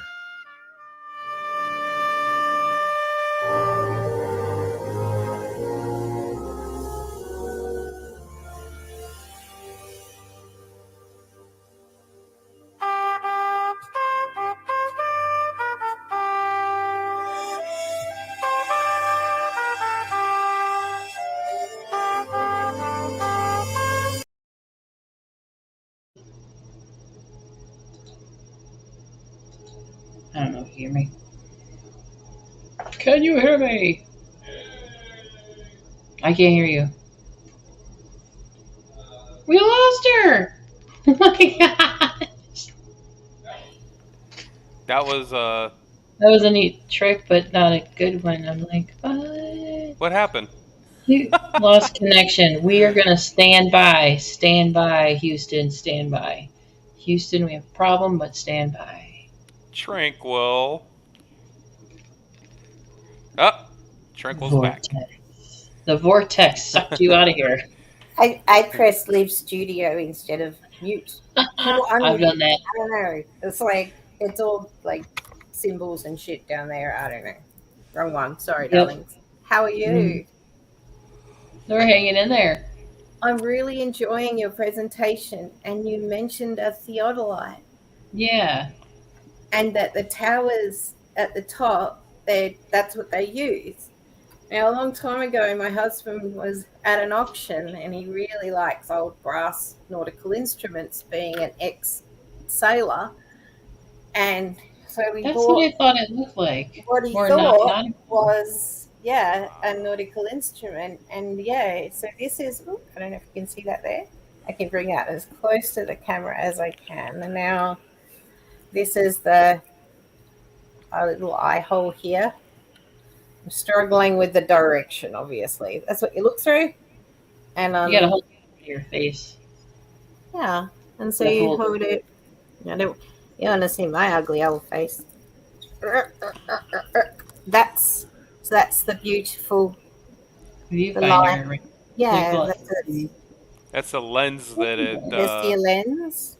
Got a piece of I'm glass in struggling there. with my words today. I have a few problems with my health, but that's okay. So this is what I would look through here to see. I see you. Yeah, and it would That is awesome. sits up on here. All of these. Well, this would be put into like a tripod. Your tripod. Thank you for helping me with words. I really appreciate that. Like, don't feel bad about ending my sentence because I kind of just lose the word if I'm having a bad day. So same here. And yeah, so it all kind of turns. Everything turns in it. It's a compass on the inside there. Yeah, I see. A compass. That is really cool. Yeah, it's a little dirty. It's been on the bookshelf. It just sits up there. This side's really cool. That's like my these instruments here move up and down. Everything kind of moves. This is a mirror, and because this is another level on the top. Yeah. So there's just levels, like the whole thing, little mirrors and glass, and another one here also moves across. Sorry, darlings, I'm not very good with it. So these guys move across too. So I just really wanted to show you a real live model light. That is amazing. And like what an they antique. would do to look down their tower, looking down. And I can tell it's all the way from where I am at you guys. As far as the eye can see. Yeah. So that's so cool. Yeah, I don't know when this one was made. It doesn't have a date. Okay. I was going to ask that. No, it doesn't have a date on it. That's kind of what I was looking for, when was it made? And I did a lot of research back in the day when we bought it, but yeah, it's made of brass. It's beautiful, and I just wanted to share it with you so that it, Thank you. doesn't just sit on a bookshelf somewhere. It probably needs a good polish, but I don't want to mess with that, I don't want to make the instruments broken or anything like that. So you can see on some parts of it, it's quite shiny. Yeah, you'd have to take that to like a professional to really have it done correctly. Yeah, the old instruments of yesteryears, they're really, really freaking cool. Yeah, they're really cool and very intricate. Like the entire instrument itself, just like everything moving, and it's like you came up with the idea of all these little I want to say little buttons and little knobs. Well, everything has a little knob to it as well. Yeah. So if you're looking at like this top piece here, and they had to make the little knobs. It has its own little handle, to hold on to. So you just it loosens. It's got its loosening. Yeah. Screw on the side. Can you imagine being on top of the tower and having the functionality of every little button, twist and turn left and right, to and know up how and to down do it? to really, I bet we all be better at math. Get that sight and really survey, right? Because they would survey the entire land. Because imagine being at the top of the tower, how much land you could survey with that thing. That's incredible. Well, I have a telescope, but it's just like an old-fashioned, like the $150 one that you buy your kids for when they're 16. But I've seen the moons of Jupiter in that. Oh, wow. That was pretty cool, It's the ability to be able to look through these. I think that's a part of it, is training your eye to see and just to have that different focus. So I really admired seeing that beautiful, big, shining. I was like, oh, wow, mine's looking a little rough. That's a small segment from a video because he has all that stuff behind him. He actually holds most of it up in a video, and all of them are heavy. Yeah, this is really heavy. My arms are like, stop that now. All of them are for, basically, we call it today, land surveying. Yes. but it looks very That nautical. It is reminded me wow. of more like the ship version I of kind of want to sailing the get my seas, big fat head out the way and reading the skies. I yeah, always I liked. mean, I can't remember what what they're called. what could we see with this? Like Yeah. how high and down the valley to check out where everything's going and Hmm. what roads were built, what It's got to be a surveyors fun put everything in. experience to And use it's things that are already. incredible. It's incredible about this because if you think of it in a tunnel aspect that we're doing this under, right? Because it all All of moves. these tunnels, the whole system, Yep. you would think would be built before anything above ground, right? So Yeah. they're out there surveying all this, doing the tunnel sites, building all this systems before anything above ground at all, which is more interesting because Florida is known to be a swampland, right? So it's Much like, use, how yeah. are they, again, it's like, how are you building all of this massive tunnel systems in a swampland of all places? And And why? right, that's the big thing. Why? And of course, They built a some resort. of the some of the news segments, they pointed out that some of it was used for drainage, right? Because there is smaller pipes that go through the tunnel system. Now, obviously, I would go, well, that's because they found the tunnels and figured, hey, it's already there. Let's just use it for sewage. You see what I'm saying? They didn't It build wasn't it, even they sewage. found it. All the tunnels have been there for so long, and it's amazing because Jerry Kurtz, the architect, the guy who's been around for a very long time and knows so much, his big question to us was when and when were the tunnels built? He He wanted to know when. he wanted to know when He was because more on when because he yes, knows if he knows when, he'll know who, and then he'll know why. But he didn't really exactly. divulge all of that in a theory. I'm like, you know what? We need to take him out to dinner again because I want him to expand on that. It sounds like a little wine to, Yeah, a little fire absolutely. whiskey by the He liked, fire. yeah, he liked talking about it, and it was cool to sit Yeah. with somebody and hear all of the because he's like 80 years old, so he's our elders of society that knows a lot. And our elders ache to be heard. Mm. Yes. Oh, yeah. And it Story was shouldn't stop with them. and you know what, that was something that again, talking to him about it, he was so enthusiastic about it just like we were because something he mentioned that even I brought up as we were leaving to end the interview is I said, the elders, our generation or younger, we need to learn what we can from the elders before that information is lost. You know what I mean? It's like, so I greatly, I said, no, the pleasure's mine, really.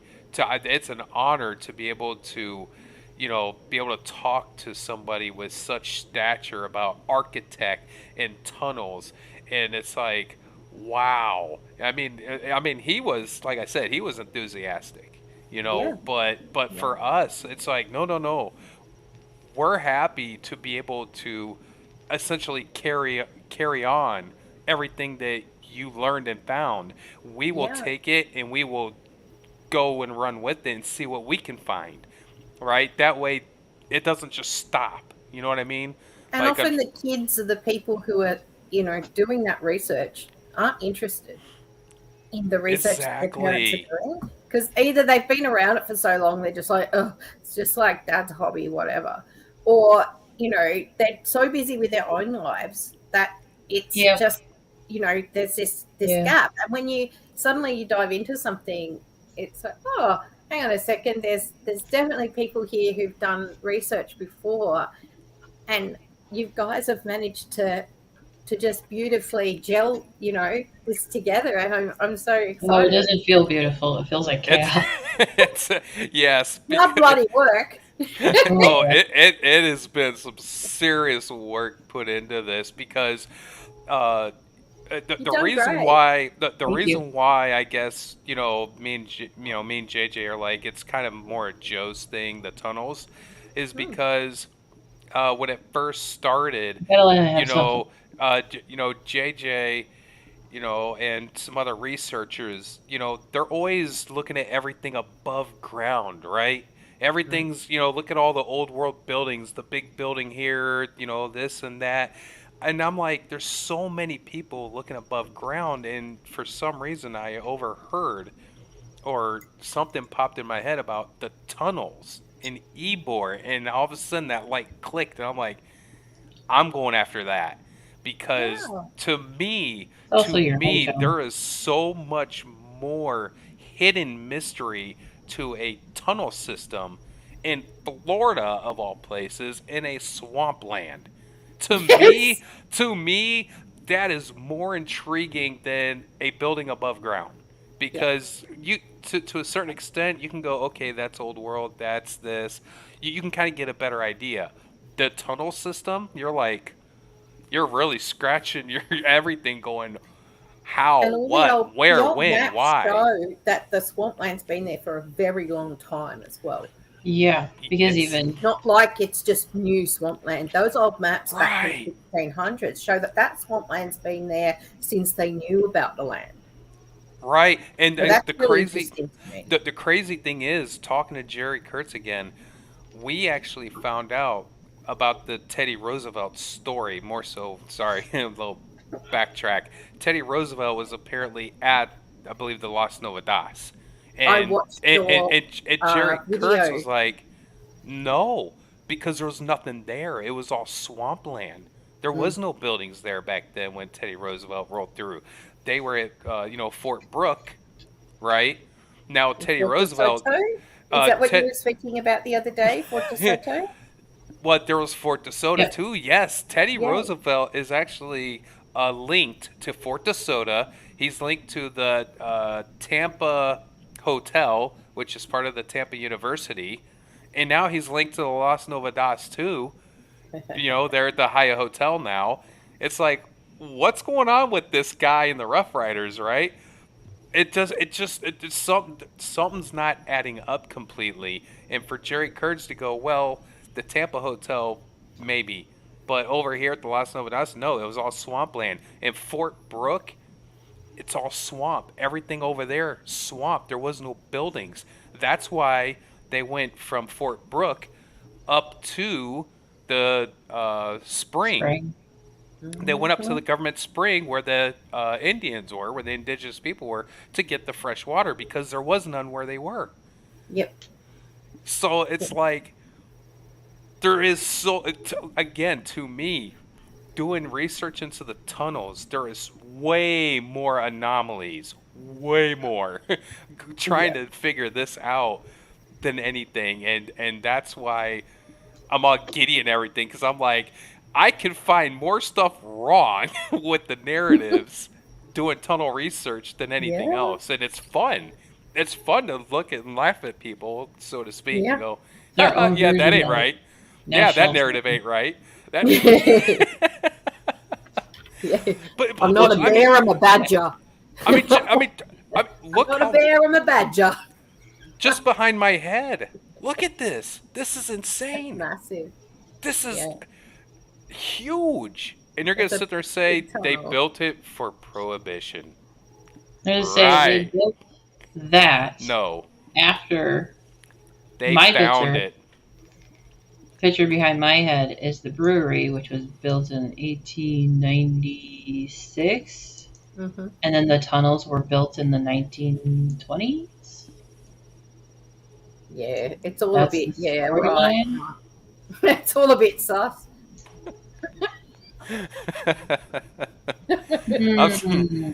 Hey, I'm going to let you go, and I just wanted to show you the theodolite because I was like, That was it super cool. ties Yeah. in so well with what, real Keep world, waiting. boots on the ground.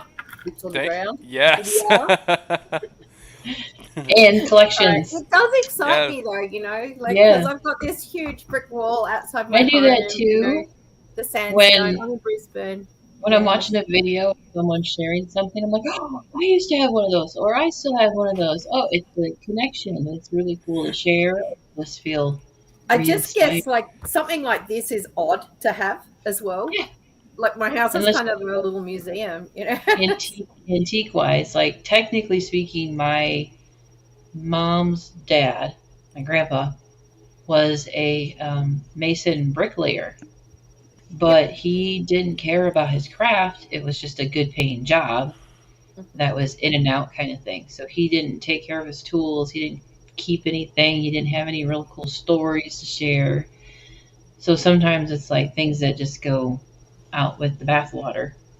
Instead of some people, you end up collecting things because it's really interesting and cool. Yeah, I'm a collector. Gyroscopes. Gyroscopes are what caught my attention when I was like 12, like the cool. old ones. And I would always forget what it was called. Like now, I've been struggling for the last 10 minutes to go, what the heck is that thing called? Gyroscope. Yeah, the gyroscope, kind of a leveler thing, but certain designs of them just to have on the shelf, they're really interesting to look at. Yeah. Like certain antiques. Good fun. Instruments, tools, and stuff. So we don't use stuff like we used to. We don't make stuff like that anymore. Because they said there's two types of theodolite. How do you say it? Theodolite. That thing. There's two types. You know what the two types are? No, I thought one type. I think we also have something called a declinometer, or declinometer. But I know that there's two types of theodolite. But I don't know what type this is. It doesn't have any markings. It's really simple. It's really simple. There's digital and non-digital. Yeah. I thought it was funny because I'm listening to the like guy that. and I'm Yeah. waiting for him to explain it, and he just said digital and non-digital, and I'm like, I'm an analog girl in a digital world, so you know. Yep. Yeah, this is my It's like- analog, and I like it. Yep. And always remember, once you go digital, it's no longer original. It's not. The cassettes. Oh, well, they broke into Oh. my car last night, and that's what they didn't take is the tapes, because that's what I've got in my car. But this is a everything's safe. All my fidget. music's still in my car because nobody wants cassette tapes anymore. This is a fidget cassette. That's what it's. Cassette. Oh, instead of just a pencil and actually dealing. I with know, the right? entire, Yeah, they like, have like streaming 12 thing different of this. designs. This spins, and then these Oh, that's cool. flick. I got another one. Living in an analog world. This one is Living in an the analog world. that Yep. would be the pencil, and it makes a cranky noise. I'm not going to demonstrate that now.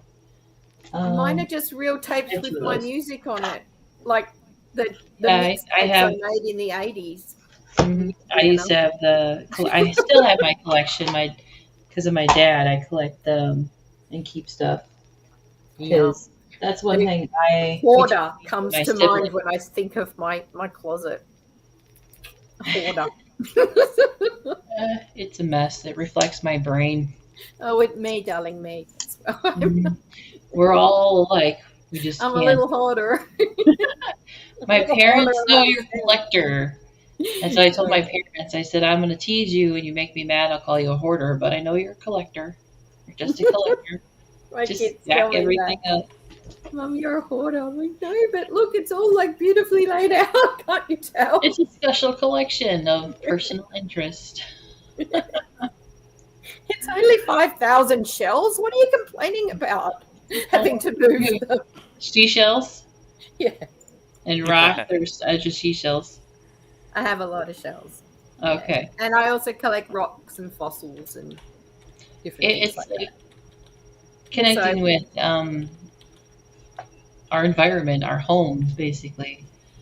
It's where we Yeah. live, and it still amazes us if we just take time to enjoy it, because that's part of the best thing. I said it the other day, going to the beach, and you could take your shoes off, you can get really grounded, and you have This the is earth. the third time on a stream I've heard grounding in the last 3 days. So, Well, actually, I seriously. connected it to going.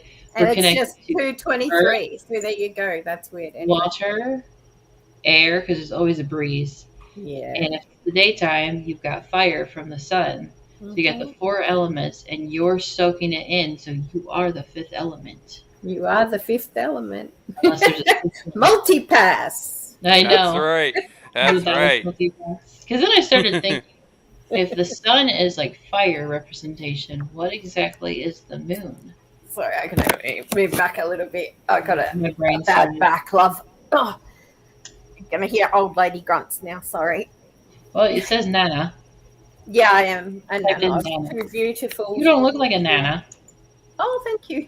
Yeah, I I have know, 2 you're like- beautiful grandchildren. You have And what? I have 3 children and 2 beautiful grandchildren. What? Well, You 3 look like beautiful you're- children and 2 Okay. beautiful grandchildren. They're You all popped beautiful. out kids really, really young? I was 21. I would say that's young, but I thought maybe 16. You look like you're like I'm I'm 40, so I I'm don't want. late 40s. I'm not going to tell you my age. I'm late 40s. Okay, well, whatever you're doing is doing good because you look like you're 40 Oh, our thank you. age. I stay out of the sun. I know that's like people. I would are say really, 35, but then I don't the want to main feel part older of the than that. day, I always wear a hat and I stay out of the sun. So Oh, I'm staying in the sun that's for at least the an big- hour, and then I run and hide. in the morning and in the afternoon, like in the evening kind of thing. That seems to be where I'm very fair as well. I have English ancestry. So I think that kind of, makes me very vulnerable, especially in the sunshine of Brisbane. Yeah. It's 27 degrees here today and it's April. It should be autumn and it's like, it's such a hot day. We've got Ooh. But that's windows Celsius. open and sorry about that noise there. Yeah, windows are all open, the fans are on. It should be cooling down. We've just had Easter. And I'm like, I'm loving today. It's great. It's bloody beautiful. We had 90 the other day. That's warm. Fahrenheit. We do Fahrenheit. Yeah, it's like 90, 92 You're like, it's Fahrenheit. 42. That's Ooh, come and up it's- fast from a little while back for you guys. Little while back. Little while Yeah. It's nice though because it's not Michigan. Michigan is freezing, cold, dreary for another 3 months. I'm thinking Michigan, like what parallel is that on? Is it kind of like 45th. 45th parallel? North. Like, Yeah. The fifth it's kind of pretty high runs. up. Straight up. Yeah. Because we lived in a city on the 45th parallel at Oh, one wow. point. Cool. Maybe yeah. It's And just interesting. My husband grew up in England, and he just doesn't like snow. He likes being cold, but he doesn't like the snow at all. So I like the cooling off and not being hot all the time, especially being 40 now and hit a landmark and being a woman. It's Oh, not yeah. fun. It's not fun. So I still need keep one like of those Chinese fans with you at all times. One of those little fans. I have They're just the best things in the entire world. so far what works is just spritzing myself. Oh, spritzing, yes. Spritzing and it because the skin gets drier and then it makes it feel hot even if you're not sweating, so I just spritz and then I might dab a little bit, and especially the back of my calf. Spritz and dab. Mhm. If I smoke the back of my calf, I will start to cool off a lot, or my forearms.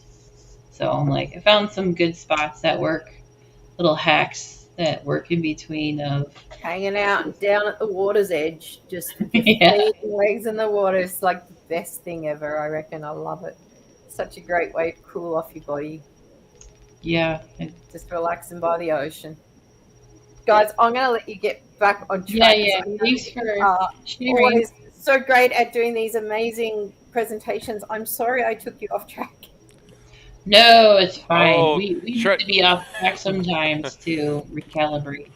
Because a lot of so times I was sitting here you going, need a not mental only did I break. forget what video I wanted to play next or what I named it, I'm just sitting here going, I'm not bored with myself and the research, but I'm just like, what was I doing? I don't- So taking a break I from call it, them brain farts. Mhm. I just brain fog. Yeah.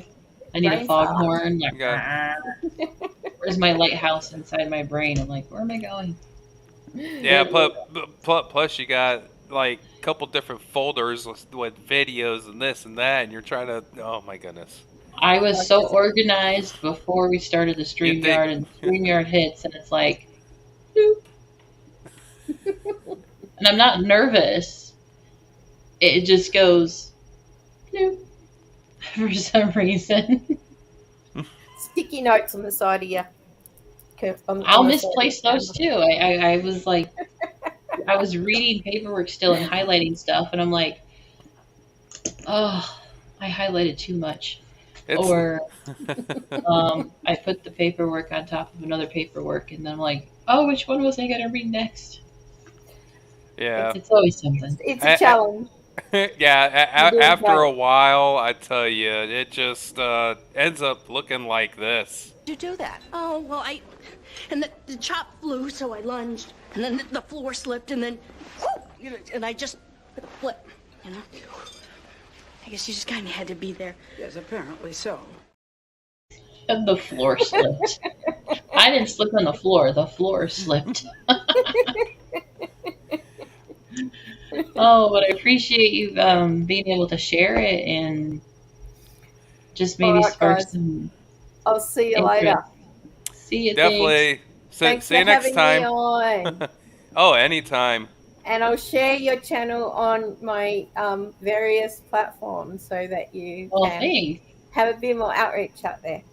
Yeah, Yeah. appreciate it. Yeah, especially this stream. This is whoa. This is This is a doozy. He's tooting his horn. It's a doozy. It's a doozy. See you, Toot, mate. toot. Bye, See ya, thanks. Will. Bye. Take care. Oh. After you. Oh, no, you first. After you. Oh my goodness. If I'm not back in 5 minutes, just wait longer. I just need to learn it. Absolutely. Oh, this is for most of World Down Under.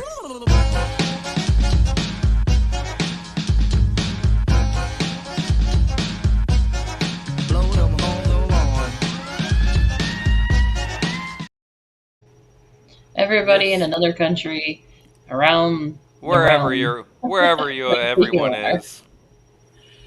That I was did really have- cool seeing that. Oh yeah, it That was just really sparks cool the seeing interest that in of going. person. Do I want to start collecting the other things? Do I want to do more research? Of course, I want to do more Yes. research, but it's I need a day off. Okay. What else do we have? I had it highlighted. Where'd it go? Okay, it's highlighted. Just another little video collage of Sulphur Springs water tower in the news, and Oh, cool.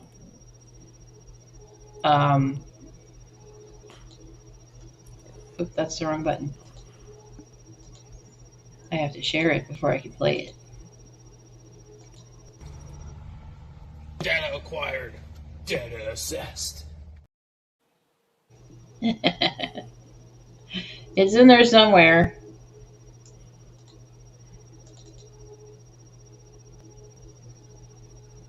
Oh, it's muted.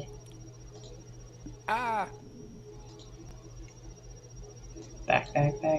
Sean Daly, why they're working so hard to bring this iconic tower back to life.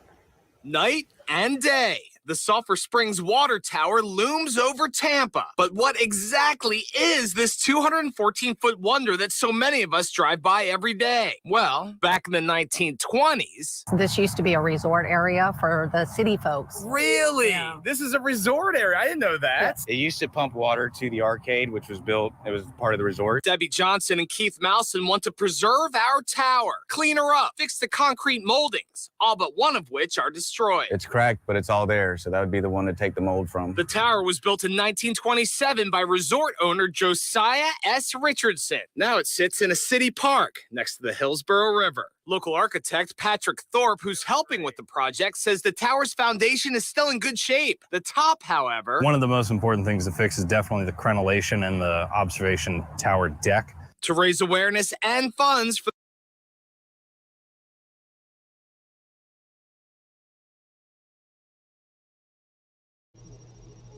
That one.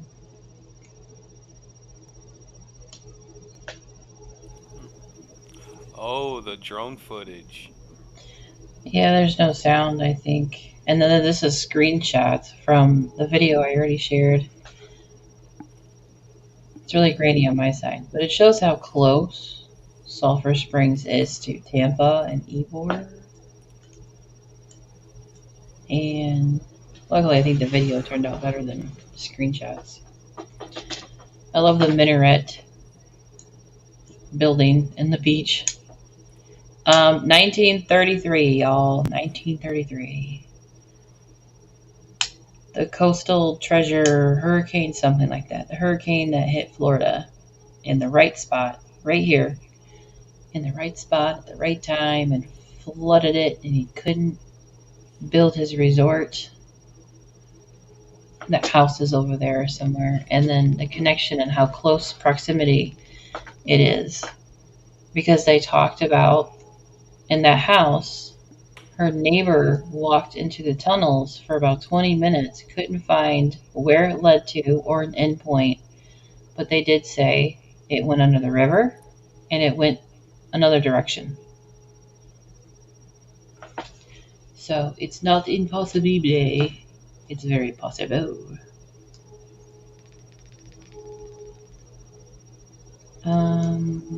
I'm pretty sure that was it. I'm pretty sure. Nah. Well, that's all I can deal with right now.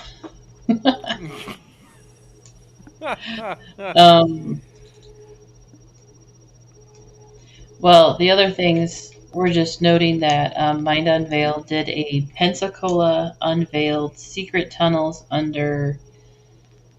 it's a long title. But Mind Unveiled has a 5-hour deep research, also thorough, and it's long.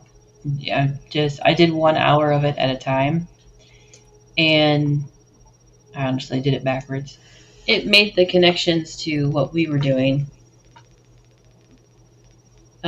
with this tunnel research display. What was really interesting, I don't know if I do have sound. I found a depiction map, I think I shared it on my channel, of DeSoto's march into the wilderness, 1539 to 1543. I can share that because that's actually pretty interesting. If you consider the wilderness, the 1500s, like, really? Just much like even up until the 1800s, 1840s. They're talking about Roosevelt and the Rough Riders. And there was nothing here, if you want to say small fishing town villages. That's all that was here with the indigenous natives that were here doing their thing, and then the the Europeans show up and try to take over. What am I looking for?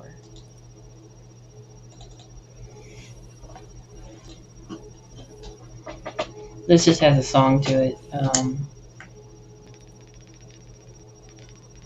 But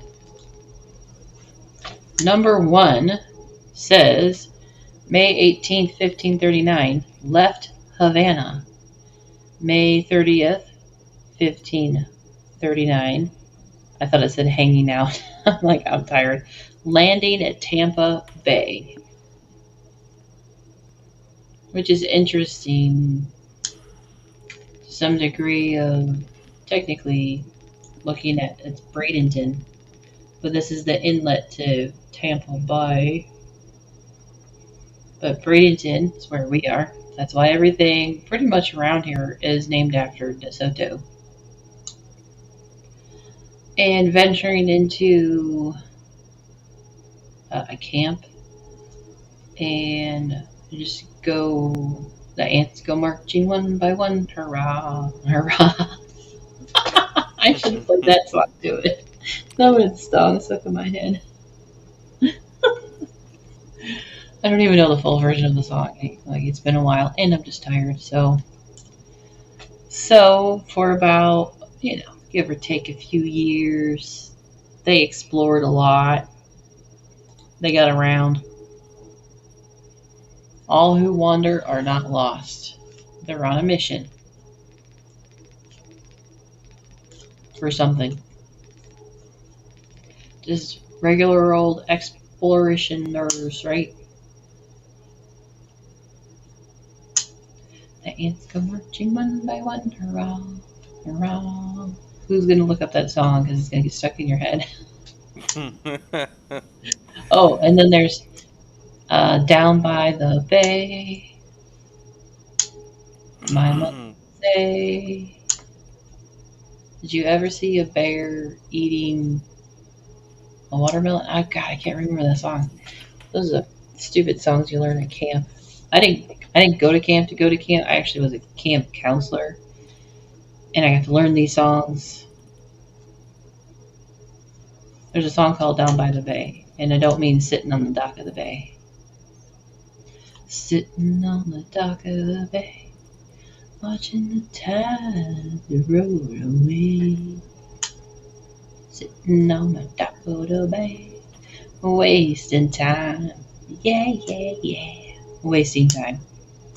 Wasting time. You're wasting time. We have nothing better to do. Let's research history. That's pretty much it.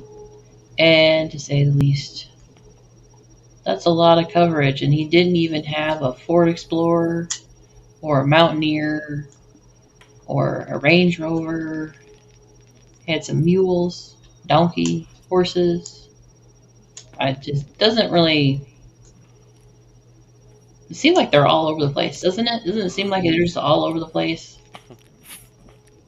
Technically speaking. I mean, if you don't have a hot air balloon, you kind of float around. You're just kind of wandering. You're literally wandering. I should say march into the wilderness. It's wandering around the wilderness.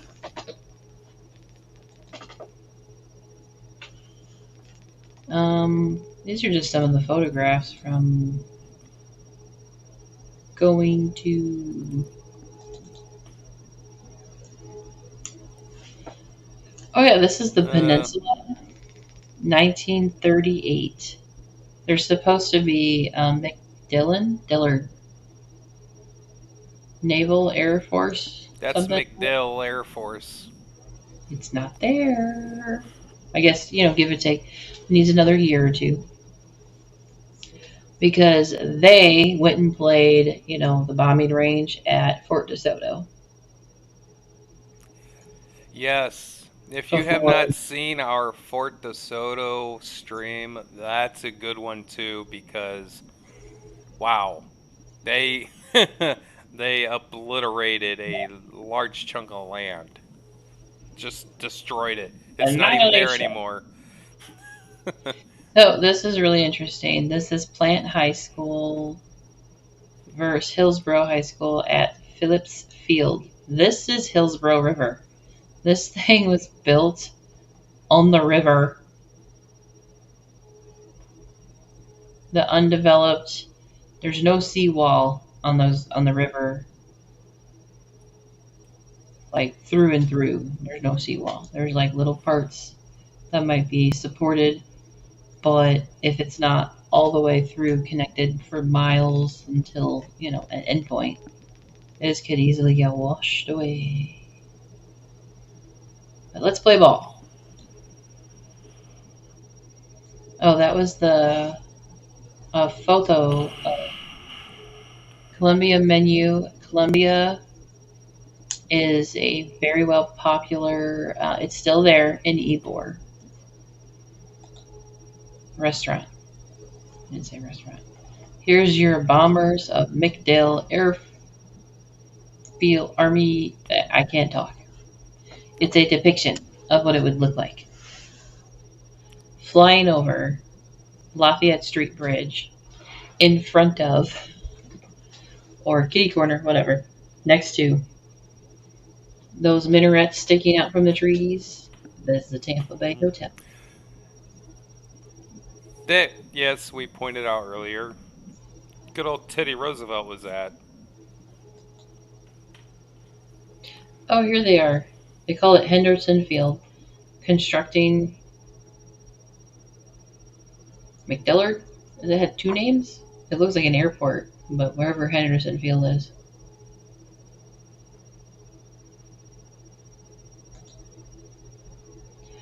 Uh, 1891. This is the courthouse of Hillsborough County Courthouse. 1891. This is a very similar, if not, it's a smaller design, very similar design to the Tampa Bay Hotel. That was built 10 years before? 7 years before? Here's Phillips Field from, I want to say, the river's on that side. Saying of the Cigar Bowl game with skyline of downtown Tampa.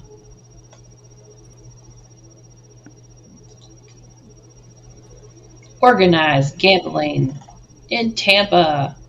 Oh no, organized. It's so organized. It's so organized crime. If it's so organized, how did you find out about it? There it is. The Hotel El Pasajai. I'm too tired. And restaurant.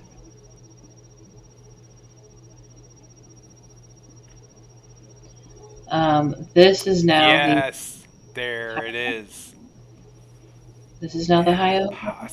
That is now the Hyatt Hotel, which was the Las Novedades.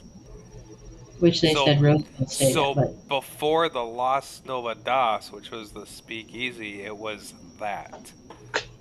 It was a hotel that turned into a speakeasy that turned back into a hotel. massively renovated. According to, massively renovated. Wow.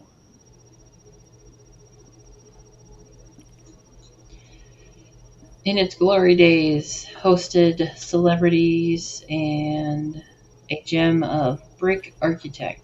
It stands of this way and that way in the Ybor Square. Oh, that's the wrong one. Yes. Okay, Ybor Restaurant. City restaurant waiters, cigar makers got together more than half a century ago. A series of in a number of unions. Then they joined to Labor Temple at 9th Street and 16th. I don't know what I read. I see words and I'm trying. This is the 9th Avenue and Abated Cuba 14th Street. Ybor City. Most of the stuff, we've been up and down. A couple blocks. Yeah, we were mostly on 7th Street, so There is some things you can see from Google Earth that still resemble like an echo of, yeah, I guess like an echo or a soft imprint because they renovate and plaster and nothing looks the same. There's like a watermark on some of the stuff. Pushes through. But most of the stuff just still, even if it says the 1940s, mostly if it says the 1920s, it still looks so vacant, empty, desolate, despair. And then you smell spaghetti, and it's yummy. Yeah, all of a sudden there's people all over these pictures. When the past couple pictures, it was nothing. About 30 to 40, Like 50 people, that's it. tumbleweeds. That's it. That was fuzzy. Photograph made turnaround century. Now remember, if you look at that picture, everybody, for use in library only. That means you cannot check these books out. No. Most of the fun stuff, oh, the fun stuff of history, you cannot take home. You cannot have it. So heads up, you go to the library, make sure you do have your camera or picture, whatever. Yeah, you did say you can take photos. We do have a scanner. Most of the stuff, if it's a copy or print, it's like you gotta pay for it. But just finding interesting books, and once you find a good book, you feel like you spent nearly hours looking for whatever it is you were looking for, and then you find it, and then they're ready to close. And it's like, what? Seriously, they were closing. We were there 2 hours. I thought I knew what I was looking for in the section of Tampa, Ybor, and because it was Manatee County, they have a small section of stuff. And I still ran out of time. And then you get hungry, and you still have to leave. So this is the one that was renovated. That's the cigar building, right? Turned into a museum with the clock tower.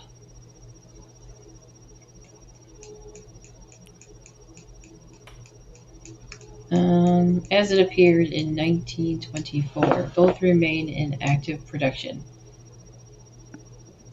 I don't know when the book was printed. Offhand, I don't remember. Yeah, some of these buildings I walked around and looked at, they're vacant. They're empty. This looks very empty, even in the photograph.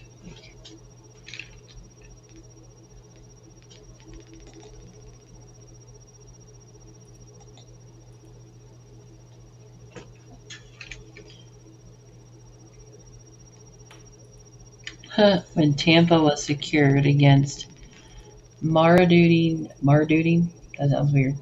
Am I saying that wrong? Marduding. Oh, marauding. Oh my god, I was saying it wrong. I know. I'm tired. I will zoom in. Marauding Indians, yes. Marduding. I'm okay. The U.S. Army garrison at Fort Brooke, now Tampa. The best water for miles around came from the surface at what is now, there it is, 6th Avenue and 13th Street. Now, isn't that amazing that all they're going to say is the water came from the surface? The Babbling Brook. They're not going to say it was a spring. It was the source of water supply. Oh, wait. Yeah, they did. Right there. Government spring. Okay. That's all I know they word it. They have to make things difficult than they are. The inhabitants called it Government Spring. It's weird that they would call it that because that's not what it was their spring to begin with. We were here first. Check this out. Government spring water was converted into beer starting in 1895 when a brewery was built at the site. in its early days, it was only commercial brewery south of Jacksonville. I don't. You know I'm what? That not buying that. information, that is a good summary of information that is basically in the paperwork I handed you to say this is the only other part to actually read. This looks abandoned. Yeah, because that's the ice house. But the whole thing is connected. I know it was the 60s, 68 or something when it closed. Roughly speaking, it said it closed down. That this is supposed to be this is the ice house. This is the Florida brewery. That doesn't look the same. Or when we look at it now. Um, this over here would have been the connection. Yeah, you can barely see the track. Oh, yeah, I was gonna say But that's where off to the side, just out of shot, right? I Just was just out of the picture is the boom. yeah. They would open the gate. You could see where they would open the gate right in the middle. The car would back in. They would open the gate, load it up, and then It says that would say brewery right there, because it went from Florida brewery to tropical brewery beer, but they used this government spring water. That's why he said it converted to beer, because it was so important to make beer in 1895. We had stogies and brewskis. All you that's need. Tampa in a nutshell. That's all you needed, and fishing.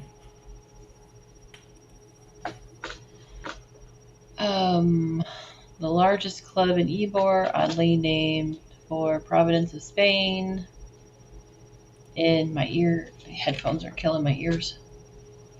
And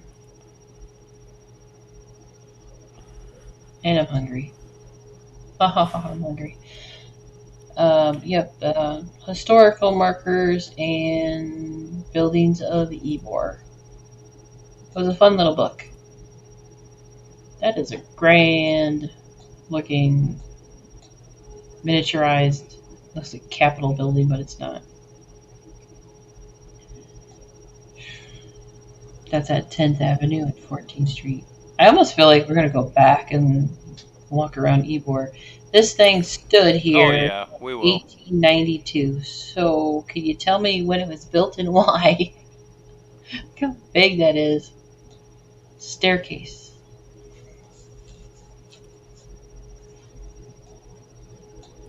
Staircase. Underneath door entrance to the speakeasy. Inferno is the password. See? Speakeasy. The basement lounge of a lot of things I can't enunciate. Except for Ybor. I have reprogrammed my brain to stop saying Ybor. Because it's a Y, but you know, Y, the sounding. I'm like Ybor, Ybor. I'll probably just mess it up now from now on because I said that. This is how it looked in 1927.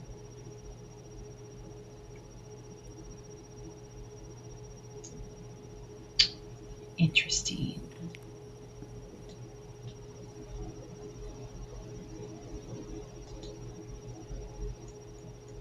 People and the building. People and we already looked at that. I took more pictures than I realized. Yep, multiple pictures. This spot is forever technically not dedicated, but technically Cuba. The land is forever Cuba, in the heart of Ybor City. Oh my god, 8 years.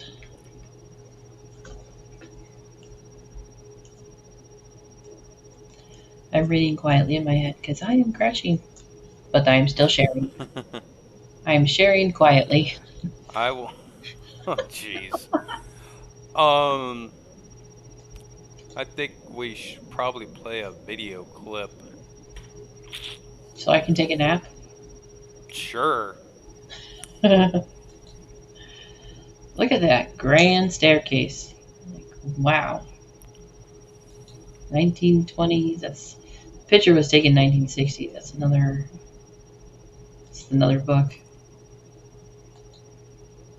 And there is Tampa Courthouse. Confederate Monument. That's the obelisk. Apparently in 1934. But this thing got taken down, demolished, taken down. I'm not sure why. Pick a storyline. That's why. Broadway theater. Does that look like it should have been a theater? A theater. If theater and drama are from where it's at, where it's at. I believe it was Athens. Technically, drama, Greek displays, plays, just whatever. I'm okay. Cinema theater. That looks a little questionable.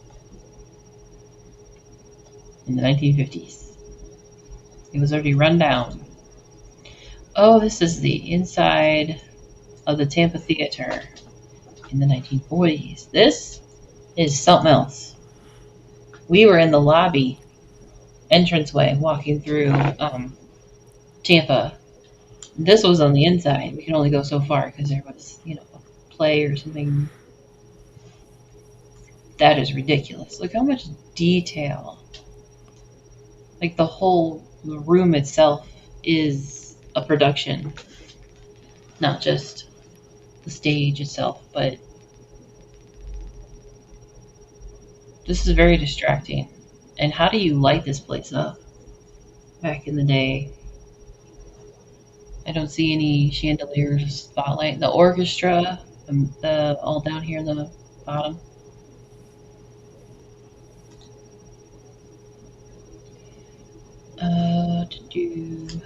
There's a massive building behind it. But yeah, these are like back to back on every corner. Oh, the menu. Let's get some prices. Oh. I don't think we should eat some of this stuff. We were watching Dreamers the other day talk about massive giant bugs and the correlation between some of the sea creatures and insects. That is Leave it at that. true. I've always noticed it, but I couldn't always articulate everything. I noticed it. I wasn't going to eat it. Nope. Oh, thank you. A lobster is, I would recommend don't eat before you go watch it, but you need to watch it. And you might eat some fruit and veggies after it, and probably stick to that. But seafood is very questionable. If you don't ever think you were eating bugs, let me just tell you. If you've eaten seafood, you were eating bugs. You were eating bugs. Yeah, shout out to Dreamers there, letting us know about the restaurant delicacies of the sea. They convinced you because it was so expensive that it was a delicacy, and you ate it.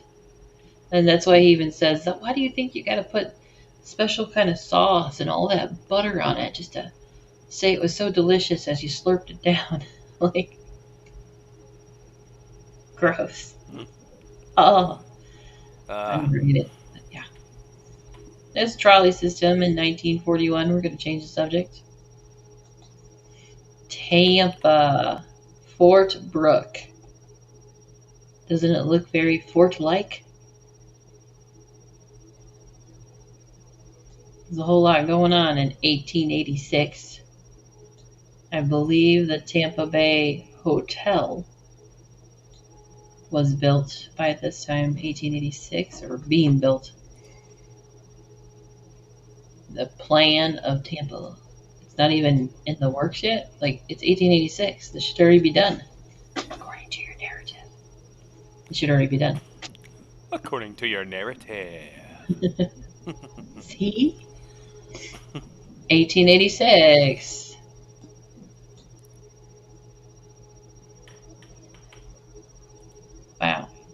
Some of these people need a little less sun. They're just getting too much sun.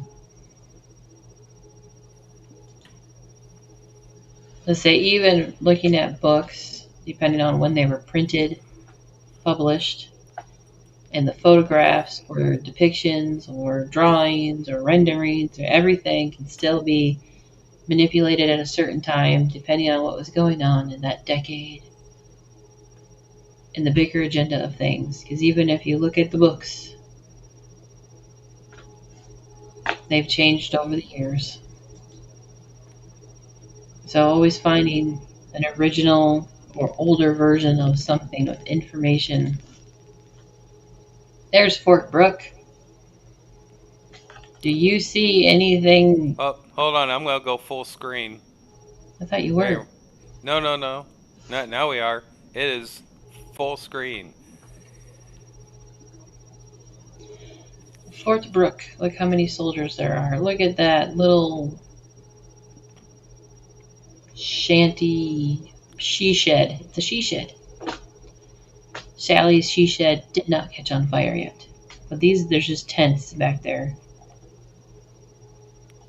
And there's just a few men worthy of to stand and smile. They're saying that Teddy Roosevelt and the Rough Riders were down there in Fort Brooke, right? At some point. Or the main point. There's nothing there but a bunch of teepees Trees. and trees. There is Swamp. no building whatsoever. The swamp thing. They're in the swamps, and that's why they had to go all the way up there to where Government Spring is. Yeah, because if that was the water. That was the 1840s, 50s. The Civil War was the 1860s. So if Roosevelt was hanging around in, was it the 1940s? I can't remember everything offhand. Even the Tampa Bay Hotel would have been the first major structure built. That was the 1880s. That was like 1890. No, it was the 1880s. It was the 80s. It was the 80s. 1880s. Because, 1882, 1884. This is what you're looking at. Thanks, Tranquil, for being here. We'll catch you around next time. Thanks. You're more than welcome to come on the show Howdy. anytime. Share some more Antiquitech. What did I say? Vintage instruments. Antiquitech. That's something else.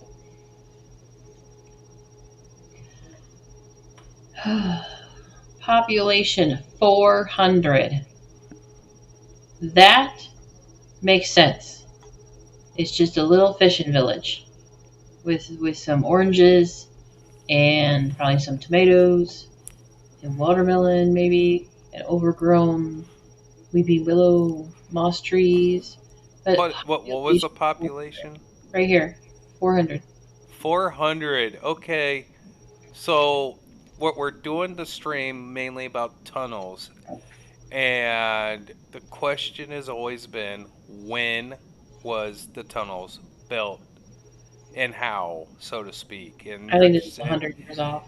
You're talking maybe a few hundred people at best were throughout the entire Hillsborough. 100. There's no way they built that tunnel system. They're even trying to build like 2-story houses, maybe with a cellar, which is like crawl space for your potatoes. Their narrative is they built the Tampa Hotel, the tunnel systems. They built everything with, a handful of people. You can get stuff done if you're motivated. I mean, you can get some stuff done, but if you're motivated and you know what the heck you're doing. Florida, 1785. Something ain't right. I think that's 100 years off. I'm just going to keep saying that. I think that's 100 years off. You're about 50 years off. We got 18. Okay, hang on. 1885.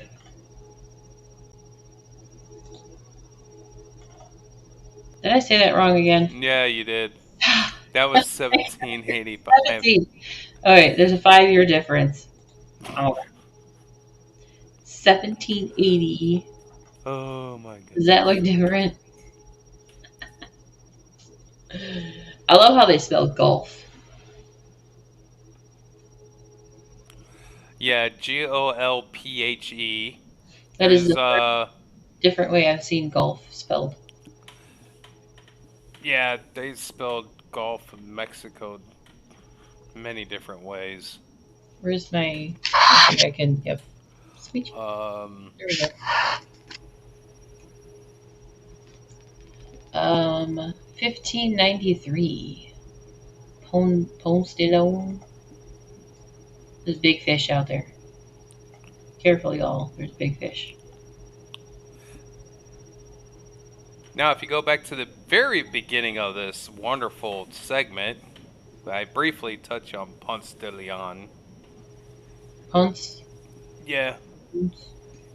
Ponce de Leon. Yes. That's why we're trying to... I'm just gonna... Oops. Share in correlation and connection without getting too heavy in it, but also pointing out the fact that there's so much connected. And, ooh, Choctaw. I still need to do my own, my own ancestry of based off of what my aunt did in the 70s. Say we have connections. That is a celebration of Gasparilla. Look at all the motorboats. Look at how pirate. Undefined. There's no seawall. This is Hillsborough River. Is where they put the pirate ship to celebrate Gasparilla. Barilla? Barilla. I don't remember. I'm a little off saying it. So, the celebration of piracy. Yar. To steal, kill, and destroy. Plunder and pillage. Yeah, we all enjoy those Pirates of the Caribbean movies because they're funny, right? It's all funny. But we celebrate thievery and killing and sure, okay. Welcome to Tampa. Look at the modernization of fucking it all up.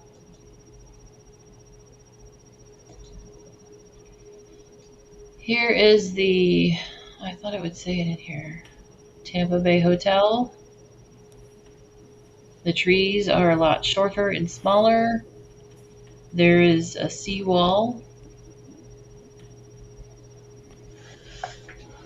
This is kind of an incline up to the building. It's a massive building. It's a hotel with 500 rooms with a light fixture and a telephone in every room. You get a light and a telephone in every room. In the 1880s, it's one of a kind. In the population of 400 to 700.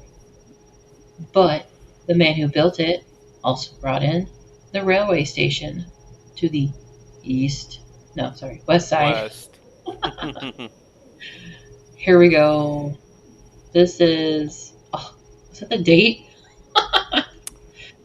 That was. It says the population at certain times. 1880, 720. 1890, like 5,000, blah, blah, blah. Wow. It just quadrupled. Every 10 years it jumps 5,000. It quadruples. This says 1912, I guess. The city with the payroll. Interesting. So this Osray, that was Oyster. I saw another map that it was Oyster Island. Looks like Osray, What are you talking about? That looks like it says grassy. Grassy. It looks like an O. I've Grassy seen it on Island. other maps with an O. Anyways, this is to become Davis Island. I've yet to see any photographs. So this was a drawing depiction of what could be, but they're saying it's what it was in 1912 because that's a simplification of it, I guess. Tampa Bay Hotel, Hillsborough River. This is Tampa itself, and this looks like the Bay. Yeah, Ybor Channel. Ybor. Yeah, because the government springs should be up there and Fort Brooks down there. They said it was 2 miles.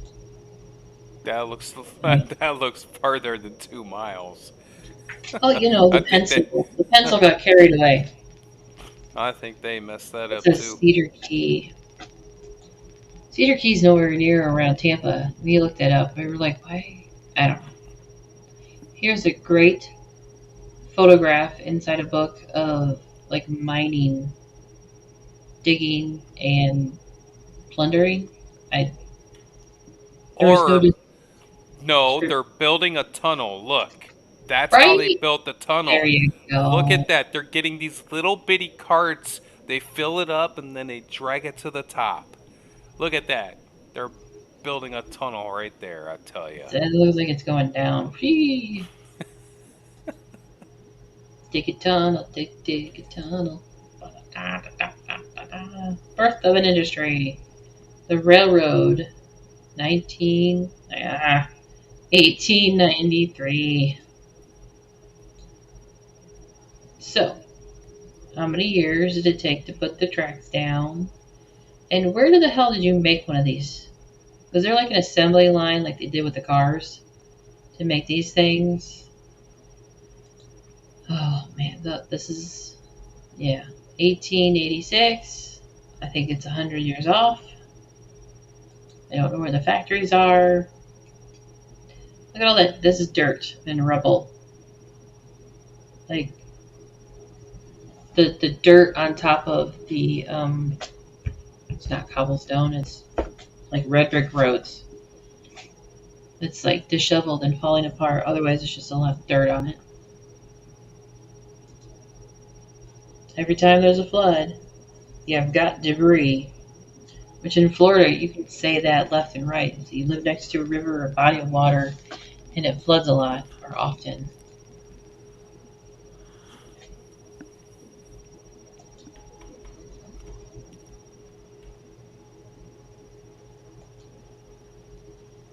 That's the bridge to this way and that way. That's all I can say. This way, that way. A view from the top of the courthouse. So they're in the courthouse looking outward in 1886. That's 100 years off. I'm sure of it. That looks like snow. It's like tracks in the sand, and the snow, and the mud. Because that's a wooden sidewalk.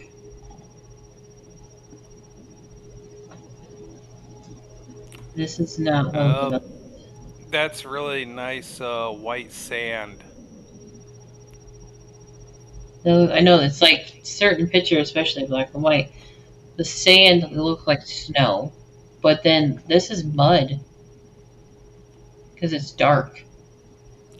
Depending on when it gets wet, it will look like mud, or the wet sand just looks like. The whiter the sand, the harder it is to see that it's wet. The whiter it is. We've been hanging out at the beaches.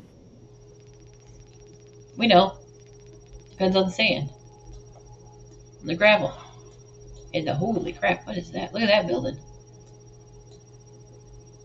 Looks like stacked pie pans. Who's in charge around here? Oh, they live over there at the stacked pie pan. Lots of sand. Lots of sound. The stingrays? Oh, here's... They look like the Rough Riders. Yep, Teddy Roosevelt to Tampa. Oh, they don't have the year in it. Why wouldn't you take a picture in front of the hotel? There's nothing there, right? There's no year. He could be standing. Really? You don't know what field he's in. That could be, Virginia for all we know.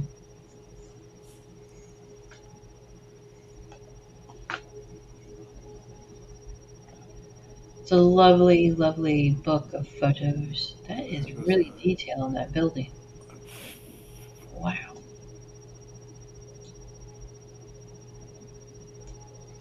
Oh, wait.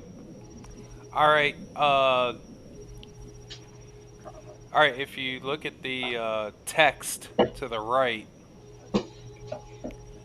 it says on February 15th, 1898, the U.S. battleship Maine was sunk in Havana Harbor, and with America's newspapers howling for Spanish blood, it wasn't hard to determine the results.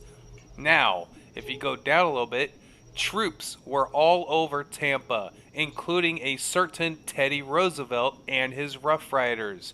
And with the troops came even more money. Tampa prospered in the war. That's great, but look at the year.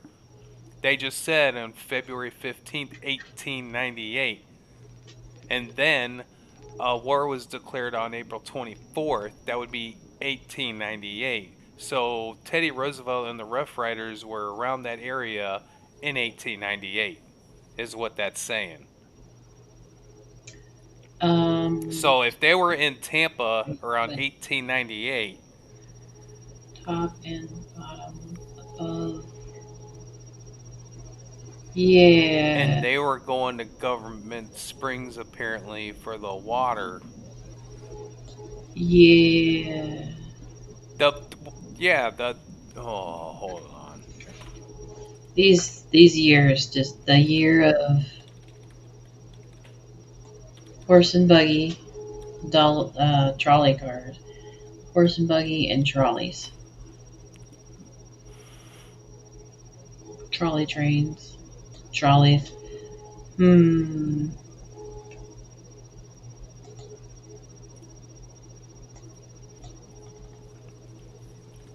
This is in front of the Tampa Bay Hotel. All them little bushes are 100-foot trees. The Tampa Bay Hotel opened on February 5th, 1891. It was being built in the 80s. Yeah.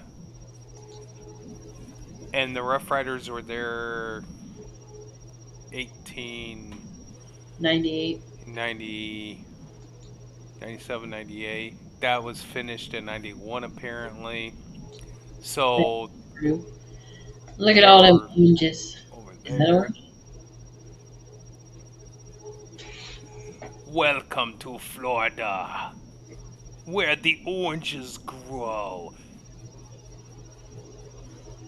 See, why would we have more crops back then if there was less people, and we have less crops now with lots of people?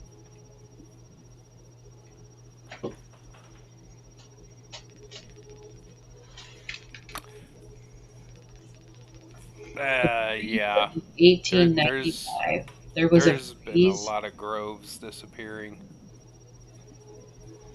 Well, we need apartment buildings more than we need food. This looks like the drinking fountain for the horse. A drinking fountain.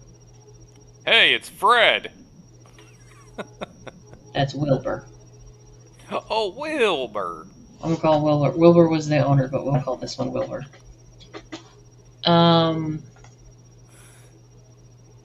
A horse takes refreshments at Madison Street. Okay, that was this one. A horse is taking a refreshment at Madison Street. Very considerate to have not just a bucket of water, butter water, like fountain. We find those at the dog parks for the dogs. Aerial shots, yeah, with a seawall. Look, it's a mafia gathering. The cigar mafia gathering. There's like nothing around. Look how the shrubberies, the trees, like everything. There's nothing around. I don't even see bullet holes in all the sides of the cars. That's odd. It's because they didn't have a. Look at all the trees. Those are old trees. Those are old 100-year-old trees. They look like Yeah, they've been around a pine while. trees. But then look at this picture. There's nothing. To say they tore it all down and built something, but that's interesting. Everything's so interesting. Can't you tell? The clicky button wasn't working. Okay. Some life to the lull years. Davis Island, Clockwise, Davis, Causeway, Tollgate. That's another picture. 1934, construction. 1925, Davis with bathing beauties. Something fishy going on there. The way WDAE, wireless towers. 1926, a view of downtown. 1925, an aerial view of Davis Island and its relation to downtown. It's when they said Davis Island was being sea dredged and built on at the same time. In 1925. None of that shit makes sense.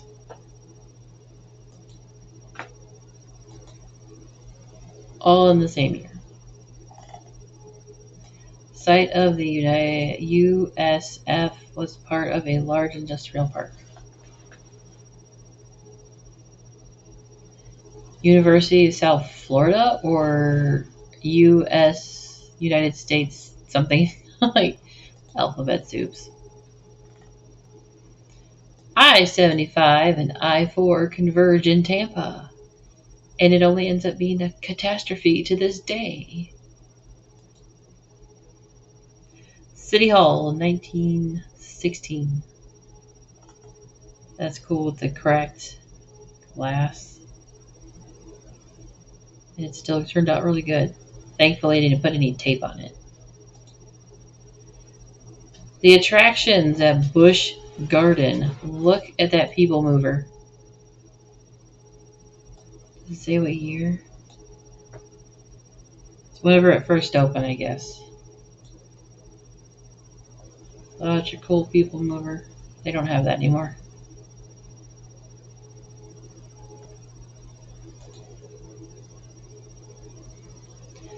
Tampa Theater under construction in 1926. Sure. Observation tower. Observation deck. Observation fort.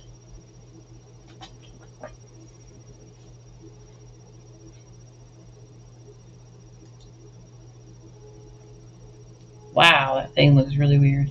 This is the first flight from St. Pete to Tampa in 1914, and then the Tampa International Airport. Look how crazy. That looks like an alien face head.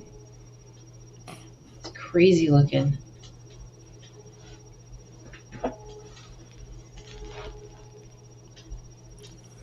Yeah, Tampa International is a very Whoa. huge, We're done. very huge airport. Yes, it is. I think we're done. We're going to have 5 hours. We're so done. Well, I'm gonna play this clip, and you can take a break or whatever.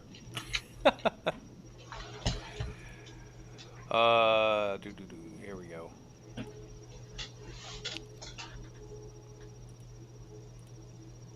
Yes, I want audio.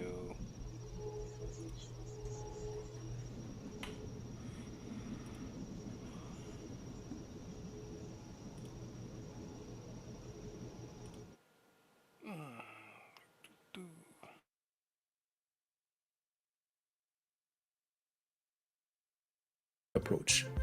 Without further ado, let's get started. Modern tunneling has been continuously developing over the years. And if I am to give a brief history of mechanized tunneling, I would try to break it into three main eras. First, the era prior to 1900, which is called here the Ancient Era. Then the era between 900 and 1970, which is called here the Industrial Era. Post-1970 is called here the Modern Era, where most of the new advancement in TBM machines were made.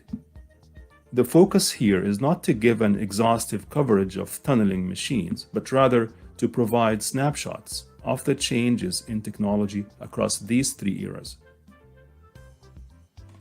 At the beginning of the 19th century, there was a need to excavate underwater tunnels around the world. For example, in the UK, and due to the economic development, it was necessary to add a new tunnel under Thames River. However, it was a challenging task due to the presence of water-bearing sand and gravel to the south side of the river compared to the stiff clay found in the north side. Marc Brunel, a French entrepreneur, invented this tunneling shield. It consists of a grid of frames that could be pressed against the tunnel face and supported on a set of horizontal wooden planks that would prevent the face from collapsing. The shield was topped by iron plates that formed a temporary roof to protect the miners. The shield was patented by Brunel in 1828. This is a model of Brunel tunneling shield that is on display at the Brunel Museum in London. The tunnel was completed in 1843, and Brunel's name was commemorated as the innovator of the first shield-driven subaqueous tunnel. Inspired by Brunel's shield, Joseph Hobson of Guelph, Ontario, designed a shield to be used to excavate a tunnel under the St. Clair River between Canada and USA. The idea was to design a moving steel shell through soil using hydraulic ram forces. The shield protects the tunnel heading from collapsing until permanent lining is in place. This picture was taken in August 1889 from an open cut in Sarnia, Ontario, looking west, where the shield was being lowered into place before the start of tunneling. The St. Clair Tunnel required two shields that were the largest in the world at the time. One started on each side of the river, and they met in the middle. The tunnel was lined with cast iron and masonry. Within the shield, forms were built to provide support and protect the workers at the same time. Horses were used to haul loaded carts out of the tunnel. The men worked throughout the project in compressed air environment. It took about a year to complete the excavation that started in summer 1889, and the shields met in August 1890. This is a plaque that commemorates the name of Joseph Hobson as the engineer behind the use of shield-driven tunnel lined with cast iron segments. This is one of the early designs of a tunnel boring machine from 1880s. It was made by Frederick Beaumont and Thomas English. The tunnel boring machine was 9 meters long and was driven with compressed air. Moving to the industrial era, in 1967, Hitachi Zosen Corporation developed and manufactured an open-hand drilling type TBM by using the technology cultivated in the shipbuilding industry. The TBM was used for sewer pipe construction projects in Japan. This is the cutting shield used for the Elbe Tunnel excavated in 1968 in Germany. The Elbe Tunnel is a subterranean Elbe River crossing located in Hamburg. It has a length of about 3 kilometers. The tunnel was constructed between 1968 and 1975 with 3 tunnel bores to create a tunnel that contains a total of 6 lanes serving the city of Hamburg. Fast forwarding to the modern era, this is a mixed shield TBM with compressed air that is suitable for non-cohesive soil material. This type of TBM is suitable for complex ground conditions, especially with high water pressures and very large diameters. As the tunnel face is supported by an automatically controlled air cushion, sudden pressure and volume fluctuation can be balanced precisely. This ensures maximum tunneling safety and greatly minimizes the risk of heave and settlement at the surface. For soft cohesive soils, however, tunnel boring machines with earth pressure support are a preferred option. These earth pressure balance shields turn the excavated material into a soil paste that is used as pliable plastic support medium. This makes it possible to balance the pressure conditions at the tunnel face, avoid uncontrolled inflow of soil into the machine, and creates conditions for rapid tunneling with minimum settlements. This playlist here contains additional videos for some major tunneling projects with details of their construction processes. Let's now talk about soil arching. One of the early arching models was proposed by Terzaghi in 1946. When any underground excavation is made in an already weak rock, it often serves to further weaken the rock above. The net effect of this is a downward movement towards the tunnel that results in upward shear stresses and load transfer to the sides of the tunnel. As illustrated in this figure, the rock in area A, B, C, D that is loosened by excavation is attempting to move downward. The movement is being resisted by friction on surfaces AC and BD. The effect of this is a transfer of a large amount of overburden, W1 here in this figure, into the abutments of the tunnel. Another way to explain soil arching is using the trapdoor model experiment. In this model, granular material is supported over a rigid base that contains a trapdoor. When the door is lowered, only the soil block located directly above the trapdoor settles. This relative movement results in shear stresses developing within the soil between the yielding and non-yielding zones. Therefore, arching can be best described as a transfer of forces between a yielding mass of geomaterial and a joining stationary mass, leading to redistribution of stresses within the soil body. Under most conditions, tunneling causes a transfer of the ground load by arching to the sides of the opening. This phenomena is usually called ground arch effect. At the tunnel heading, the arching effect is three-dimensional in nature. An arching dome is usually created in which the load is arched not only to the sides but also in front and behind the tunnel face. Ground arch strength usually deteriorates with time, and this could lead to an increase in the load transfer to the support. Therefore, the total load that is shared is proportional to the relative stiffness between the ground and the installed support. This class of problems is usually termed soil structure interaction. Let's now talk about stability of tunnels. One of the main issues associated with underground construction in soft ground is that underground excavation alters the stress fields in the surrounding material. If soil strata cannot support the imposed load, then ground deformation will occur.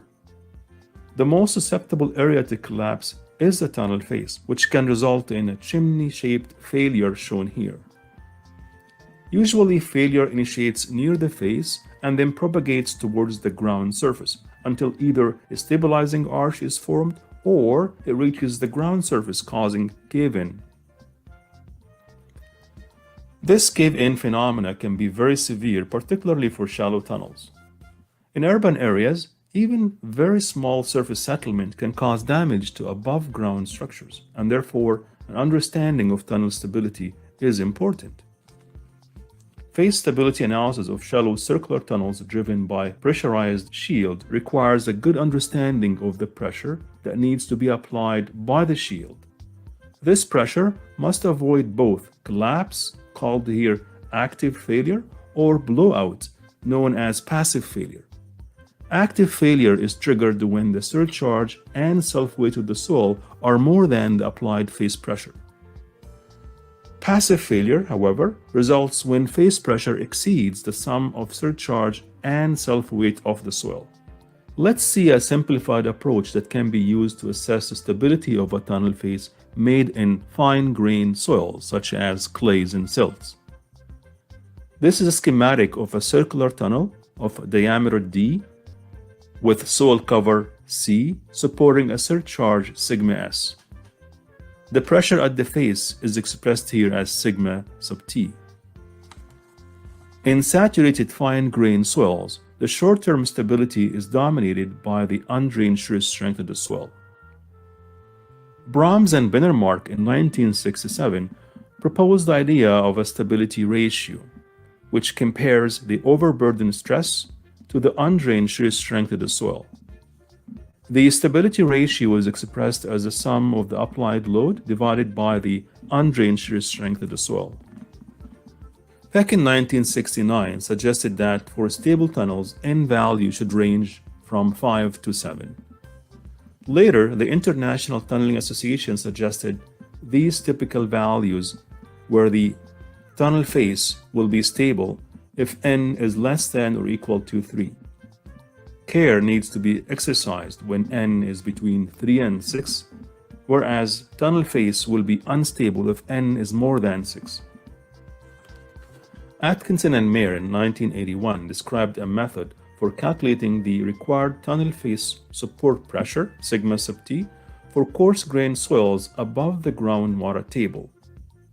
And they came up with the general equation shown here, where T sub S is the tunnel stability number for the surface surcharge, T sub gamma is the tunnel stability number for the soil load, and then D sub S is the diameter of the shield. It should be noted that T sub S and T sub gamma here are equivalent parameters to the stability factor described for fine-grained soils.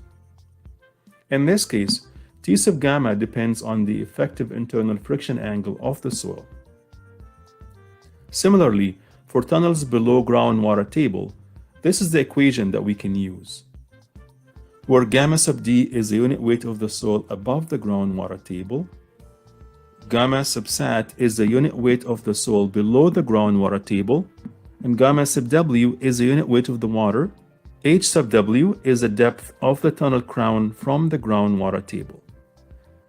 The stability factors can be determined from this graph here. We can see that T sub gamma is highly dependent on the friction angle, whereas T sub S depends on both the friction angle and the depth of the cover with respect to the tunnel diameter. Another important design issue is estimating the lining load. This schematic here shows a typical lining of a deep tunnel installed in elastic ground under vertical and horizontal pressures. Different approaches are available depending on the depth of the tunnel. For shallow tunnels, where the cover to diameter ratio is less than 2, the excavation process creates a softening zone in the crown area, which for shallow tunnels in soft ground reaches the ground surface. As a result, no arching can develop over the crown. The bedded beam spring method can be used in this case as illustrated in this figure, and structure analysis can be performed to determine the normal forces and bending moments developing in the lining. For deep tunnels, where cover to diameter ratio is more than 2, continuum methods can be used. Analytical solutions exist for simple geometries assuming elastic or elastoplastic ground. This is an example of the internal forces that you may obtain using continuum methods. It is important to ensure that the lining section can safely carry these loads with sufficient safety factor. Numerical methods, however, are becoming more popular in the analysis of tunnels. This could be as simple as two-dimensional analysis of a cross-section away from the tunnel face. The construction sequence, however, needs to be closely followed in developing the numerical model. This can be achieved using different approaches, including the gap parameter method, the convergence confinement method, progressive softening method, and volume loss control method. References to these methods will be given in the video description. If the tunnel face is to be investigated, three-dimensional analysis will be needed. This is an example of a three-dimensional finite element model of a shallow tunnel advancing in soft ground. You can see here that this type of analysis can provide soil deformation around the tunnel face as well as at the ground surface. Finally, surface settlement is the last design issue that I would like to talk about today, and will limit the discussion here to greenfield settlement analysis. Tunneling-induced settlement is really important in urban areas as it can cause damage to nearby structures. This is a schematic of the surface settlement profile during tunnel advancement in soft ground. Although surface settlement in this case is three-dimensional, we usually separate the analysis into transverse and longitudinal direction. Peck in 1969 suggested that tunneling-induced settlement trough shape follows the Gaussian curve. The vertical settlement can be calculated using this equation here, where S max is the maximum settlement and I is the horizontal distance from the tunnel center line to the inflection point of the settlement trough. The volume of the settlement trough V sub I can be related to S max using this expression, which can be approximated to 2.5 times I times S max. The settlement trough width can be expressed independent of the tunnel diameter, and the relationship between the distance to the inflection point I and the depth of the tunnel center line can be expressed as shown in this table. For example, for soft clay material, I could be taken as 2/3 of the depth Z to the tunnel center line.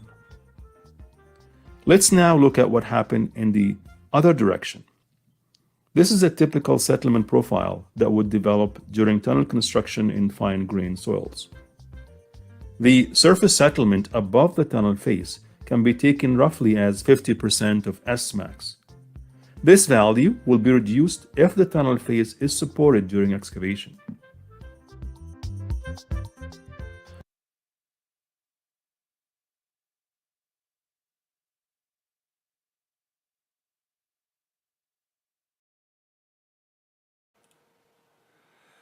Alrighty. Well, I hope you all enjoyed that. And, yep, we're going to wrap things up here and get going, I guess. I hope this stream was very, very impactful, so to speak. And I hope you definitely do not look at tunnels the same after this. That is for certain. So, again, I had my own new intro and outro. So, wow, I cannot believe that. 5 hours of 15-minute stream. Whew. I knew it would be a doozy. There's a lot of information, so hope you all have yourself a good night, good morning, good weekend, and we'll catch you on the next one.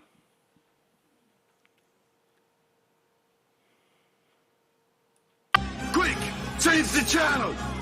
Hold up. Hey.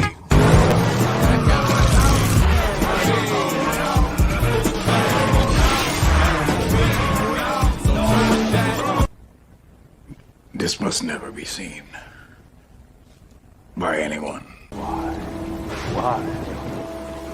Here goes. I sped. I followed too closely. I ran a stop sign. I almost hit a Chevy. I sped some more. I failed to yield at a crosswalk. I changed lanes in the intersection. I changed lanes without signaling while running a red light and speeding. Do not pass go. Do not collect $200.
Yes? Not you, him.